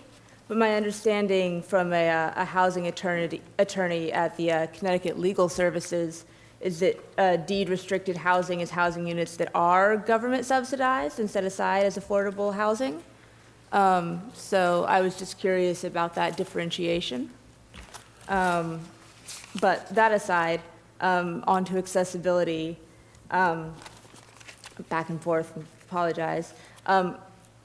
Only 10% of housing in the US is actually accessible. I don't know what the actual stats in Stonington are, but from my own experience, I don't think we're anywhere near hitting that mark. We're abysmally low. I can't get into most people's homes. I can barely get into mine. Making sure that we are actually making affordable and accessible housing actually affordable and accessible is incredibly vital. So, 25% of the population is disabled and less than 10% of our housing is accessible. This is a huge issue. The developer addressed visitor parking this evening, but I did not hear anything addressed about the accessible parking spaces, so I know it was brought up in the past. And so I'm curious if there is going to, in fact, be accessible, including van accessible parking. I assume that there will be, there should be. And will there be access, pedestrian or otherwise, in front of the buildings that have the parking there? The developer addressed the sidewalk on Route 2, but will there be sidewalks within the complexes or just the footpaths? And will the footpaths have curb cuts? The emergency response vehicles, the developer acknowledged that they now are able to actually get through the complex and turn around now that they've slightly reduced the obscene number of buildings in the complex. But does that mean that now they are able to actually reach the accessible units fully without having to haul ladders over there? This is especially important for those of us who use mobility aids. Mine is light, some people use heavy chairs. The affordable units, as I understand it, in order to qualify under that 30%, have to be ADA compliant. But as I understand it, the units that are being proposed are very specifically not ADA compliant, and I'm curious how that's going to work out. I have concerns about how the HOA plans to price these affordable units. I don't know how affordable housing and an HOA intersect. I just have questions about that. And then whether we can find enough loopholes to weasel around the law or not, I really don't care. But the residents of Stonington deserve better. Disabled folks, elderly people, people with kids, not to mention all of the abled population that will one day become disabled, because we all will. We deserve to be able to age in place. When we allow people to cut corners on accessibility, we are doing all of us a disservice. So I urge you all, as members of this demographic, as members of this board, as members of this council, to vote against this project in any and every way possible, and I hope to get some clarity on some of these answers. Thank you guys so much for your time this evening, and I hope I didn't go on too long. No, you did a good job. Thank Thank you. you. Deborah Downey. Evening, Deb. Hello. Thank you. My name's Deborah Downey. I live at 5 Back Acres Way in Stonington. I'm here speaking as a private citizen and not on behalf of the Board of Selectmen.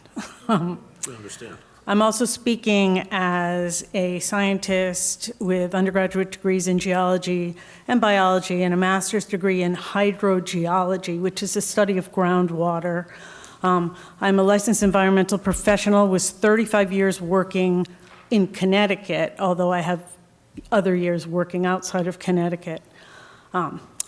This project has many significant public safety issues, and I'm just going to highlight two of them: potential contamination of the aquifer and pedestrian safety. As designed, the stormwater system, and this is as designed, and we can talk about changes, has a real potential to contaminate the aquifer. Much of my professional work, a lot of it, more than half, involves identifying sources and the extent of groundwater contamination. Remediation of groundwater is expensive, difficult, and not always effective or feasible.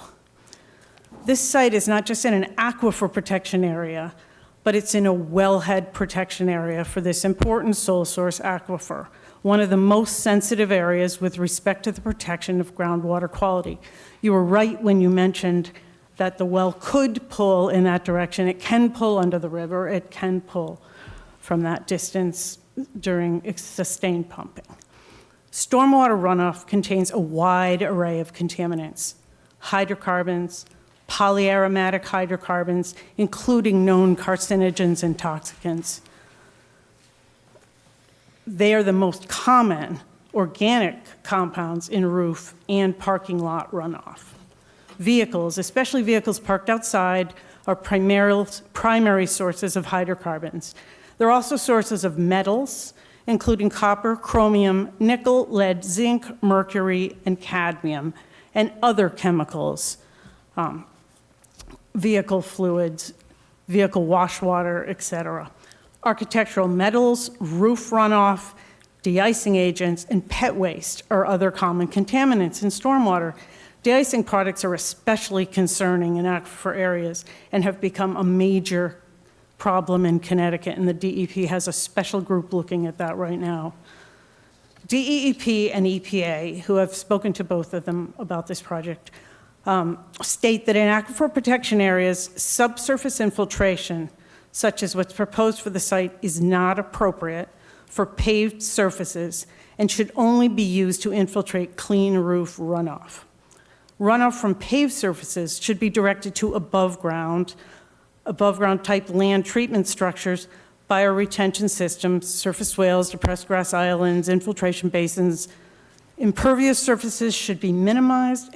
Large impervious areas should be disconnected with natural or landscaped areas.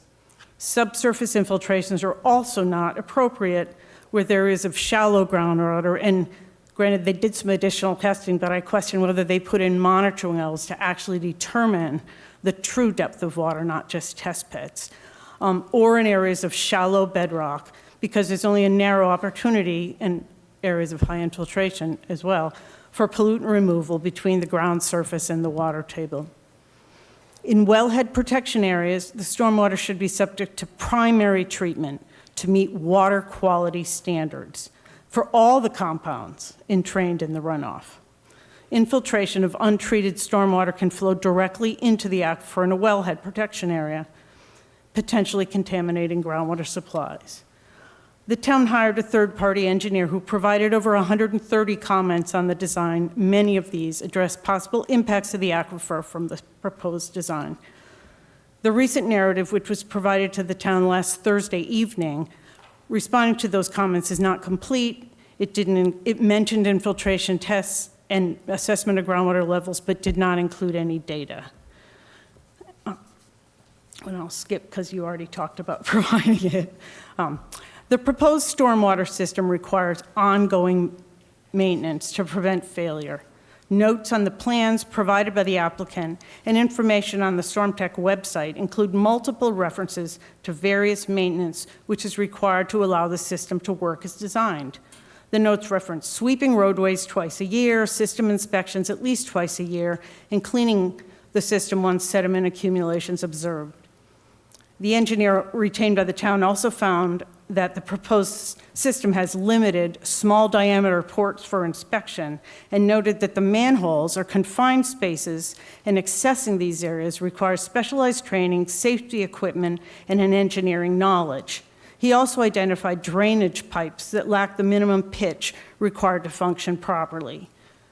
The applicant noted that the operation and maintenance plan would include cleaning those pipes. My understanding of these systems is that maintenance and monitoring is critical, and without which the system will not operate as designed or could fail.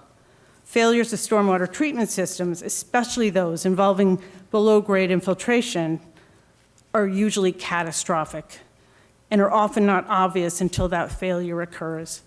In this case, a catastrophic failure could contaminate the water supply. The applicant has proposed that a homeowners association will be responsible for all this costly maintenance, monitoring, sweeping, cleaning of the pipes, and cleaning out the stormwater components. How will this happen? How will this be enforced? How will this be an affordable housing option if it includes all these post-construction costs? In my experience, and evidenced by other properties and recent events in town, a homeowners association is an imaginary body. The town has seen firsthand in other locations recently in town where stormwater systems owned by homeowners associations have gone unchecked, unmaintained, and have failed catastrophically at a significant cost to the environment and the town. And these are in non-affordable housing areas, where there's much more expensive housing. Nothing is done. There is no homeowners association. Another critical public safety issue is the overall lack of pedestrian safety measures. It's not just pedestrian unfriendly, but it's pedestrian unsafe. Lack of sidewalks and stoops and porches along the front of the units means somebody stepping out their front door could be hit by a vehicle trying to park or swerving to avoid somebody backing out of their garage. The road will further become an obstacle course with parked cars and trash and containers on recycling day, which sit out all day and usually the evening before. Although the town requires 2 parking spaces per unit, the garages at 16 feet wide are too small to accommodate more than 1 vehicle, unless you have a subcompact car. It's not possible to fit 2 vehicles in the garage, and if you can, you won't be able to open your door and get out. It'll be commonplace for people to park in the front. However, the most recent plan shows parallel parking will not be allowed in front of 48 of the units with garages. It's unrealistic to think these people are going to use those 16 guest spots, which are located in many cases clear across the complex. Where are they going to park? On Liberty Street? On Felice? What happens to the units with 3 or 4 cars with drivers? What about delivery vehicles or contractors or mail delivery? Enforcement's unrealistic. Contractors, guests, and residents will park in front of the units.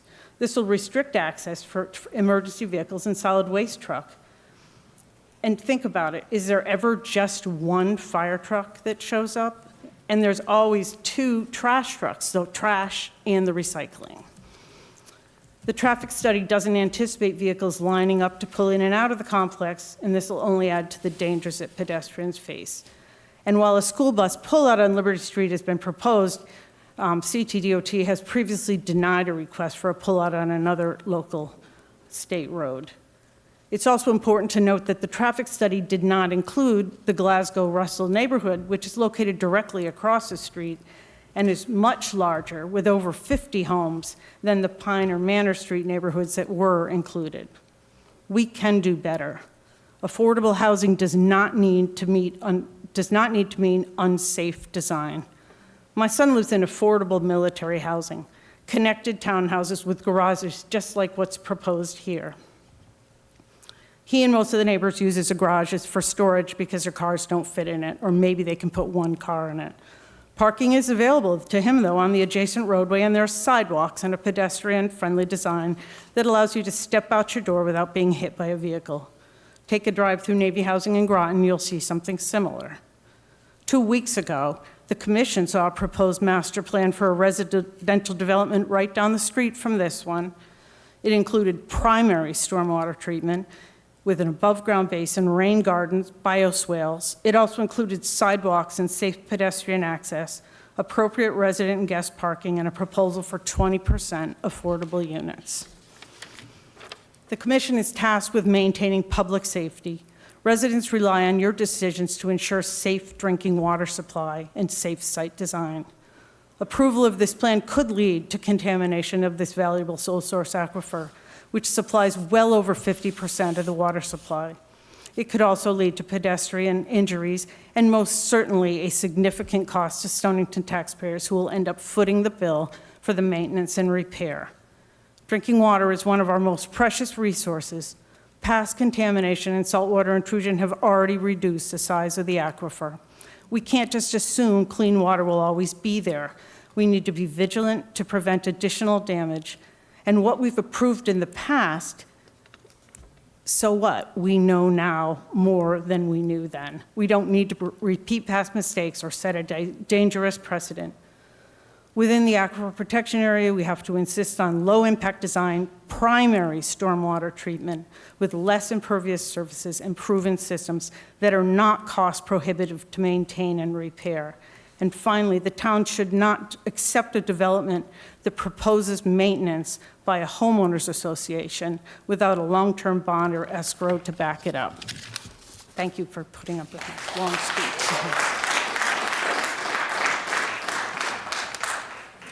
Tom, I'm going to try this last name, Garavlo?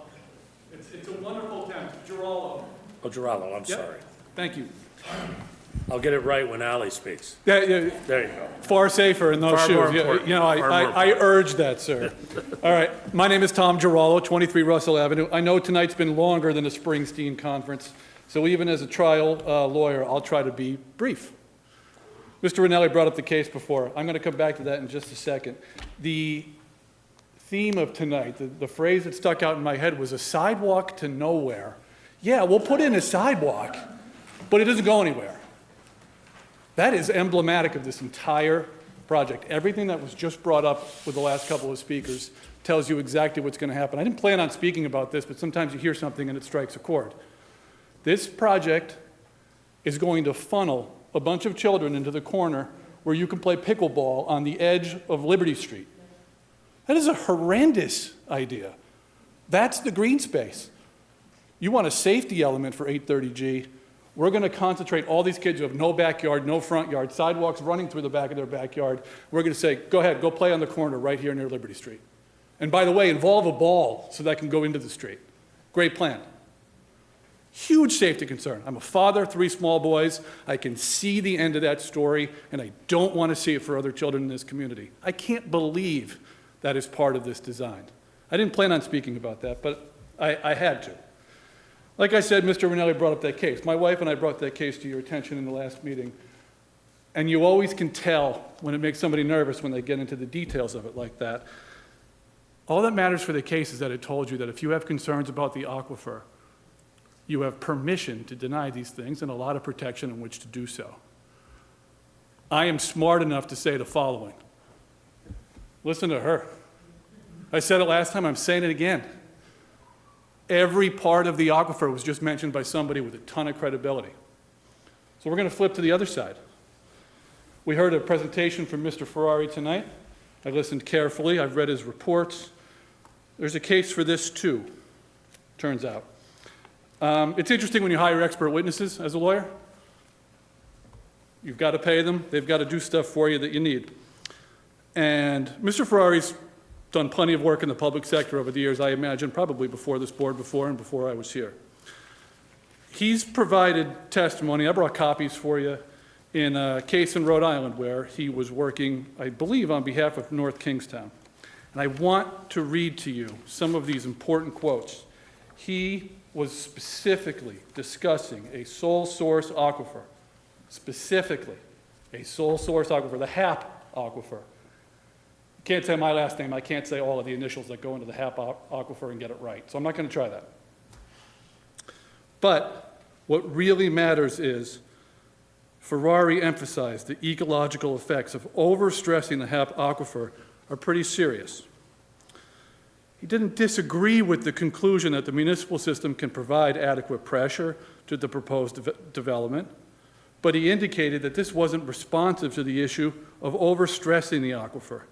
Every time you add major demands on your system, the issue isn't can your water main push the water through to the right flow rate and pressure. Your issue is, do you have the supply available to do so? I think that's important. It gets worse. Ultimately, Ferrari reiterated that he didn't have any specific issue with the project, but his warning to the town was this: every time you tack on another 25,000 or 50,000 gallons a day of average daily demand, where are you getting that water from? Fair question.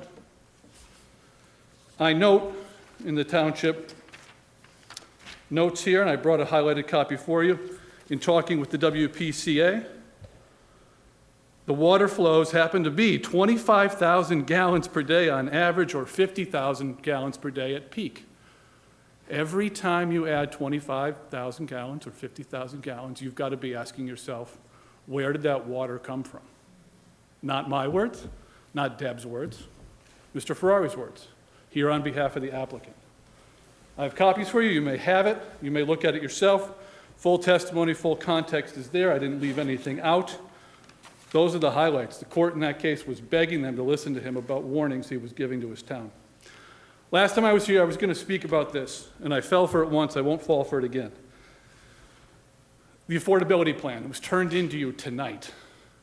That is blocking and tackling. That is the basic part of this. We received a long speech at the beginning about how affordable housing is necessary. I don't disagree with that. But it's the cloak under which this entire application has been operating. And the number one thing doesn't get turned in until tonight. I actually heard that last time too in the November meeting where they were like, hey, we're about to get it to you. So I didn't say anything about it. Took them kind of at their word. That was 4 months ago. It's a really big part of this. Every part of the protection is the affordability plan. So I'm going to say, and I brought this too, Cash versus Planning and Zoning Commission of Westport, the absence of an affordability plan in the property owner's application to the Zoning Commission removed any possibility that the property owner qualified for 830G. I'll leave a copy with that for you too, just in case. Maybe they got it right, maybe it looks fine tonight. I can't believe it took that long. I think that's a little sad and a little disrespectful when you spent so much time talking about how the project's going to improve the affordability of the area. The number one thing you should do is say, okay, let me get a ticket to 830G by submitting an affordability plan. I'm worried about that. I'm worried that it's incomplete. I don't know because it was turned in tonight. That leads me to my closing, which is this does not feel complete. The answers don't feel complete. The project doesn't feel complete. I don't think you folks think it's complete either. I don't mean to speak for you, but it doesn't feel that way. Take them to task. They want to do 830G. They should have to do every last thing to make it right. The safety concerns are monstrous. Our children cannot play in that green area, and everybody thinks that's a good idea. Last time they said there wasn't going to be a blasting plan. Now there has to be blasting. That hasn't come up. I think that really matters. Finally, the aquifer. That's the number one thing. You have the ability to assess the credibility of their expert in their presentation on the water quality for this area. It's the number one concern. You've got great information from a fabulous citizen who knows what she's talking about, and a major stake in the outcome. Please listen to that, and please have the courage to deny this when the time comes, because it needs to be denied. Thank you. Thank you, sir.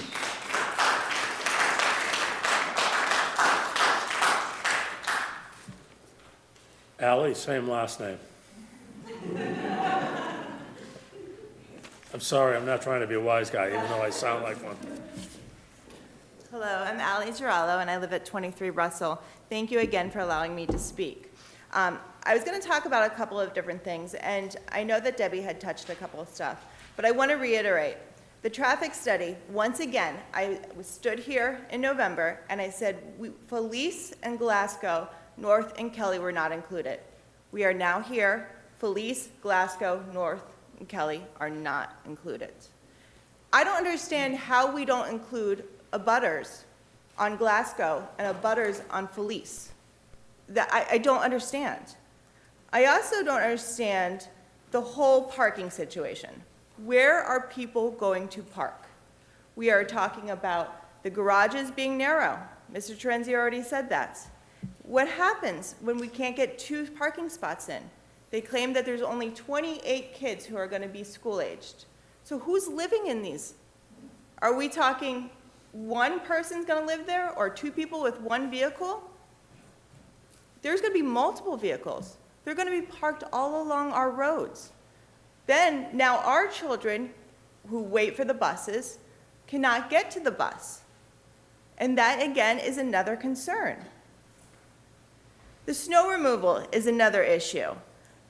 Now they're saying, and they said it in November, and it is on the Stonington page, that they will not be putting snow in the section on where the play area is. They made a little joke about how it would be really fun for the kids to be able to slide down the slope there with the snow. But the police had a problem with it. But here tonight, they're saying, we're going to put a pile of snow over there in that corner. A few weeks ago, I had an opportunity to speak with Chief Burns about this housing development. And he said that he had felt that the safety of his men would rely on heavy coordination. Stepped away from that conversation, and I thought, it's not about coordination, it's about perfection. You see, I know that he's confident in his men, but there's so many other circumstances that require absolute perfection. It would require no snow on the ground or along the roads so that it wouldn't be blocking any turning radius of trucks or emergency vehicles. No snow would prevent ladders from reaching to the highest points. It would require that every single person of every unit to be perfectly parked in their garage, which now only fits one car. Or that every person who parks parallel is perfect without a side sticking out on the road or in the parking zones. I can guarantee that all of us who are parked out here, there are so many violations of that right now. The perfect scenario would mean it's not a trash day, and 102 trash cans and 102 recycling cans were not distributed in the driveways and along the roads. It would mean that every emergency responder would know exactly where to park at every unit for every circumstance. We would need to run a game plan on each unit with a scenario in order for fire trucks or emergency vehicles to be able to pass by each other. Did you hear that? Every responder would need to know where to go at every single time. That is Pawcatuck Fire Departments. We're talking about Stonington Fire Department, Westerly Ambulance, North Stonington Ambulance, Connecticut State Troopers, et cetera, et cetera. Because one little mistake would mean that the fire truck couldn't get through. Dispatchers would have to be able to communicate to each one of these departments. Every person in every department would have to be absolute perfect.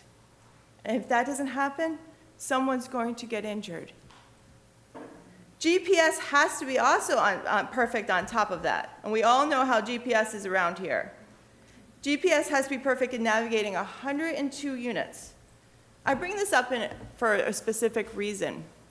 In our neighborhood, we have a house. That house often has, I would say, every other week, we have emergency vehicles going to this house.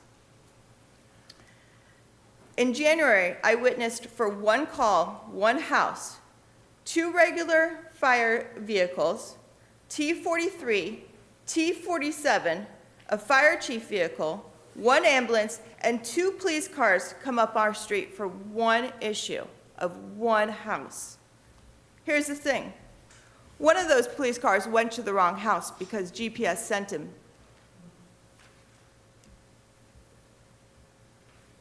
There's no room for error here. Where would these vehicles go? What if it was more than one house? How many of these vehicles are we going to put out on Liberty Street? There's also no room for error when it comes to our sole source aquifer. We now have 2 experts who are informing you of the inadequacies of this proposal. 2 separate experts who have expressed the insufficiencies of the proposed plan and what it means for Pawcatuck's only option for drinking water. As the Connecticut Superior Court has stated, I can't imagine a more substantial safety interest than protecting the aquifer. Now, I know the other attorney here spoke about the Fairfield homes, 2,000 homes, and I just want to read, I love going against attorneys. I do it every day. But I want to read, this is on the Connecticut government page right here, about the court cases that have been denied. And it says, the court found that the new town's long-standing policy of avoiding sewers was not a compelling reason to deny the application. However, safeguarding the town's primary water supply was substantial public interest, which outweighed the need for affordable housing. The record had substantial evidence to indicate that the development would have threatened the aquifer. The court consequently ruled in favor of the commission. The plaintiff did not raise the issue of modifying the application, so the court did not discuss that matter. It's saying it's not about the sewage. It's about the protection and the contamination of the possibility of our sole source aquifer. And the sole source aquifer that they were talking about was the only other aquifer here in Connecticut. And we should have the same standards for this aquifer that services way more people than even the Pawcatuck has. Thank you for your time. Thank you, Alan. Seth, I apologize for this. Mudang. McAdams. I have doctor's handwriting. Adams, I'm sorry. I'm not a doctor. My name's Seth McAdams. I'm at 28 Russell Avenue, Pawcatuck. Good evening. Good evening. Just wanted to start by acknowledging that, or saying that common sense tells us that this is an ill-conceived project hiding under the cloak of an affordable housing loophole in state law. I've been in the construction trades for most of my adult life, and I've seen many projects throughout my tenure, but I've never seen a project that ignores the most key obligations and protections owed to the community when a project like this is proposed. These key obligations are the obligation to environmental stewardship, the obligation to public and communal safety, the obligation to life safety. This project, as it stands today, violates these obligations and protections in such brazen fashion. It is my opinion that the developers, consultants, architects, contractors, etc. involved in this project thus far should be ashamed of their attempts to circumvent such critical protections that this town and its residents deserve. Before the Commission renders a decision on this project approval, it is my hopes that the following will be considered to protect the interests of the town and surrounding areas. Environmental stewardship. As everybody knows, this project is overprotected aquifer system, and the nature of man-made management systems, such as the stormwater, fail or will fail at some point. If approved, what assurances does the town and the community and the communities that the aquifer serves have that swift mitigation of a potential hazard to the aquifer will occur when these man-made systems fail? Life safety. There has been little to no discussion on how the architect or owner or whomever plans to incorporate proper life safety measures for this project, including proper fire stopping between units and means of egress. These items should be considered when approving or denying this project. If satisfactory fire stopping cannot be achieved and the buildings need to be sprinkled, will the westerly water be able to accommodate the additional water load? The traffic study. The current traffic study is flawed. It does not properly take into account peak traffic hours and important roads such as Falaise, Glasgow, Marie, as well as school dismissal times. As well as, I'm pretty sure it does not include the impact of delivery parcel vehicles, and service vendors going in and out of that facility. Additionally, the last thing I think that should be taken into account with the traffic study is the impact that it's going to have on the downtown area, Liberty Street, Route 2, and West Broad Street intersections. Surety bonding. Because this project is multi-phased, it is my hopes that the town will require bonding in the form of performance, maintenance, erosion, sediment control bonds from the owner/developer to make certain that this project will be completed and not be abandoned partway through each phase. There are way too many instances where owners and developers become insolvent, lose funding, or abandon projects, which put undue burdens on towns and municipalities. The former Connecticut Castings Mill property at 75 Stillman Ave is a prime example of that burden. I preface this last point that I have not seen the affordability plan, but the HOA and association condo fees that would be required for this project should be included in the affordability plan, as there will be cost burdens not typical of such common interest communities, including the costs to repair and operate and maintain the stormwater maintenance system, snow removal and maintenance costs, as well as repair and replacement of infrastructure and site amenities. These costs are going to be huge for a community such as this. So with the affordability plan, those costs need to be factored into that plan. One of the things that I picked up on was the green space. I believe they said it was on the south portion. I want to say it's towards Pine Street. In the last proposal, you guys were talking about a grass area where people are going to park. So now you're going to take snow and ice and you're going to trudge it through an area that's grass and put salt and sediments and stuff like that on an area that's supposed to be a pickleball court or a place for kids to play. The lack of lighting throughout the plaza is not acceptable in my opinion. We have plazas in this town, particularly the one right across the street from the, right next door actually to the police station, that has no lighting throughout the parking lot, and it's very hard to maneuver that parking lot at night.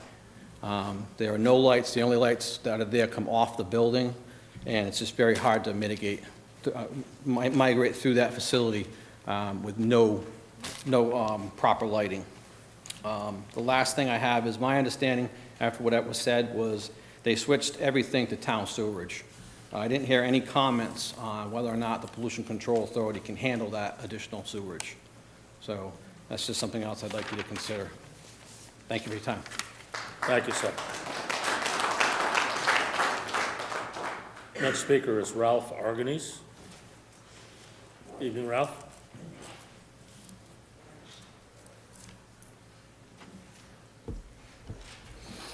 Hello, my name is Ralph Arganese. The name might sound familiar. Very. The name might sound familiar. The developer here in this project is my kid brother by almost 9 years. I love my brother. Let's not get on the wrong side here.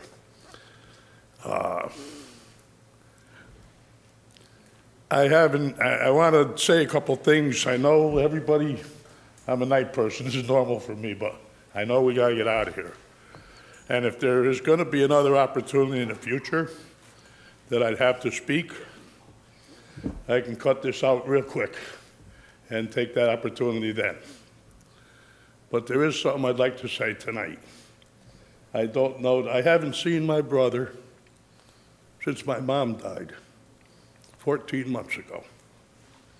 Not my choice. I'm seeing him for the first time tonight. I don't know if anybody noticed the warm welcome that I got.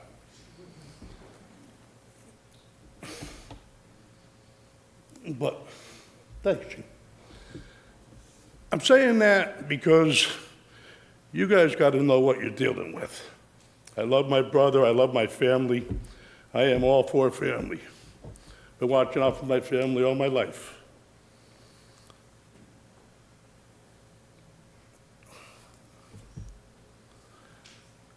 The questions I have tonight on this project start with, I'll support my brother in things that he does. I'm from Trumbull, Connecticut, born in Bridgeport. I've been up here since the casinos opened, and a little bit earlier than that, for about 35 years now. I love this area. I've lived in North Stonington most of my time here, Stonington for a short period, Pawcatuck, Westerly. I've lived around here a little bit, and recently, after my mom died, I bought a home in Preston, and right between the two casinos. I love it up here. It's a beautiful area. The people are great. I've worked with, matter of fact, the hotel that Gene owns, I brought to him, to the original owners. I managed it for the first 4 years it was open. Mr. Arganese, I know, I'm going to end this in 3 minutes. Okay, if you have some comments on the project, I'm getting to the project. We're very interested to hear the comments on the project. I'm getting to the project. Okay, thank you. But more importantly than the project, the person behind the project is very important for this town to understand who it is. And I don't mean that in a derogatory way, I mean that serious. Is there a resume? I would like to see a resume of the developer of this project. I've heard some things tonight from people questioning what if something goes wrong along this project. You got water torn up, ground torn up, something goes wrong, there's a big problem that falls back on the town. So I'm going to end this in saying that one thing I'd like to see is the resume submitted by the developer that shows the competence, or maybe he's bringing a performance bond to the table. I don't know. I wanted to mention that, and I put my telephone number on that sign-in sheet. And I welcome anybody here, all the people that are involved with him, all the people on the board, and everybody in town.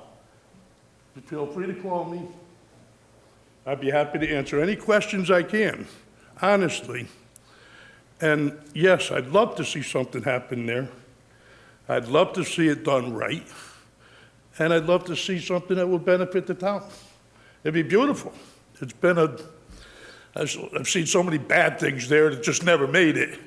And, but there's a lot of options. So with that, I just want to say thank you, and hopefully before this all goes down, I'll be able to speak a little bit more, and maybe before then answer some questions. Like I said, feel free to give out my number off that sheet. And I'd be happy. Text me first, because I'm extremely hard of hearing. That's why, thank you for letting me sit here so I could hear. Thank you, Mr. Harkins. You're welcome. Thank you. Good evening. The last speaker I have on the list is Nick Verzina.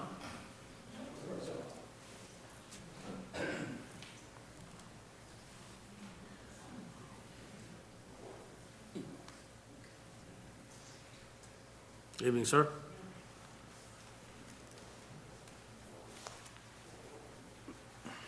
My name is Nick Verzillo. I live at 14 Manor Street in Pawcatuck. I have to say that I couldn't be more proud of the residents in Pawcatuck. They're quite intelligent. There's no doubt about it. I also want to take the opportunity, and I'm going to say this as nice as I can, because I've had to change what I wrote down because a lot was spoken about. But I want to apologize to the professionals that are trying to defend this flawed plan, because they've had to reverse in a lot of different areas, but in the end, what they presented in the beginning is what we still have, a flawed plan. One of the statements, it was kind of funny, I got a witness. One of the things I said was sidewalks to nowhere. Well, that's exactly what they were, and someone else said it, and can't agree with them more. The bus turn off Liberty Street there. What happens if the DOT doesn't allow it? Then you got a whole nother issue. Parking not allowed at units 2, 3, and 5. I believe I got the correct units. It doesn't matter. Where are they going to park? And really, if they want to get in, unload the groceries and stuff, they're not going to carry it across the parking, the development to get to the units. The garages, by changing the pattern of turning, that isn't going to work. Common sense tells you that. The roof runoff going into raised beds, if I understood that correctly, next to the foundation. You're not going to tell me that there's not going to be some runoff from that and erosion. Some of it will go into the ground, but what happens when the ground is frozen? I mean, common sense tells you that isn't going to work. I hate to use the term common sense, but that's what the problem is with this development. This development should not be built on 4.25 acres for 102 units. That's insane. Snow removal really hasn't been addressed, and it can't be addressed because they have no space. Money is the bottom line. They want this many units to make money, and that is the bottom line. It doesn't go beyond that. There's nothing else left. That's why they have not created or offered to build less, because they refuse to make less. Rossellini's has not operated to the level stated, and I know this was addressed a little bit, to the years, they haven't been operating at the levels that they were talking about for probably 25 years, maybe 30.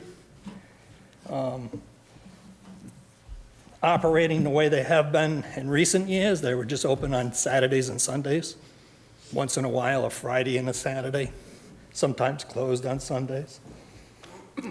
So the effect of sewage, well, that should have been addressed by the town.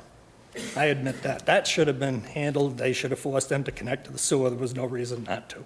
But again, you can't go backwards, so you have to go forward. So whatever goes in there has to be connected to the sewer. If it's another restaurant, so be it.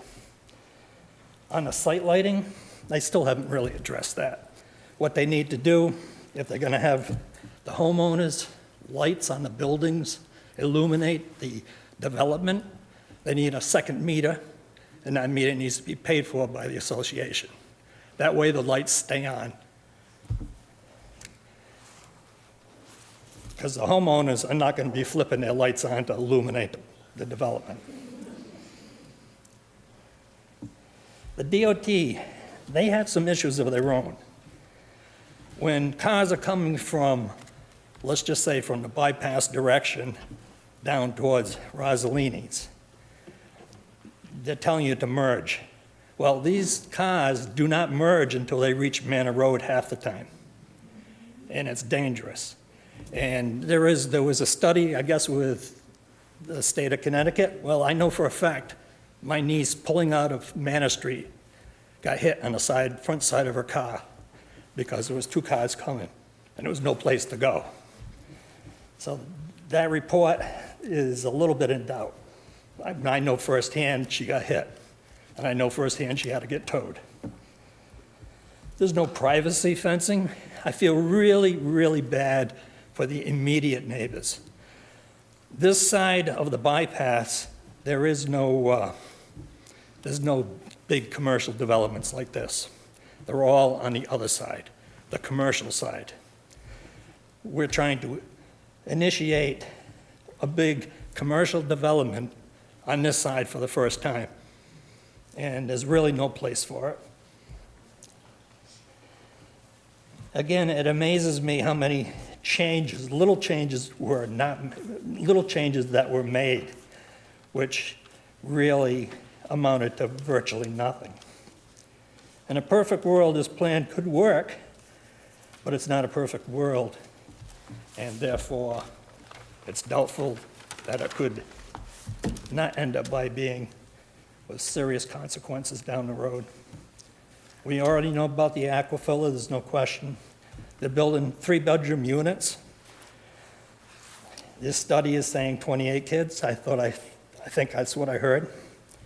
Well, if you got 80 units or whatever it is with 3 bedrooms, why would you want 3 bedrooms?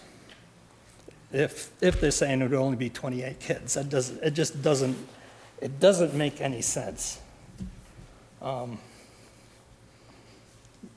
We've talked about the play areas and all that stuff. Very limited, very little. There could be effects to the schools. There could be extra teachers needed.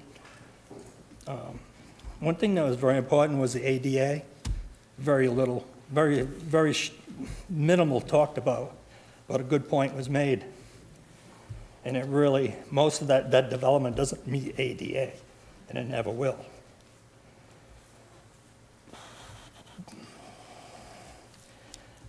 A homeowner association is good in theory, and there are some that do work, but the developments in those cases are built so that they can work. They would not be able to operate and work correctly under this situation. We know the fire truck issues. Maybe you could get around with 1 fire truck, but 2, 3, with an ambulance, police. They would all be on Liberty Street, and that would be a big mess. I've seen the emergencies just on Manor Street, and I know what it's like. The whole road is shut down for the most part. So we don't want to make the same mistake twice.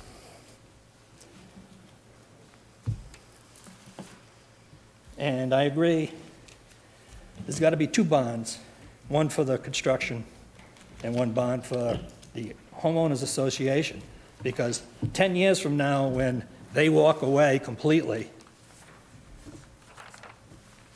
us taxpayers will be flipping the bills for the repairs and any damage that's done. So in conclusion, I think this development is completely and totally flawed. Again, I apologize for the professionals because they are trying to defend something that should not be brought before the board. Thank you. Thank you, sir. Does the applicant require any rebuttal time? Yes, Mr. Chairman, we'll be very quick. Thank you, sir. Try to keep it to a minimum. Appreciate everyone's time this evening. So I'll just try to cover these probably a little bit in reverse order based on the issues that were raised. I think the last comment was sort of about bonds. I mean, this commission well knows there are rules on bonds, and we would comply with all those. Whatever bonds are required, those would be part of the project. An affordable housing project isn't any different in that sense. You can't add new requirements that don't apply to other projects, but certainly the requirements for bonding and other assurances are perfectly legitimate, and we would accept those, obviously. With regard to the traffic study, this is the industry standard. The counts were done at the right time. The study area is the correct study area, and the accident data is the accident data. And so I think we stand by that report. There is no other expert traffic study to address. The snow removal, again, we're not saying that we're going to store snow in those areas. We're saying we have limited capacity to store snow. That's apparent from the site. So for a small storm with a skid steer, you could store some snow on site. And I think Sergio said that for larger storms, we will have the project will have to remove the snow from the site, and that's not untypical. Again, this is stuff maybe in Stonington that isn't common, but there are projects with this similar setup around the state, and this is what they do. They don't have, they handle the snowstorms they can have, and frankly, all facilities have some limitation. So the snow would be addressed, obviously. Remember, 70% of these units are market rate units. Developer and the financing for this is going to only build this project if they can sell those units at market rate, and they're going to be owned. So people have incentive to, A, be able to sell them, operate this correctly. We can't presume future violations. The courts have been very clear on that. You can't say, oh, well, they won't do it because they just won't follow the rules. The raised beds, again, we were, I think, very transparent about this. This was not our suggestion. This was the town's consultant. We agree it would achieve a small amount of nitrogen reduction, but we're not recommending it, but we are willing to accept it as a condition of approval if that quantum of reduction, about 6% on the stormwater side, not 0 on the other side, is of interest to the commission. All units will have 2 parking spaces. A 16-foot double garage door is a standard garage door, and the auto turn demonstrates that people have the ability, can make that turn to enter and park. Yes, in some cases, and candidly, in my own case, I sometimes use my garage for storage, but that's because I don't live in a place where I don't have another parking space. If it were my only parking space, I would use it for my car, and that's what these residents will do.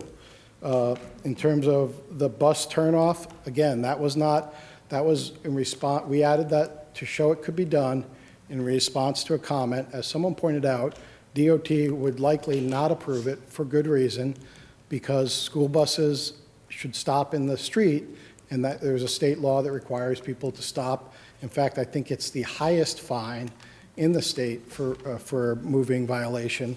to run one of those, and moving it off to the side creates confusion. And our traffic engineer said that he would prefer not to have it, but we showed it to the commission in response to a comment. So if you'd like it, we will ask the DOT for it, but our preference and our expert says it would be more typical to have the school bus operate the way it currently does on that road and put out its stop sign so people know it will stop. The sidewalks to nowhere comments, we've added these. They were asked for because there were comments about safe travel ways to the front and back of the site. This is common in a lot of suburban towns. There are sidewalks to nowhere in some sense until the town fills in the sawtooth, the missing gap, but you have to start somewhere. So our site will have it, and hopefully it will form eventually a sidewalk to downtown. We'd love it to be now, but we can only control what's in front of our site. So I think it's a positive. It's certainly not a negative addition to have those sidewalks, and one day, as those other sites get redone, they'll have sidewalks too, and that's what towns are across the state trying to achieve. The life safety code came up. This we addressed in the first hearing. These designs meet all the life safety codes for townhouses and fire separation walls, et cetera, and we would certainly accept. And even if you didn't put it in as a condition of approval, we would have to demonstrate to the building official compliance with all the life safety codes if this project were approved. There was a comment about the affordability plan just being turned in tonight. That is incorrect, flatly. It was turned in just before the hearing on November 21st. What was turned in tonight were 3 modifications, and as I said, the only change was to reflect the reduced density. So literally change from 113 units to 102 units. But the affordability plan, I can assure you, is an affordability plan that's been used on other affordable projects across the state, contains all the required elements. It contains the calculations for the affordable units according to the state statute. Those calculations will be updated at the time of the certificate of occupancy. So it says right on it, draft estimate. That's because it can take time to get a project built. The new affordability numbers come out, and we have to adjust the price to reflect that. Skipping ahead, there was a question about the deed restriction. Again, by statute and regulation in the state of Connecticut, there is a prescribed deed restriction for these privately financed 830G units. And that deed restriction is attached to the affordability plan and would be present in every deed for the affordable units. The other units that are mentioned, if you look at the Department of Housing affordability list, there are 2 other categories. There is rental assistance, referred to sometimes as Section 8, where the renter receives government assistance, and there's CHFA mortgage financing. So those are what are called the government assistance categories. In Stonington, as I said, there are only 2 units in the deed restricted category. All the other units that are listed as affordable fall into the other 2 categories, tenant assistance and CHFA. Let's see, the question about, maintenance. The maintenance is included on the plans. It will be required. It is enforceable through the HOA, just like any other zoning violation. And right in the affordability plan, it says that the commission can enforce the requirements through nothing in the affordability plan strips the commission of its powers to enforce these requirements. And even if it weren't in the affordability plan, that is in fact the law. Let's see, just again, to be clear, we do appreciate all the hard work staff and the consulting engineer have done. We have tried to be responsive. We know that we're running out of time, but there's been a lot of back and forth that has not been seen. We received the first round of the engineer comments on January 23rd. We turned them around as fast as we could to February 14th and some additional information trickling in. So there has been a lot of work, and I think that's a reflection of our desire to respond to all the questions as they've come in. But you know, we are really at the end of that 65-day window. There was another comment, about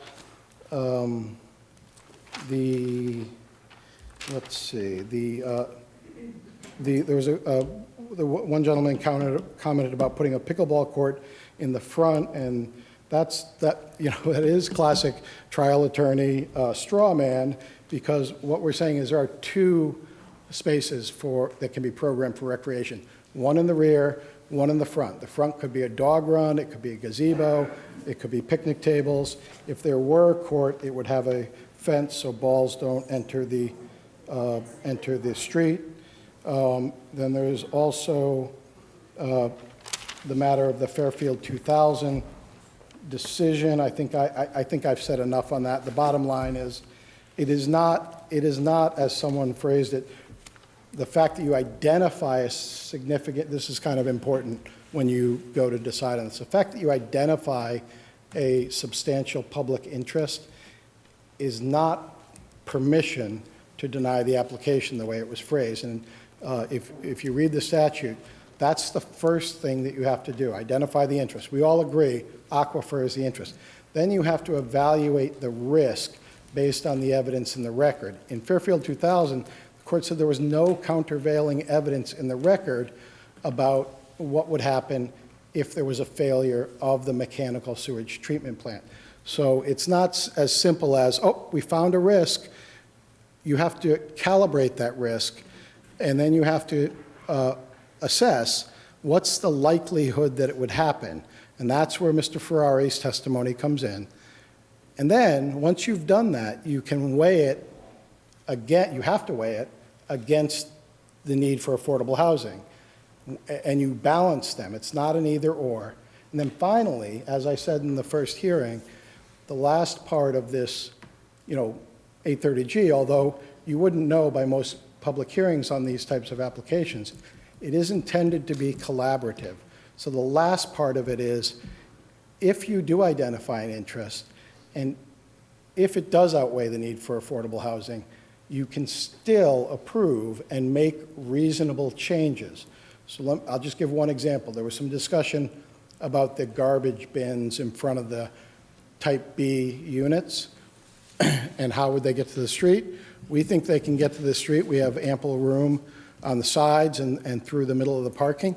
But if that really was something a commission member felt strongly about, you could make a change. You could say, for example, let's make those 9-foot spaces 8 feet, 8 inches. So we'll reduce each of the 20 spaces by 4 inches. We'll pick up 7 feet, and we'll leave a center aisle where the garbage men can access it. I mean, so these are things that don't come up typically in a normal application, but in this, it is part of the prongs of the analysis for the commission to go through, and if you can address it, because 830G is remedial in nature. It's supposed to encourage and make up for the decades of lack of providing affordable housing because market forces simply haven't done it. It's not easy, we get it, and this product is not typical, but there will be plenty of people who would love to own a home like this, and maybe they don't have kids, maybe they buy it because they can afford it, and it's near their job. They work at Electric Boat, they're a welder, so there's lots of reasons people choose to live in these accommodations, but these will be safe, they will meet all modern codes, the site will be improved, and there will not be an increase, in fact, there'll be a decrease of the threat to the public aquifer. There was mention of cars, all cars, not just cars in the affordable units, but cars that go by en route 2, all of them have the same profile in terms of what comes off of them when it rains or when they run. So yes, it's true, cars pollute, we know that, but that, again, that's the type of thing where it doesn't, that's like, okay, now we have permission to deny it. You still have to evaluate, well, what's the increase? What's the increased likelihood over a surface parking lot that exists there today? Mr. Chairman, I'm almost done here. I'm just have several notes. Oh, there was a mention of the ADA.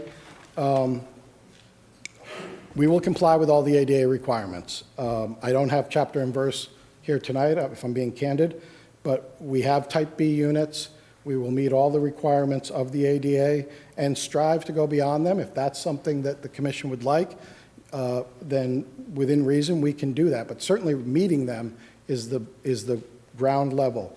And on the type B units, we can commit to as much universal design as the commission would like. People, frankly, a lot of them like universal design elements, many of the universal design elements. And then the point of those type B units is they are built to accommodate being converted into fully accessible units. So we think we're compliant. If that's a condition of approval, obviously we will make any changes to remain compliant. And then finally, I think there was some testimony about Mr. Ferrari's testimony in Rhode Island in another case that I think you may now have a copy of, but we don't, and we don't know the name of. But the point is that that case was not about, that case was about water quantity. In other words, did that system have enough quantity? In this instance, there is no question about water quantity. Westerly Water has been informed. They haven't raised any issues about water quantity. Mr. Ferrari has analyzed it. There is no issue. Westerly Water will serve this project without any quantity issues. So with that, Mr. Chairman, I apologize for running through it quickly. I think that addresses everything we want to address. We would just say, you know, again, we know these projects are difficult. We know they tend to be more dense. That is a function of the, if I'm being candid, the challenge of building this, and that's why, truthfully, it's not a lot of people do it. But what this will provide is a meaningful change. 30 affordable units in the town, half of them at the 60% level. So that's under $200,000 for a 3-bedroom unit, and half of them at the 80% level. And the rest of the units will be at market rate, and that's how the other units are paid for.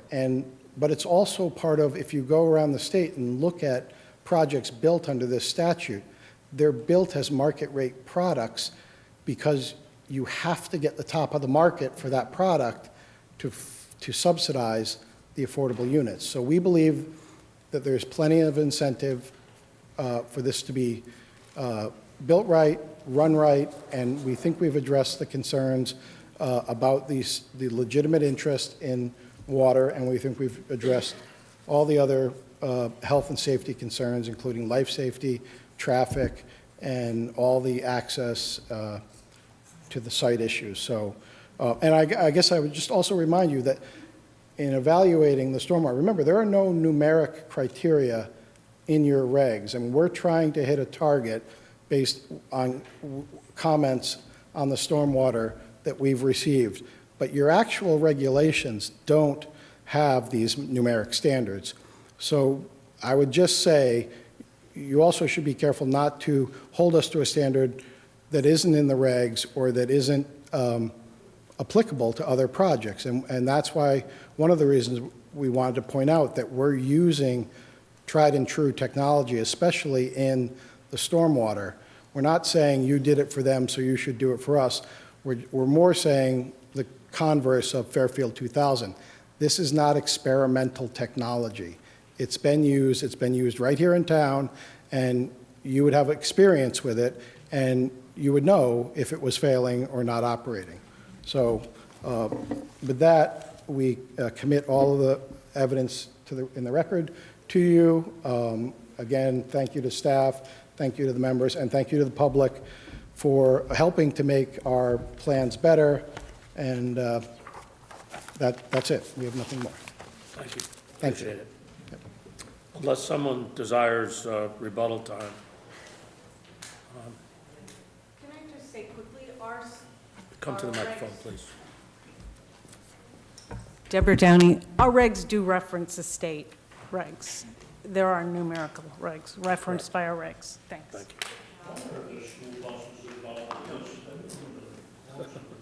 Anyone else desire rebuttal time? You know what? No way, sir. Ask a quick question, because I'm hearing all this about school buses. I thought I said Tom, go ahead. Why are school buses part of this residential complex here? Does anybody know? Is there school bus parking or something being asked for in this? Proposed as a possibility, as I understand it here, about possibly school, but we were asking questions about. Parking for school busing? About A turnout, like a curb cut for a school bus to pull over.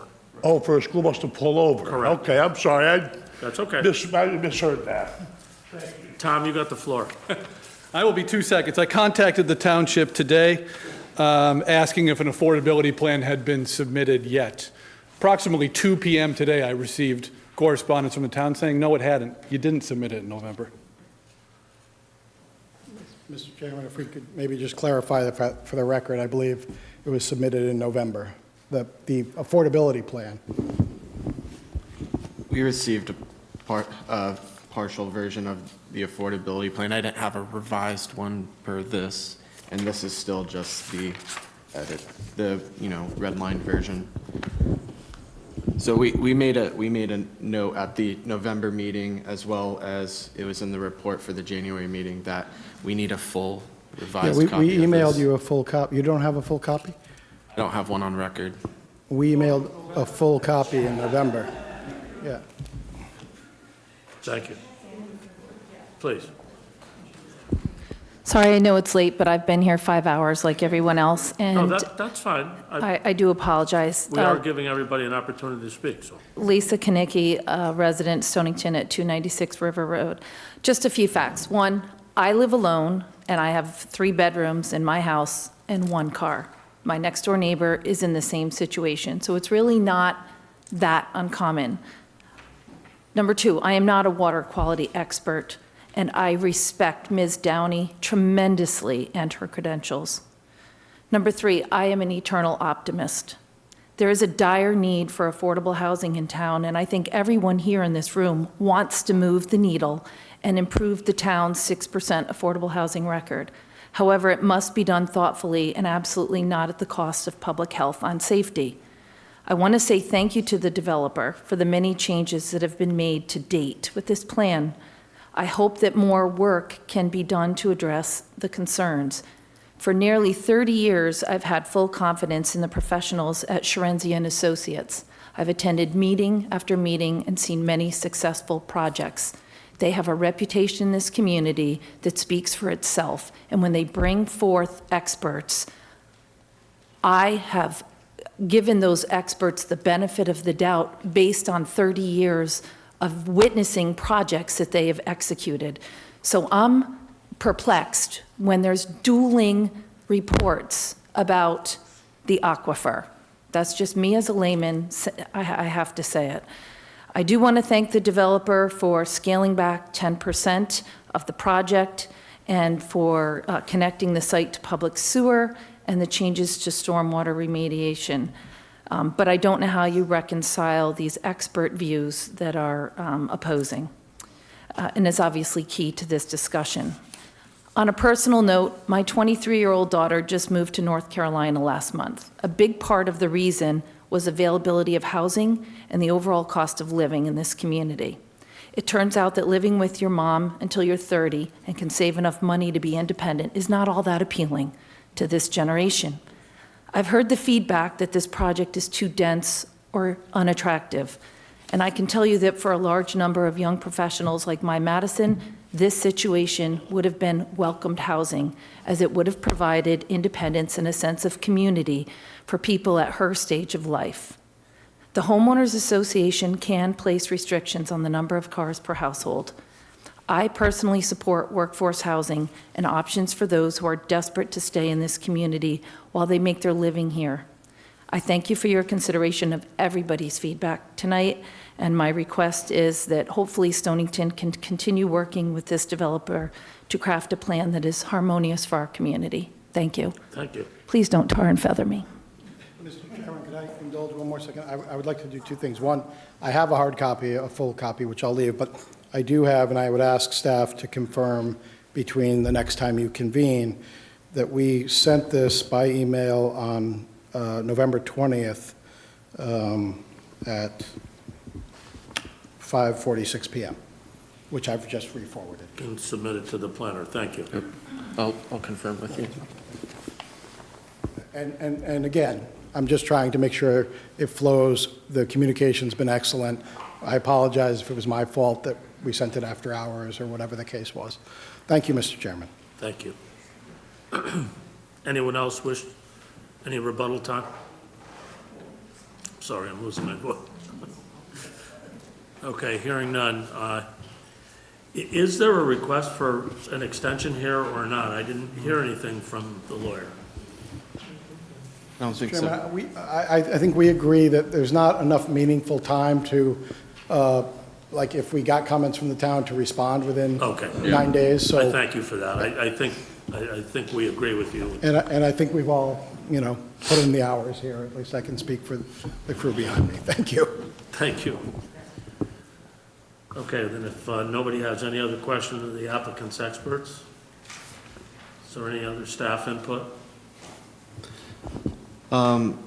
No, I think the recommendation from staff is still going to stand that if we close the public hearing here and now, I at least request from the staff perspective to the commission not make a decision tonight and allow staff to draft you up a report on what's been submitted to make sure that either they're meeting the expectations that we set through our comments and revise and review any updated plans. So, I think the commission by and large would agree with that. Agreed. okay. So I think a motion is in order to close the public hearing. Mr. Chairman, I make a motion to close this public hearing. Motion's been made by Ryan. Thank you. Is there a second? A second. Seconded by Gary. Thank you, Gary. Any discussion on the motion? Hearing none, all in favor of the motion? Aye. Aye. Chair votes aye. And anyone opposed? Motion passes. Mr. Chairman, can I also make an additional motion to close this, this P and Z session, or do we need to do something in the interim? Just a couple more items on the agenda. Okay. Item 9 is a future public hearing. I really don't think there's any action on that. It'll just go forward. Item 10 is a new submittal by St. Edmunds. And my thought is that this should be a public hearing and not just a site plan application. Agreed. So I think, do we need a motion on that, Clifton? I just would request one for the record to make that to have that site plan be a public hearing. So no motion? I would request that, yeah. So I'll make a motion, Mr. Chairman, to request that the public hearing be held for the St. Edmunds retreat application. Okay, so a motion's been made that be, instead of a site plan application, a public hearing. Is there a second? I'll second that. Seconded by Harry, thank you. Any discussion on the motion? No, I think it's a good idea. Yep, agreed. All in favor? Aye. Anyone opposed? Chair votes aye. Motion passes. Make a motion to close the hearing. Seconded. Any discussion? All in favor? Aye. Vote. Meeting is adjourned.